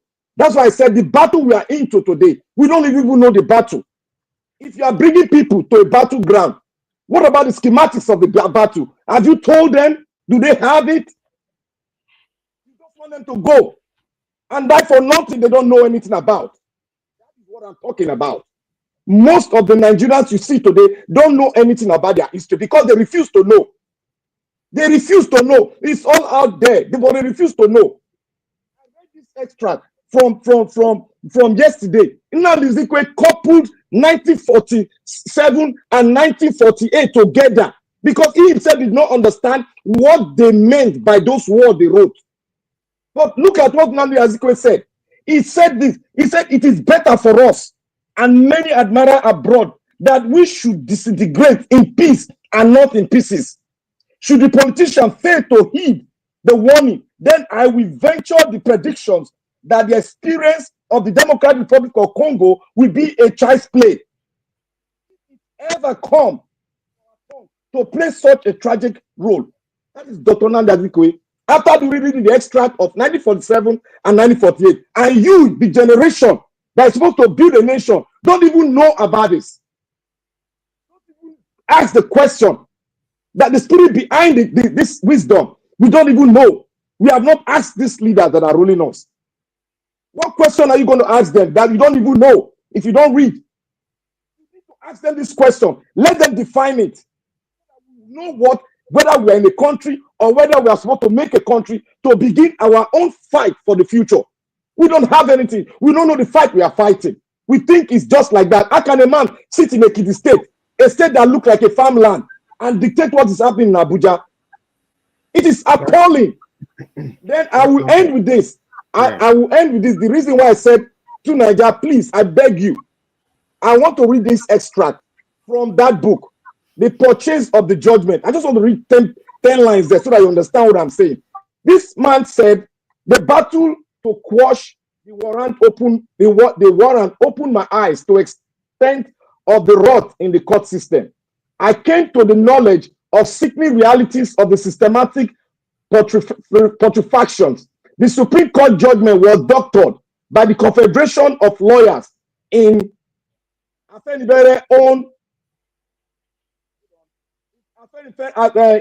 this same man that took him to Ekiti State Chamber and the law office of S.V. Joseph and Co. And end the desire by the Confederacy was sorted out with the active convenience of the head of justice of the Lagos division. The name is there. Submitted a petition to the police, and I soon found out that the electors, that the people that their crooks lawyers had co-opted the police into the scheme to steal justice. We need to. This place is very beautiful. It shows how they gang up to steal our vote during the election. The system. This is the umpire of subverting justice. It's a big one. So I beg every one of us to read it because we are going to find solution in this cartel that he has spoken to us through the book. Thank you. Yeah, sorry, Black Panther. Mr. Chris, Black Panther, please, when you are saying something very educative like this, the gadget that you are using, your voice goes off and on. So some of the words that you say is not heard. Do not use any gadget. Next time you want to make this kind of educative expose, it's very important. If you go back and listen to yourself, whatever it is that you're wearing, it's taking out some of your words and it's wavy. Let me use that word, it's wavy. Thank you. Yeah, I was also thank you, ma'am. Thank you, Madam Rita. Black Panther, you know your voice usually rises and falls when you I don't know. It just happened almost on a daily basis. So, Black Panther, I think something you need to work on. Thank you. So let us continue with the broadcast. Dr. CM, you wanted to talk to us? Okay. Just use your 4 minutes and let's hear your Okay. voice. Okay. In my 4 minutes, I'm trying to. Maybe I will still do 4 minutes. this thing. Okay. Yes, I will.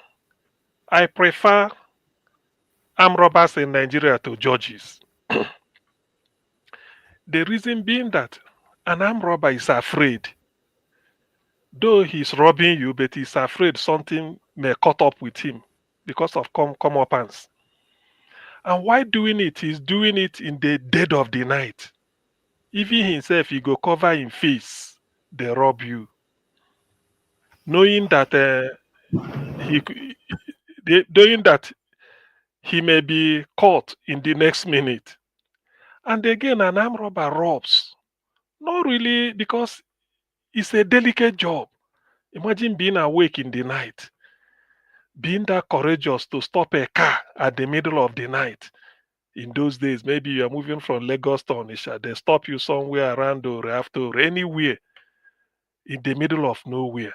He's taking a risk and he's not happy. Do you understand? He won't advertise it. All the time, all he's trying to do is pretend. But a judge, Nigerian judiciary, hey, Jesus Christ, he go get title, number one.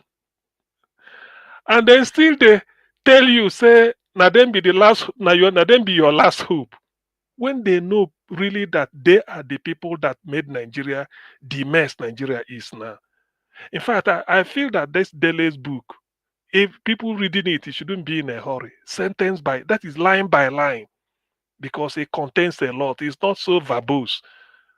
He likes to write with brevity because he read English language as a first degree and then law again as another degree, though bachelor's. So he writes. It's not like somebody who read political science. Because of that, he writes briefly, short sentences. And he means a lot. And he can use so many words to describe anything from the what I've said. So Nigerian judges are just, the armed robbers are better. Armed robbers are saints, to be honest with you. The way they so mess up the society called Nigeria, they deploy police to illegal mission. They don't care. They will tell you this is the law. Is it not those people that did law? Is it not them that passed it? Electoral law, they took it to Supreme Court, they looked into the pros and cons, all the nuances.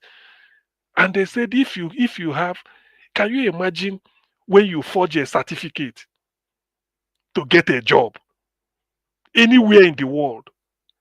If you escape, the moment you are doing the job, any day they discover you forge your certificate, you are out. And they can prosecute you. That's why it's always said in your application form, you have to sign that, knowing that all the information supplied here is true and accurate. That's what you are signing. If they now discover that whatever you said in your phone, you lied, not to talk of forging a certificate, you are out. In fact, they hand you over to the police. Because not only that, if you say you are 20 years old, maybe you say you are 30, when you are supposed to say you are 25, you want to fit in. That is just falsifying figure. It's just for you. But when you go and forge certificates, say you attended Oxford University or University of Lagos, when you didn't attend it, that is forgery. And because of that degree you put in there, they gave you the job. That's why they gave you the job. So you fool them. In other words, Tinubu, who forged certificate, Atiku proved, come back to the judges in Supreme Court, say this is it. Go and check it. They said they threw it out. So why make the law? And these are judges in Nigeria. They are the real people that killed Nigeria. Thank God that maybe this was why God created Dele. Dele was born into the world. Yes, you may not know why God created you. It might be at your old age. It might be when you are young. But in Dele's case, I think there is nothing. He has done his earthly job. He will not be waiting anytime God calls him home. I don't think he will do anything more than this. That his book is the bestseller in the whole world in terms of politics also. all over the world. People are looking for it to read because it's not just about a person, but he used Afe Babalola as a contact point. He said Nigerian criminal. You know what is criminal justice? Criminal law means committing a crime against a state, not against an individual. So you see the Nigerian criminal justice system at the level of Supreme Court. For you to be a son, you must have defended a case up to Supreme Court and be winning. How will you win? You go and bribe the judges. No wonder you see Nigerians stealing 200 billion, 180 billion. You're wondering, 1 billion, you can't finish 1 billion in a year, even with interest. But they will go and steal all these things because they know out of that 100, what they really need is 25 billion. But the remaining 75, they organize SANS. Those SANS will now go and be giving it to different Supreme Court judges. That's why Hope Uzodinma from number 4 became number 1. Do you think it was just a case of looking at the law? So this is exactly that's why these are the judge they know. If you don't bring that bribe, they won't because they say you are the Supreme Court, everything is final. Everything is final. God, they hit the gavel. You are off. Say you can petition to God. There's nothing you are going to do. That's why they steal all those. If you like, go and tell. There's no way you will steal 100 billion and you'll be giving a senior advocate of Nigeria 20 million or 30 because they know how much. So they will tell you this thing is not only. In fact, you know, you will be bringing 25 or 30 might be your own. The remaining 70 is for them to go and do the shopping. Somebody who read law, let me end on this. Somebody who read law at Harvard, he had a master's. The name is Sam Amade. You people see it all. He read law in Calabar, made the best result, LLB. Then went to Harvard and read masters in public administration, masters in law, and a PhD in law. He said the Dr. internet. Let me round up. Yes. No, the same Sam Amadi of NEPA regulatory something during Jonathan's time. Yes. Okay. Yes, it's man. He said the thing in Nigeria is when you have a case, there are agents, just like you have a estate agent if you're looking for house in Lekki or anywhere. Their own is to tell you, bring the money, they will shop. Shop means like you are going to look for the best toothpaste. Where can I get the best toothpaste in Lagos? Where can I get the best car? They will shop around for the judge that will handle your case. If it's federal high court in Calabar, if the case is there, they can decide that the judge that will do it, they transfer the judge to a lorry. The one that the judge they want to bring in, maybe the one in Calabar doesn't play ball. He is one kind person. They will transfer him to Federal High Court in lorry because you can go on transfer. Then maybe the one that will do it is from Enugu or Benin or Federal High Court in Kaduna. They will send him to Calabar for that case only. This is what the man said. Didn't talk to me. He said it openly on air. He said that is it. He said that is how they do it now. You go and shop for a judge. And before, if you do one or this or do or that, tomorrow they will put you in Supreme Court. Look at Wike's wife has started. So Nigeria, armed robbers are better. Armed robbers are, you see the analysis I've given. Armed robbers are better than Nigerian judges because an armed robber is only dealing with you direct, one-on-one. It doesn't concern. If armed robber is dealing with me, Chris, they in house, Black Panther, everybody they their house, they sleep. But a judge is that he's influencing the society. A case whereby you give Imo State number 4 as number 1. Look at the situation in Imo State with Hope Uzodinma. So that is what we are saying. Armed robbers are better. Far, far better. Armed robbers are saints. Nigerian judges are the real people that killed Nigeria. With this Dele Farotimi's book, I don't think anybody will doubt it. They are the people that murdered Nigeria and they are still doing it. When you can't have faith, you are going to court and somebody is collecting money to go and set a criminal free or even to convict somebody who is innocent. Thank you. Let me stop here. Thank you very much. Round up in 1 minute. Okay. Well, the only thing is that for us, let me just say this as a plea. We should all read the book, of course. That will not be a case of, and I buy the idea of the person who said we should place in some extracts, here every now and then. That book is like an encyclopedia, very small but very powerful. It gives you an inkling. And though I've not read it, but I have to believe at least on balance of probability, more than 65% of what is written there. By the time I read it, I can relate to some, not because I've been to Supreme Court, but I can, from what I read and all the analysis people are giving, and then why our politics is broken the way it is. That's why politicians will tell you go to court, because they know as you are going to court, they are going to see the judge. After seeing the judge and bribing your way, so how are you gonna win? And you know, in Nigeria, don't use trial by jury like they use in America or UK anywhere. No, it's you versus nothing like jury. It's you versus the judge. When you look, they just put it back, bam, and that is the end. Then you come back, say go and try again. So that is why armed robbers in Nigeria, they are saints. I can quote them any day. Armed robbers are saints. They will go to heaven. But as for judges, your guess is as good as mine. Thank you. Yes, Dr. Stephen, thank you so much. Your judges, your guesses are as good as mine. This new word on our coin, so say armed robbers, they are better than judges. Not even Yes. thieves. No, armed robber, no be one, no be one on one. Armed robber na you versus armed robber. Yeah, Na. I get the point. I get the point. But George, look at you. Look at. It affects generations. Their dear. pronouncements affect Dr. generations. CM, I beg Yeah. you dey correct. They don't dey drag that one. Your analysis, the thing hit more than 100 points. You score more than Thank 100 you. Yeah, points. because Do the thing. our decision they affect everybody for full state. For example, imagine now Your their system is cut increase. decision through us Remember. to where we see they there. Mm. Madam Rita. Yeah. Okay. Yes, I'm here.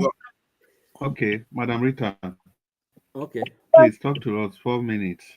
Okay, my 4 minutes. What I have to say is, just listen to everything so far and looking at what is going on. It just tells you that Nigeria is kind of captured and ruled by an occultic group. And we can only hope that people like Dele Farotimi can come out now and give an expose so the world can see it. And then the ones who do not understand what is going on can say, okay, this is really what's going on. There gotta be some kind of solutions of some sort. But really, what we are just like, it's like as if we are hexed. Yes, that's what Nigeria is just hexed. What is the solution to all this? More exposures? But what happens after? I don't know. Dele Farotimi's family, God bless them. Let's just pray for them. Pray that they are safe and pray that, they are not intimidated, because that's the style of, that's the framework of the Nigerian system. They're just everybody's like, who knows who? Let me go and meet the mother. Let me go and meet the father. Let me go and meet the uncle and tell him that, okay, these are the conditions. In fact, I'm sure he has told his family, do not go and beg this man. Don't go and beg him. And please, let nobody go and beg Afe Babalola and the likes. Like what Mr. Jonathan was saying, that it's not just Afe Babalola, it's a conglomerate of occultic people that are after this man. That's what's going on. It's a conglomerate of occultic men and women. And you can see, Dele, for example, you see the statement she made last year when we were going for the presidential, the trial of the election, Peter Obi's trial. She made some very, very nasty statements. But two of her children are judges. What's the former Chief Justice of the Federation? Is he his son or brother-in-law? They are all in the justice system. That's the name of the game. So it's from one generation after another generation. They're in every ministry. They're aiming for the topmost position for their children. That's because they want to continually control the system. And they don't even mind if they are even influenced or make a deal with foreigners. They don't care. Because the end game is I want my family to have money and power and influence. Full stop. I want people to worship me by my achievements, which a lot of Nigerians easily fall to. I had a personal friend who just felt like who the hell is Afa Babalola? Is he a god? Like, who is he? Okay, are you not rating, his character by the number of GCON he got, or the number of sons he has, or the amount of money he has in his account, or the number of foreign investors he knows? In fact, I'm right now, I think that the judgment of Peter Obi's judgment of the presidential election, it was written and arranged by Afe Babalola. I'm just thinking now, because you see the likes of the people in from Bodilon. I believe, because Dele Farotimi said he's not sure if the presidency is involved. I believe the presidency is involved. That's my personal belief. Everybody who is silent now, just know that they are in the same occultic group. I am saying it again. People might be offended that I'm saying it. Olumide Akpata, I need you to speak. Because if you don't speak, it says a lot for me. I need you to speak. It says a lot for me.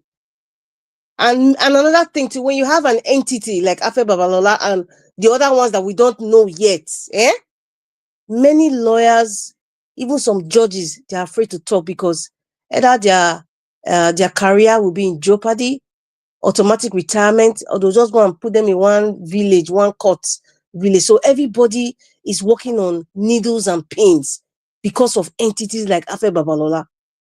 And that's why you see, what's the Ruben Abati talking from every pore from his body as if he's kind of praising the guy, but trying to make it seem like, oh, it's illegal to do that. That's why I said people like that, it's like I don't want to have a conversation with you. Pick one side, tell us who you are, and be proud of it. If you're a traitor, say I'm a traitor. If you're an oppressor, say I'm an oppressor. Don't tell me I still respect him. Don't tell me he did this wrong. Then you not start to kind of praise him, telling me that, okay, he got 1,000 certificates, or he got 1,000 GCON, or he donated 1,000, student school fees or something. That pontificates him or make him some sort of royal deity or some sort. That is our problem. You see what is going on in the US? I don't know if any of you are following the entertainment industry in the United States. What is going on with PDD and all the big giants? Everybody's quiet because they have a justice system that is working. A justice system that is working. I've been following this case since November of last year. We have a justice system that is working. Judges cannot be bribed. You see what happened with the certificate issue with the man from Bodilon? That judge, how old was she? She was not in her 30s. When we were dealing with Chicago State University, they were all shaking. You see how, what's his name? He's a senator.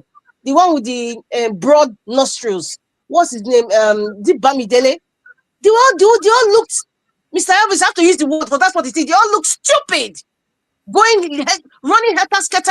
Oh, I had a certificate. I was a New York state lawyer.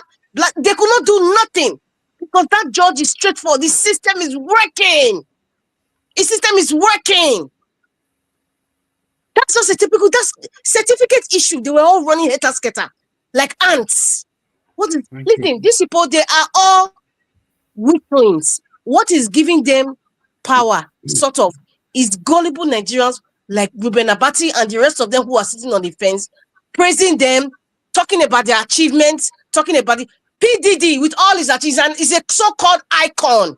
Wait, who is what icon? An icon that is full of ashes, wicked ashes. They're telling me who's the next one, Professor of Rice and Beans, and nobody should come and tell me. In fact, I'm ready for anybody to tell me, oh, respect these men, they are white hair. They are not respecting Nigerians. They're making life miserable because these men, they have lived their life. They have enjoyed Nigeria to the fullest. But you are suffering. Their children are enjoying the legacy from their father. They said, and they're the one destroying the system. I'm making this occultic circle bigger and bigger, and you not tell me to respect them. You must be joking. You must be joking. That ain't happening for me. Only Pa Adebanjo is the only man that is in his 90s in Nigeria today that I can respect. I don't even respect Clark. I don't. Not because of the entire house, their old wicked old age. Thank you, Abeg. Thank you very much, Mr. Chris. Yeah, Madam Rita, thank you so much for that your submission. Yeah, I think I agree completely with you. Not completely when it on the matter of Olumide Akpata. Not completely in the sense that I think Mr. Jonathan was making a point yesterday. If Olumide Akpata must speak, it's not just coming out. He has to speak at the right time now that it is hot. So it's not just about well, maybe after 1 week he now comes out to come and say what he has to speak now so that let's know where he stands now. Let's know where he stands now. It's not a question of after they have carefully judged, look at the situation, Mr. both Chris, sides carefully. Yeah. Mr. Chris, Hmm. if you allow me 10 seconds, or maybe, so do they have to call his name? They have to rub up for him and say, Olumide, come and speak, oh, I beg, come and talk, oh, man. Nigeria is it. So you have to come and tell Olumide, they have to call his name. That's Olumide, the problem. That's why. Yeah, that's why I come and said. talk Yeah, on this issue. They have arrested that's Dele why I'm Farotimi, even oh, saying please come that and I talk. don't. I'm not just completely agreeing with Madam Rita because it's not just only that he will come out to speak after I don't wait reach 1 week, see where the pendulum is tilting to. Who should be, I am who should be in the calling, front? I am Who should be in calling because Olumide is a political figure in the Labour Party. And so, Yes, and you know, Dele Farotimi was one of the people who was supporting Peter Obi exactly. and other Labour. So it's expected that she speak. If he's waiting for us to call him, I will call him. I will just say, okay, let him use his church mind to speak. I'm No, what we calling are him even out saying, now, so we what know we he are was saying, supposed to speak. Let him know yeah, that we Madam know. Rita, what we are saying is that by now we should be analyzing what Olumide Akpata has said It on should the be, it should issue. be in the forefront. It should be in the forefront. We should be If he's analyzing not what he has talking, said. the father is not talking. Let him know that we are watching you. You are supposed to Yeah, talk. You do not talk. So that's he the has point, have Madam to say Rita. it out. He That's Can has the to I ask point, a know. Madam Rita. question? Can I ask a question for everybody? If he now finally wake up after this cause, he now come to say something. For me, it will not be as valuable as him coming out spontaneously to speak, even if not for anything.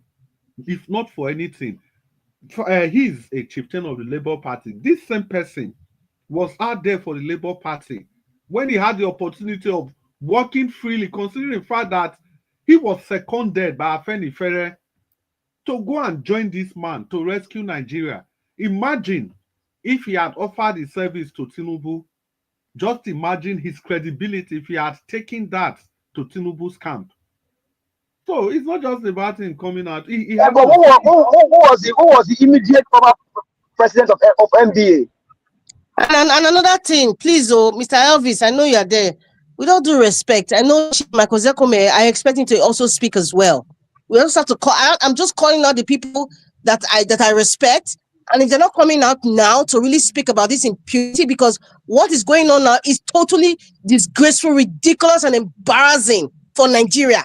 That somebody can just be placed in jail, there's no trial, or he's not passed any bail conditions. It's ridiculous. Is he a pedophile that they're keeping till next week so that this weekend he will suffer? That's just the typical brazen Nigerian system, wicked system. But To talk.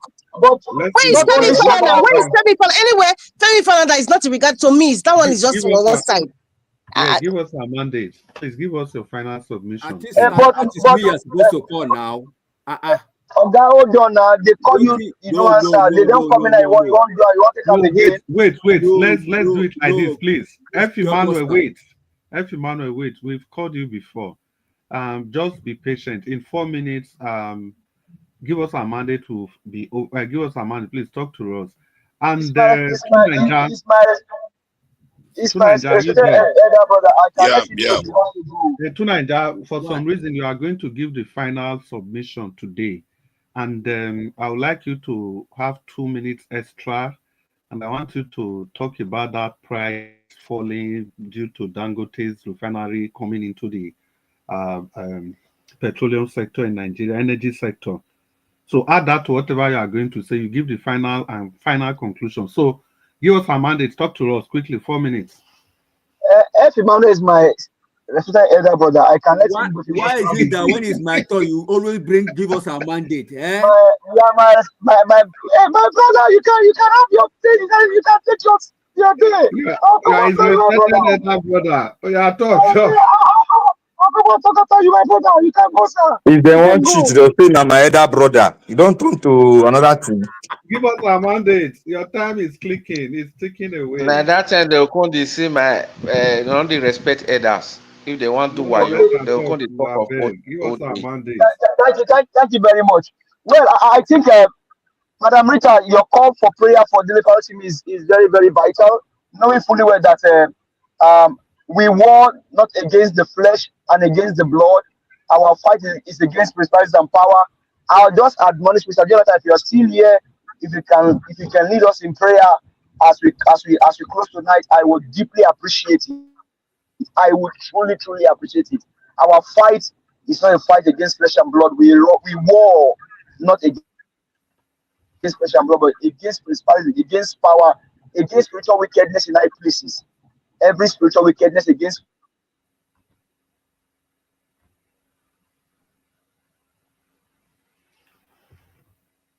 Farotimi, we demand that Can anybody? that they are evil. Rita, when you were speaking yesterday, go ahead, sir. No, I wasn't hearing you. I thought it was from my side. Continue. Give Okay, us okay. some. Your call and saying that all your expose about your secret court is just right on point. Is right on point. What spot on? It is not. It is not any hiding. It is not. It is in the public domain. These judges, lawyers, most of them, they are secret courts. They are secret court members. And when the person is saying your guess is well as mine, you know their names. So we will pray for Dele Farotimi and will not stop speaking. This one that Affair Bala has done, you are beat more than you can chew. These men are evil. These men they are evil. They are just wicked men. And that's why when it see, I'm not saying I'm perfect, but when it comes to injustice, oh, I don't have You dey little go this off thing and for it. on, And that's no. why You dey go off and because on. you say what? You are going Can you hear me? off and on. Your line is not stable. Okay, Give I'm us so a sorry. mandate. Yeah. Okay, Even the I'm first so wedding sorry. Can you hear Nigeria me now? line better pass your own self. Can you hear me now? Yeah, we can hear you. Give us a Okay, minute. I think my elder brother is trying to hold my network. Let him go so that way I go enjoy my day. But Mr. Jonathan, I beg, lead us in prayer for Dele Farotimi. My elder You brother, don't run. F. Emmanuel, you You can don't go. run for spiritual elders, Since you Abi. don't, Wait. Give us a since beg. you don't attack my network, you can go. His elder brother F. Emmanuel. Open your microphone Elder and talk brother, to us. talk to elder for 4 church, minutes, talk. F. Emmanuel. Quickly, F. Emmanuel. 4 minutes.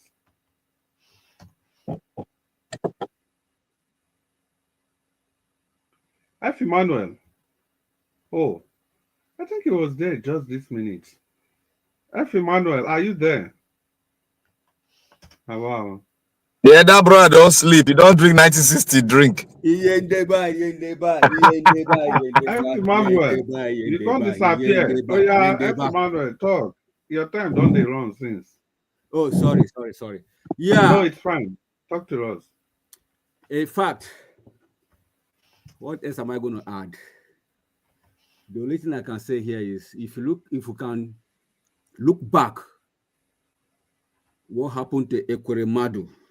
If it were in Nigeria today as we speak, that guy would have been working freely in Nigeria. But look at it now, it's in the bar. That is system that works. That system that works. He will get chieftaincy title. So that tells you that the rottenness of in our judiciary is not today. It has been there. It has been there. It's just that we have not really paid attention to it. All our attention has always been on politicians only, not knowing that those people are just green snake in green grass, destroying our democracy, conniving with the powers that be, and doing things, calling white black, calling black white. But thank God for the likes of Dele that has written a book. He can only shut up the messenger, but the message cannot be shut up. And thank God he has put the message in the black and white that people can read. Even our children unborn, they will read it. If they lay hand on this document, they can read it anytime.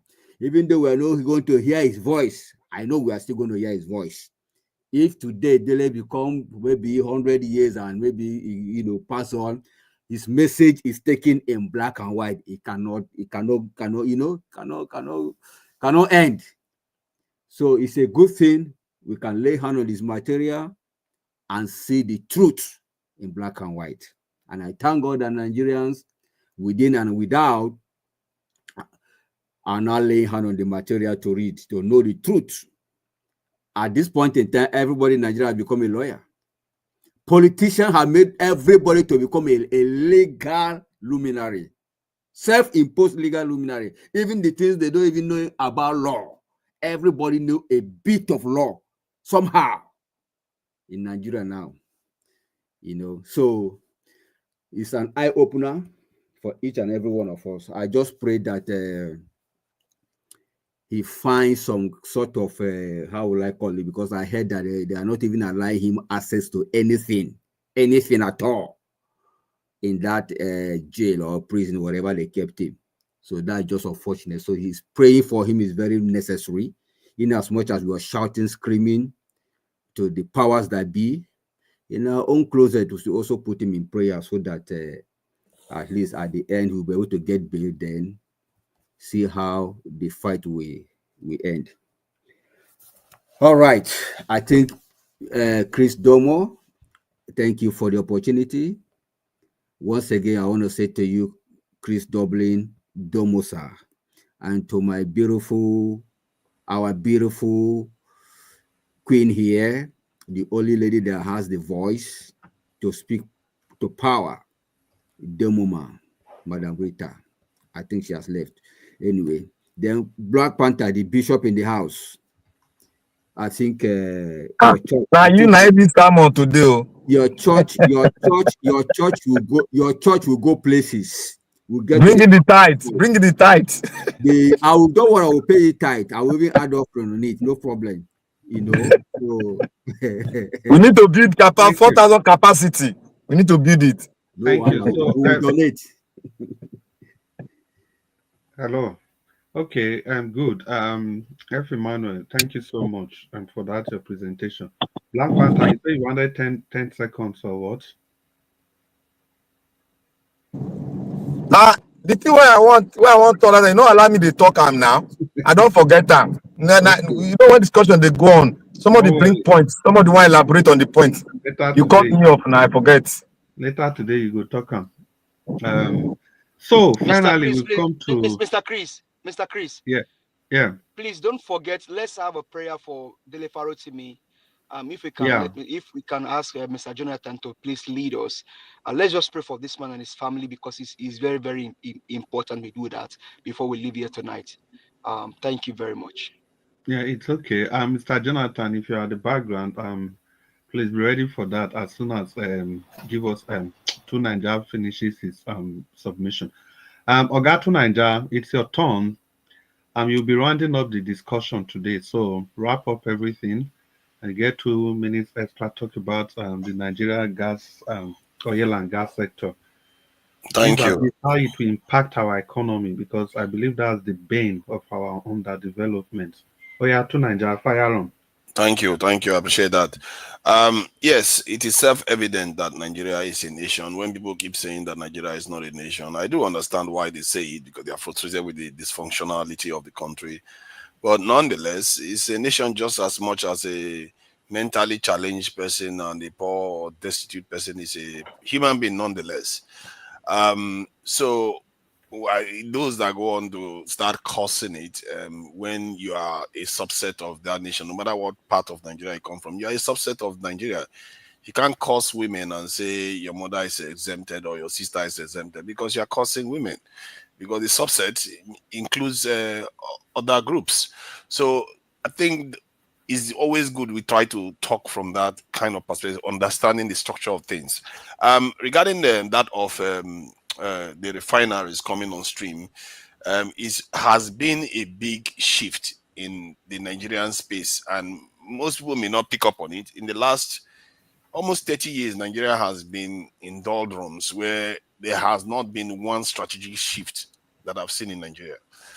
For the first time, with the Dangote refinery coming on stream and that of this in Port Harcourt coming on stream, that is the first strategic shift I've seen in Nigeria. The reason why I say that is because there are refineries closing all around the world just to cater, just because of this Nigerian refinery coming on stream. And many nations are going to start relying on Nigeria to get their petrol. In other words, they have a stake in Nigeria being functional. So, and that is what Nigeria should be. Nigeria is a very, very important nation. We should never take that for granted. And I can give you 1,001 reasons. From the people that trace their lineage to Nigeria, you'll be shocked how many people trace their lineage to Nigeria, including the Bantus that you see all over Africa. All these black people you see all over Africa, from Cameroon all the way to South Africa. Many of them trace their lineage to the Mambila Plateau in Nigeria there. And then you talk about the African American, Brazilians all over the world. Nigeria is specifically very, very important to black people. And sometimes we forget that. In the terms of the refineries coming on stream, I think, like I said, it's a strategic change. And this government, they knew it was coming on stream, and they went ahead and sabotaged the economy before the refineries came on stream. And this is one of my biggest problems with Nigeria, that the people we have running it, I think this is what has been happening all this while. They've been there just like caretakers. They are not there to build the country up. They are there to pretend as if they are doing something and ensure the system remains dysfunctional. Because how can you have a refinery, two refineries possibly coming on stream? You know that. You know Dangote is about to come on stream. Your job should be, your biggest priority should be making sure Dangote gets crude oil. That's the biggest job you have. Dangote, get ready. We're going to get you all the crude oil you want, so that all those foreign exchange we are using to defend, all that money we are using to defend our naira, we don't have to do it anymore, because over 30% of our foreign exchange goes into purchasing this in petroleum products. Imagine that. Just one man was able to transform a nation of about 270 million people. Just one man was able to change that. You have to recognize the momentum, the momentous nature of that change. And the Nigerian state, what did they do? They tried to sabotage it. Now it's come on stream, and from what I gather, Dangote is not getting all the crude oil he's supposed to be getting, and the Nigerian government divested from Dangote refinery. You see another mumuti or dangerous thing that our governments do. No matter what money Dangote made, Nigeria would have gotten 20% of it. But instead, the Nigerian government went and colored that one back and said, let's just get 7.70%, making Nigeria poorer. Who does that? Who does that? But again, that is on another side. So with the refineries coming on stream now, let's say they've done their worst. The refineries are now coming on stream. If the Dangote stops importing crude oil, as the Nigerian government starts supplying it, and it starts selling it to Nigerians, and the Port Harcourt refinery starts working, the demand for the currency, foreign exchange reduces. It means the Nigerian currency should appreciate. It should be heading to $1 to 1,000 naira at the most. And if that happens, the petrol price should come down to around 600. Have you forgotten you have a loan that you collected? Yeah, the loan doesn't matter. Loan doesn't. So how will it affect your economy?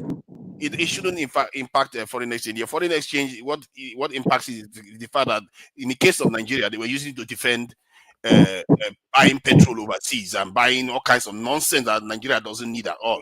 Personally, I will ban a lot of nonsense that Nigeria doesn't need. Other than machinery, computers, all the type of things that actually helps develop the Nigerian economy. The rest should just stay overseas. And if you want to import it, I will slap a massive tariff for it, so that when it comes inside Nigeria, the tariff, I will use it to sponsor the local manufacturers to start manufacturing those things. And the moment the local manufacturers catch on, I will block that one from coming to the country. We need to start transitioning from importing to manufacturing value-added products, and that is what Dangote is doing. Dangote is not only stopping, at least in theory, it's not only stopping us from spending our this foreign exchange. It's also doing value-added manufacturing. So in other words, he's earning dollars. But you know, all this stuff should have transformed Nigeria in the next 1 to 2 years. It should, by right. Please, Yes. I have to interject. I think since over 2 years I've been listening to you. This is the first time I'm agreeing with you when it comes to that of the manufacturing sector and making our home made goods to be attractive. We can even beat China with what we have if they really look inward. I really agree with you on that. Thank you very much. Thank you. And our president travels all around the world begging people for I money. bet to Nigeria, wait to my brother listen. For over 2 years, you agree with to Nigeria for the first time. It's all right. Wait, never been to What Nigeria. about the damage where don't make with his word? Black Panther, you wait now. Alex, wait to Nigeria never talk finish. So you go throw one controversy, enter this submission now. Everywhere goes scatter. No, even if look, they say if Pikin do something, even if he do bad, you go still praise him. I beg. Yeah. So that one, Nigeria, I must give him his coffee. Yeah, to Nigeria continue. But please, if any person has anything, just note them down. He go get like 1 or 2 minutes to answer the question so that we don't break his train of thought. There's a reason I wanted him to talk about this. To Nigeria continue. Yeah, thank you.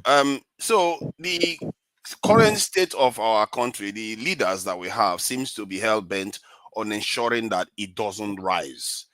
The Nigerian government decided to float the currency, knowing that they are going to cause all this damage to the economy. The damage that they've caused to the economy is more costly than the money that they were using to defend the currency.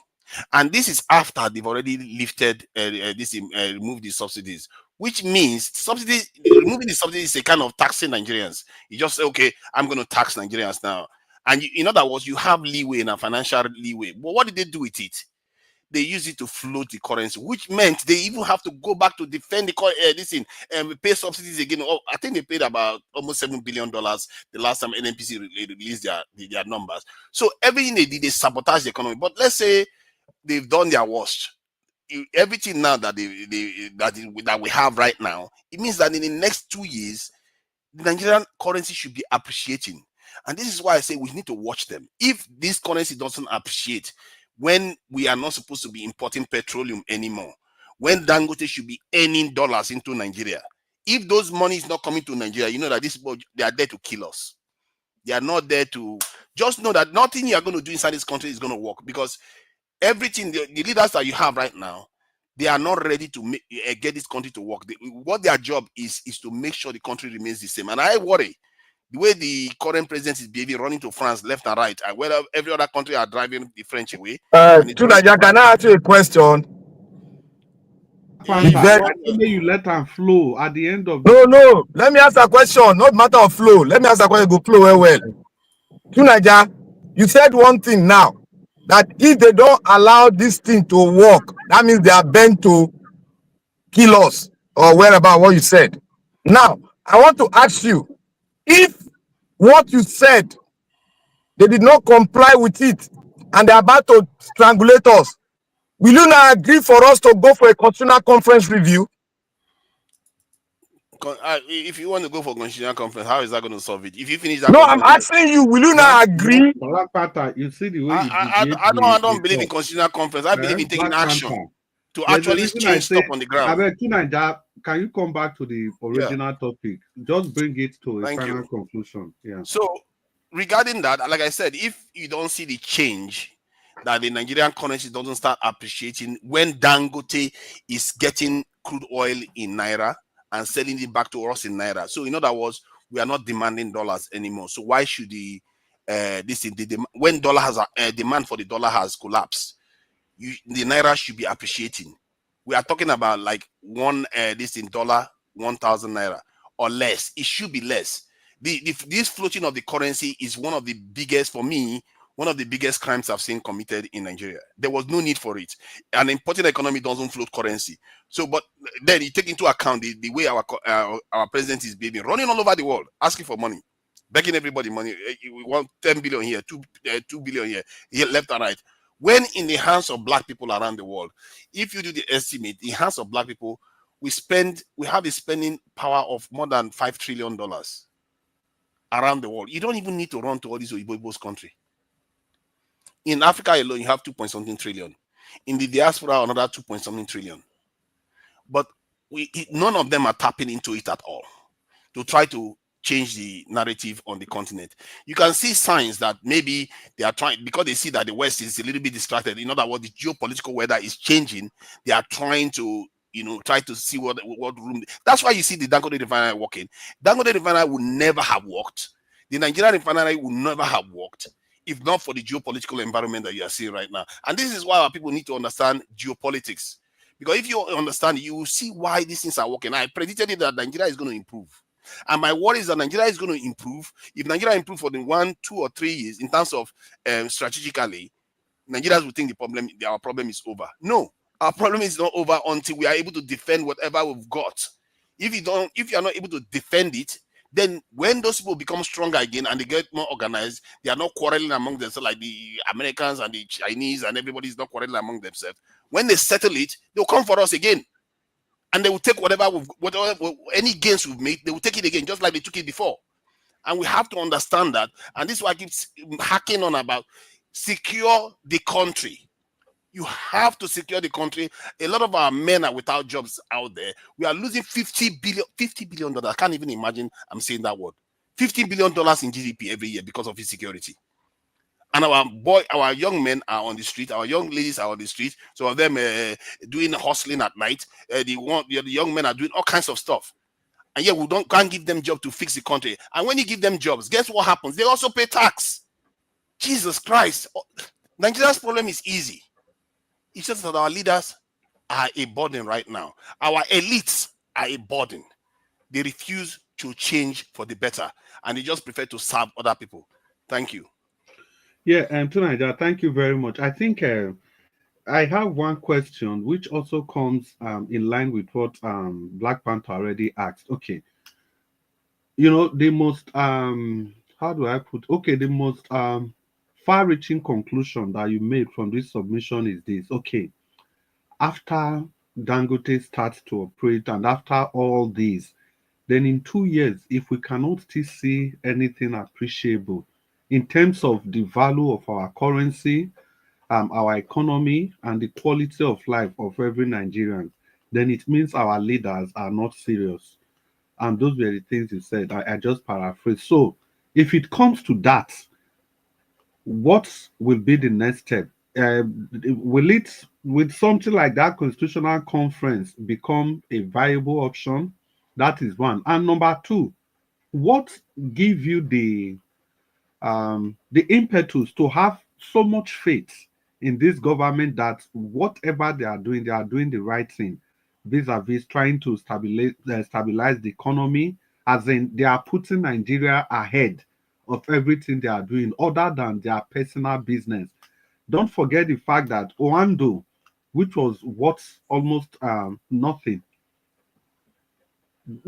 before Tinubu came to power. Immediately Tinubu came to power. Remember the deal they did? All of a sudden, Oando is worth over, is it $70 billion? So is there a way you can actually say that whatever reforms they are doing it for the benefit of Nigeria, or they are just doing it for their own self-interest? Because if we have to wait for 2 years, you know how much damage they are going to do. Okay, let's assume we wait and at the end of the day, nothing comes out.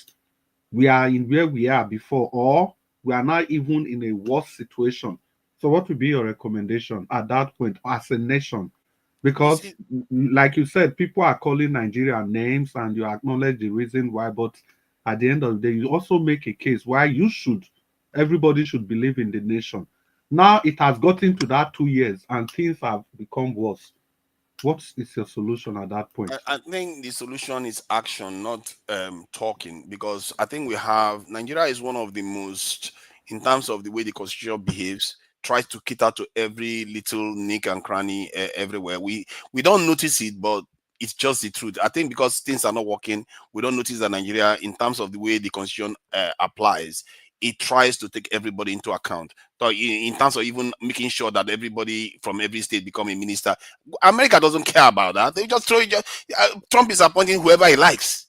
TV presenters, anybody just into cabinet, let them get in. The guy, his son went and became a director of a board member of another company, and the company shares in one day, the company shares shot up 90%. So you can see, even in the West, there's corruption. Look at what Biden went and did, pardon his own son. The entire thing is just that they are functional. You see, the thing is, it's not about discussion. The UK they don't have time to talk. They believe in action. The action is secure your country. That one number one thing.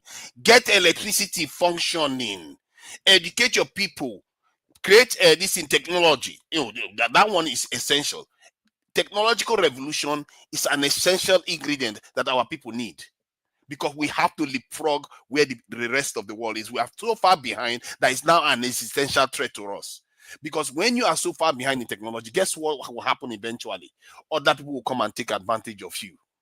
And there might not be anybody there to save you at that time. Because the way these things happen is that, like when Oyibo people came here the first time, they were busy coming here, attacking one tribe after the other tribe will fight this one, and the French will fight the English, and the English will fight the French, and Germans. Everybody was fighting each other, and the Spanish. To Nigeria, can I come in here? Let me, before you say all these things where you talk, can I come in here? See, to Nigeria, I want you to go and do something. I don't know how to say it. If I say it, it might be annoying to many of you. I don't know how to say this, because you are talking to the people that have faced such a dangerous country for the past 60 years of independence. You are talking like this. You have not gone into the history, how this thing happened, and what our founding fathers said. We should do something for it not to get to this stage we are today. You have not read it. You are comparing with America.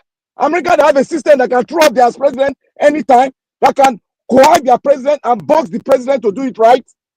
Mm-hmm. You are talking about Nigeria. I asked you a question now. I said, if your solution, what you have just spoken here, they still did not do it, don't you think that it's a foundational problem that we all need to come together as a unit, talk together, and when we agree, if anybody try to do nonsense, we take care of the person. That is what we are talking about. But we've already you keep on going around that it's not important to you. You keep on saying it's not important to you. I don't know. Black Panther, the point is made. To Nigeria, we've crossed our time, and what we are just going to do to Nigeria, you wrap this up in like one to 2 minutes. The question is very straightforward. He's asking a question and he's proposing, if you choose the answer, that he is also proposing to the question. He has asked you the question that if it fails, when I asked you that question, I left it open-ended. What are we going to do? But Black Panther is saying, if it fails, do you think it will be time to activate that constitutional conference? What he's saying essentially, do you think if it fails, it is proper to now come together and discuss the way forward for this nation? The way forward to discuss, in terms of discussing about the nation, is to secure the nation. We've not even done the minimum. So essentially, you are saying that you don't agree with Black Panther. Because we've had, and I think the estimate says that we've had more than 90-something constitutions in Africa. What does that mean? It doesn't make any difference. The point is that you are not acting. You are, and the reason why you are not acting because you think you have options. You think this is a joke business. When the day comes, when the day of true judgment comes, you will find out that you should have acted now. You see, that's the thing. Now, many of us think this is a joke, that there is no consequence to all these things we are talking about, or I'm talking about right now. There will be consequences. I may not be around, I may be around, and it's quite likely to happen in our very lifetime. The consequence of this inaction that we have been doing on and on and on. We keep talking about, let's talk about this tribe, let's talk about constitution, let's talk about corruption. See, all countries are corrupt. All the rich people in every country, they get away with murder. All of them, from the UK, America, name them, China, communist system, socialist system, capitalist system, democratic system, their elites always get away with murder all the time. What truly matters is that nation functional? Is that nation able to defend itself? Is that nation able to survive the invasion of other people trying to take all their resources away? No. In our own case, we have not done that. That is why Cameroon, Benin Republic, everybody else is suffering around us because none of us are. Can I come in here? Can I come in here? Can I come in here again? Can I come in here again, please? I need to speak.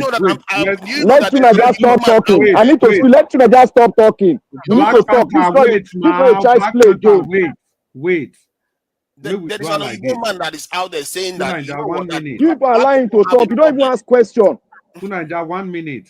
Yes, there's this Englishman out there saying that black people have a problem because there's this ghost DNA that we have, that we are inferior human beings. That's why we've never been able to develop anything and all the rest of it. And if you look at Africa today, look at all the black nations. What is wrong with us? And when we talk, they want to talk. You've not built anything in this life. You barely built a bridge, and you want to have a conversation. UK doesn't have any constitution, and yet look at what they've done. They conquered the whole world with it.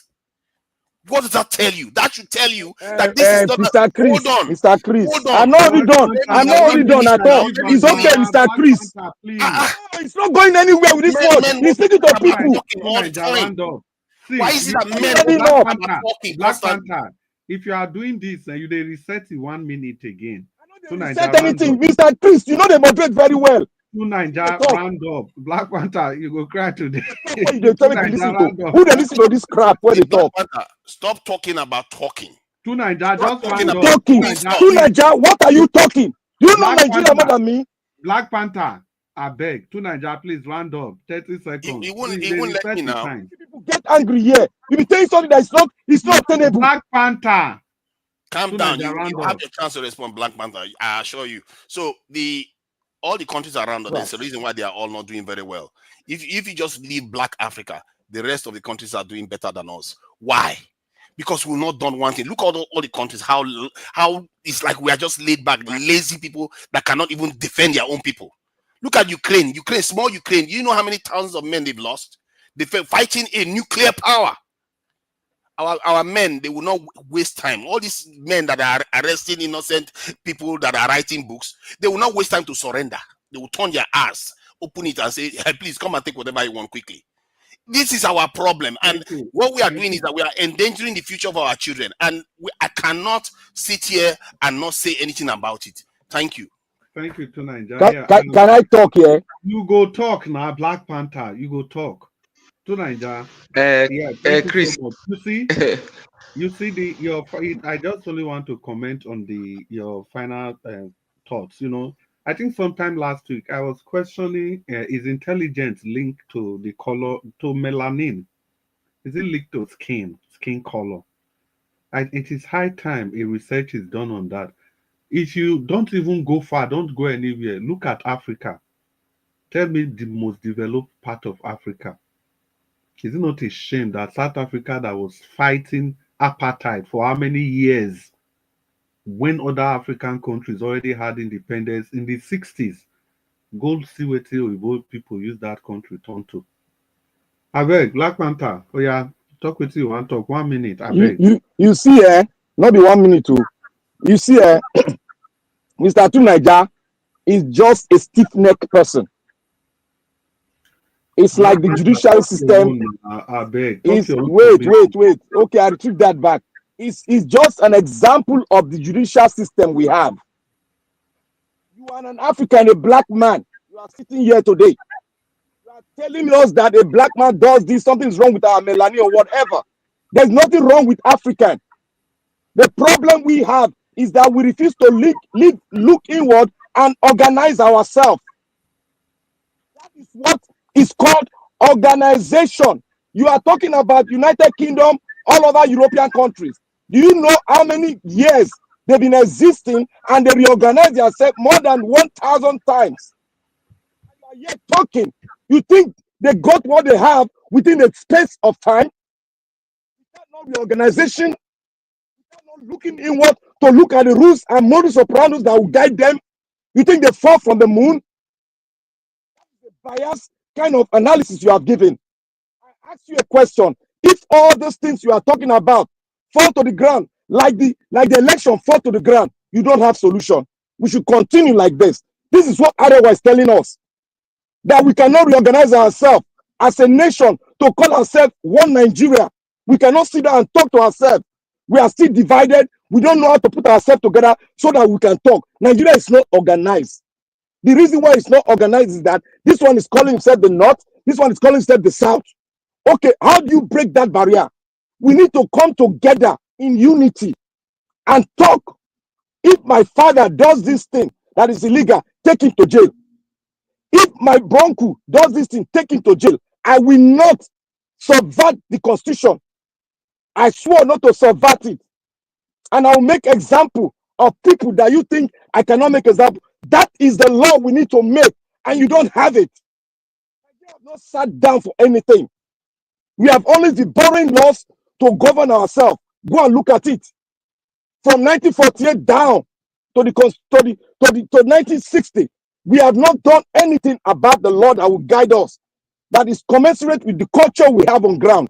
We put our culture to one side. We carried an English culture and put it inside of us. How will it function very well? These are the fundamentals you need to know. You need to rearrange. Go and learn history of Nigeria, how it was created. You know where our problem is coming from. Don't talk all this soothsayer talk. It will not work. The election is not going to work. What happened? What have we not told you? That has not happened. Have you shifted? No. You are talking about Dangote. Who has benefited from Dangote? Has Dangote competed with anybody in this country? Now it's competing in Ghana. It's competing in other countries. Check the price of the goods is selling in Ghana, in Togo, and compared to Nigeria. Is it the same thing? Because it's not competing here. And we don't have any laws that guide our everything is just in a shambles. We need to reorganize it. We need to reset it so that when we reset it, if there's a problem, a loophole, you and me, we said this is what we're going to review so that the loophole shall be closed. Now, the people you have now, they are corrupt. What are you going to use so that you don't make them corrupt, so that they will pay for their corruption? You don't even talk about that. You think the Western world, you will steal money, they will not take you to jail? They are stealing money here. You have not even created anything of your own to stop that stealing. And you want us to become a great country. How are you going to do it? We need to go through fundamentals. As science, we say, if you go to the lab, when you bring out an hypothesis, you have to prove it to the body of science that this is the process I went through and I got this thing. That is the same thing we have to do. We have to prove to ourselves, make our laws, and prove it to the world that we are the best, that we can do it right. So what are you talking about? Look, all this talk where you talk, in our secondary school day, we don't talk. Nigeria will be better. Since then, it has not been better. Black Panther. So why are you talking all these things? Why can't you change your hypothesis of having a new constitution? Black Panther, I beg, round up, I beg. I'm going to round up with this. Mr. Tunaija, shift your position. For you to have the best of Nigeria, you need to be united. You need to have a law that will make you unite so that all the things we are talking about will be absolute, and we'll get it right. Without that, I'm going to postulate here. Everything you say is right, but the end is going to be zero. Thank you. Yeah, Black Panther, thank you so much. I think the way where you take conclude and now, if not like this, you take start, if for day okay, see. You see all those other aspects, the Dangote, whether people they benefit or they are not benefiting, and it's not helping Nigeria. You know, say we don't talk down for a long time. All those one are Dangote, we personal this thing. That's if he's greedy, the way into they doing business, we've talked about that. If we are not very careful, if we are having a discussion like this, we'll just lose focus. The purpose of the purpose of that discussion was to find out how the refinery will impact the economy. Just that alone. We are not looking at how Dangote organizes his business within the Nigeria business space. No, you understand? So that's why I didn't even bother to go into all those. The focus was that how will this refinery, how is it going to impact the economy? And if the answer is that, of course, expectedly, it's supposed to impact the economy positively. But we know the people that are running the economy and Dangote, I think that's the point. I wanted to see how to Nigeria was going to draw a nexus between both entities. And I'm glad that it did. You see, the people that are running the Dangote refinery and the people that are running the economy, are they on the same page? Are they on the same table? Are they having a common purpose? And the most important thing is that can we trust these people running the economy? Can we trust them that at every point in time, every decision they take with respect to Dangote, it's for the benefit of the nation, overall benefit of the interest of everybody in the nation, rather than the interest of a subset of people within their political cycle? That was just the trust of the discussion, Black Panther. So now, so these things they be at times. If we lose focus, sometimes it will come be like say we go another side. And I think, in fairness to to Niger, he gave a good account of both sides. But the only part where I not stay they satisfied with, now be the one where you talk Black Panther, as in when you talk say everything at the end of the day go be zero. In that aspect, to Niger, he escaped that. That's just agreeing, say if this thing not work, wetin we go do? Im say security, which is okay now, still in point. But for me, I believe say Yeah, it has to, because if it doesn't work, we are done for. It yeah. has to. We No, have to but have the kind of if mindset you say that it link has where you to, had. yeah, if you It say has it has to, if that's only when you trust the people in power. For me, I don't trust them. Oh no, So it's not about them. Oh. If we decide that enough is enough, aha, like we are sensitizing people, then we will remove them. If they don't refuse to do what we want, aha, they go. Because we are not going to aha. die because of them. Are we going to Yeah, allow aha. ourselves to die? You see, two Nigerians. When that question was asked, when Black Panther say constitutional, may everybody come together talk. Maybe if probably if you talk, say, even if we don't need to talk, we the people we have to rise up and do something, just like you said, remove them. I don't sure whether Black Panther go verse like this, but Black Panther hold trust, which I understand, we say he has the full belief, the full confidence that you are trying to avoid that topic, coming together and talk. But if we can also come together and remove them, like you said, to me, that is an excellent solution. The most important thing is to have people that will put the nation ahead at every point in time. Dangote, because the point needs to be made. Dangote is supposed to be his refinery coming into the oil and gas sector. It's supposed to be a game changer. If and only if we have leaders that will always put our nation first at every Exactly. point in time. But from all the indices, it seems they don't give a hoot. They So really that don't. is the thing. Chris, So let me everybody, chip no, in wait, here. before you call my name, everybody are begging 30 seconds. May we bring on to end. We don't overstay. 30 seconds, please. Okay. May I just chip in now? All these things we just talk, we are almost on the same path, but Exactly. the main thing is just like you were emphasizing, the people that have the will of the people, those who have the will of the people at heart, and you know that the real big problem that these people have is corruption. It is what kills all nations, no matter how you paint it. If you say you go secure your border and the people inside are destroying it, you don't need the enemy from the outside to destroy the country. Corruption must be killed, not even try to completely destroyed. If you make this thing You stop it. I tell you, all of that things will fix themselves. You see, Thank you. let me just quickly respond to what he said, because that's a very important point. Because the question is, which one comes first, chicken or egg? Anyone that comes first is good, because the reason why security helps corruption is because, one, by having security, the system becomes self-healing. Like now, if Nigeria is losing about $50 billion per annum due to insecurity, that loss goes away. People feel safer, and people's livelihood improves. When people's livelihood improves, well, guess what happens? Corruption goes down. So the system becomes self-healing because of it. And whatever you have, you don't lose it. Because one of the problems Nigeria has is that it's not because we've not done stuff before, but most of those things have been destroyed. They've dilapidated because we don't. Everything has been taken apart due to lack of maintenance, insecurity, and corruption, and all the rest of it. But if you have security as a foundation, security is like the foundation of the nation. And there was a video somebody played recently that even somebody from the West was even saying the same thing, and he was using the example that I gave before, that all those Asian nations, they went for their security first before they started building the economy. Because without security, your economy will fail.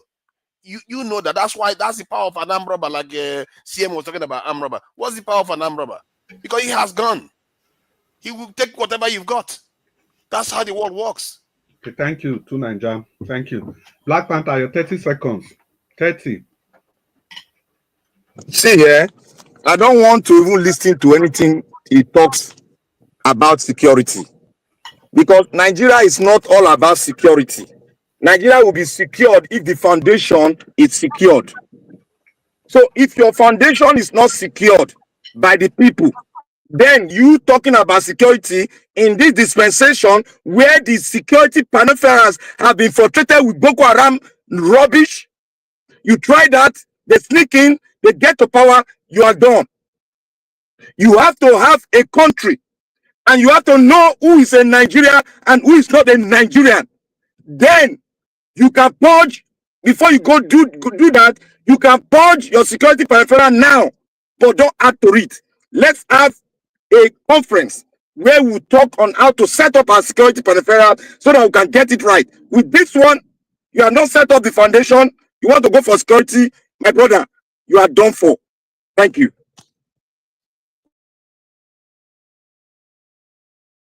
Okay. Thank you, Black Panther. I just the talk they go.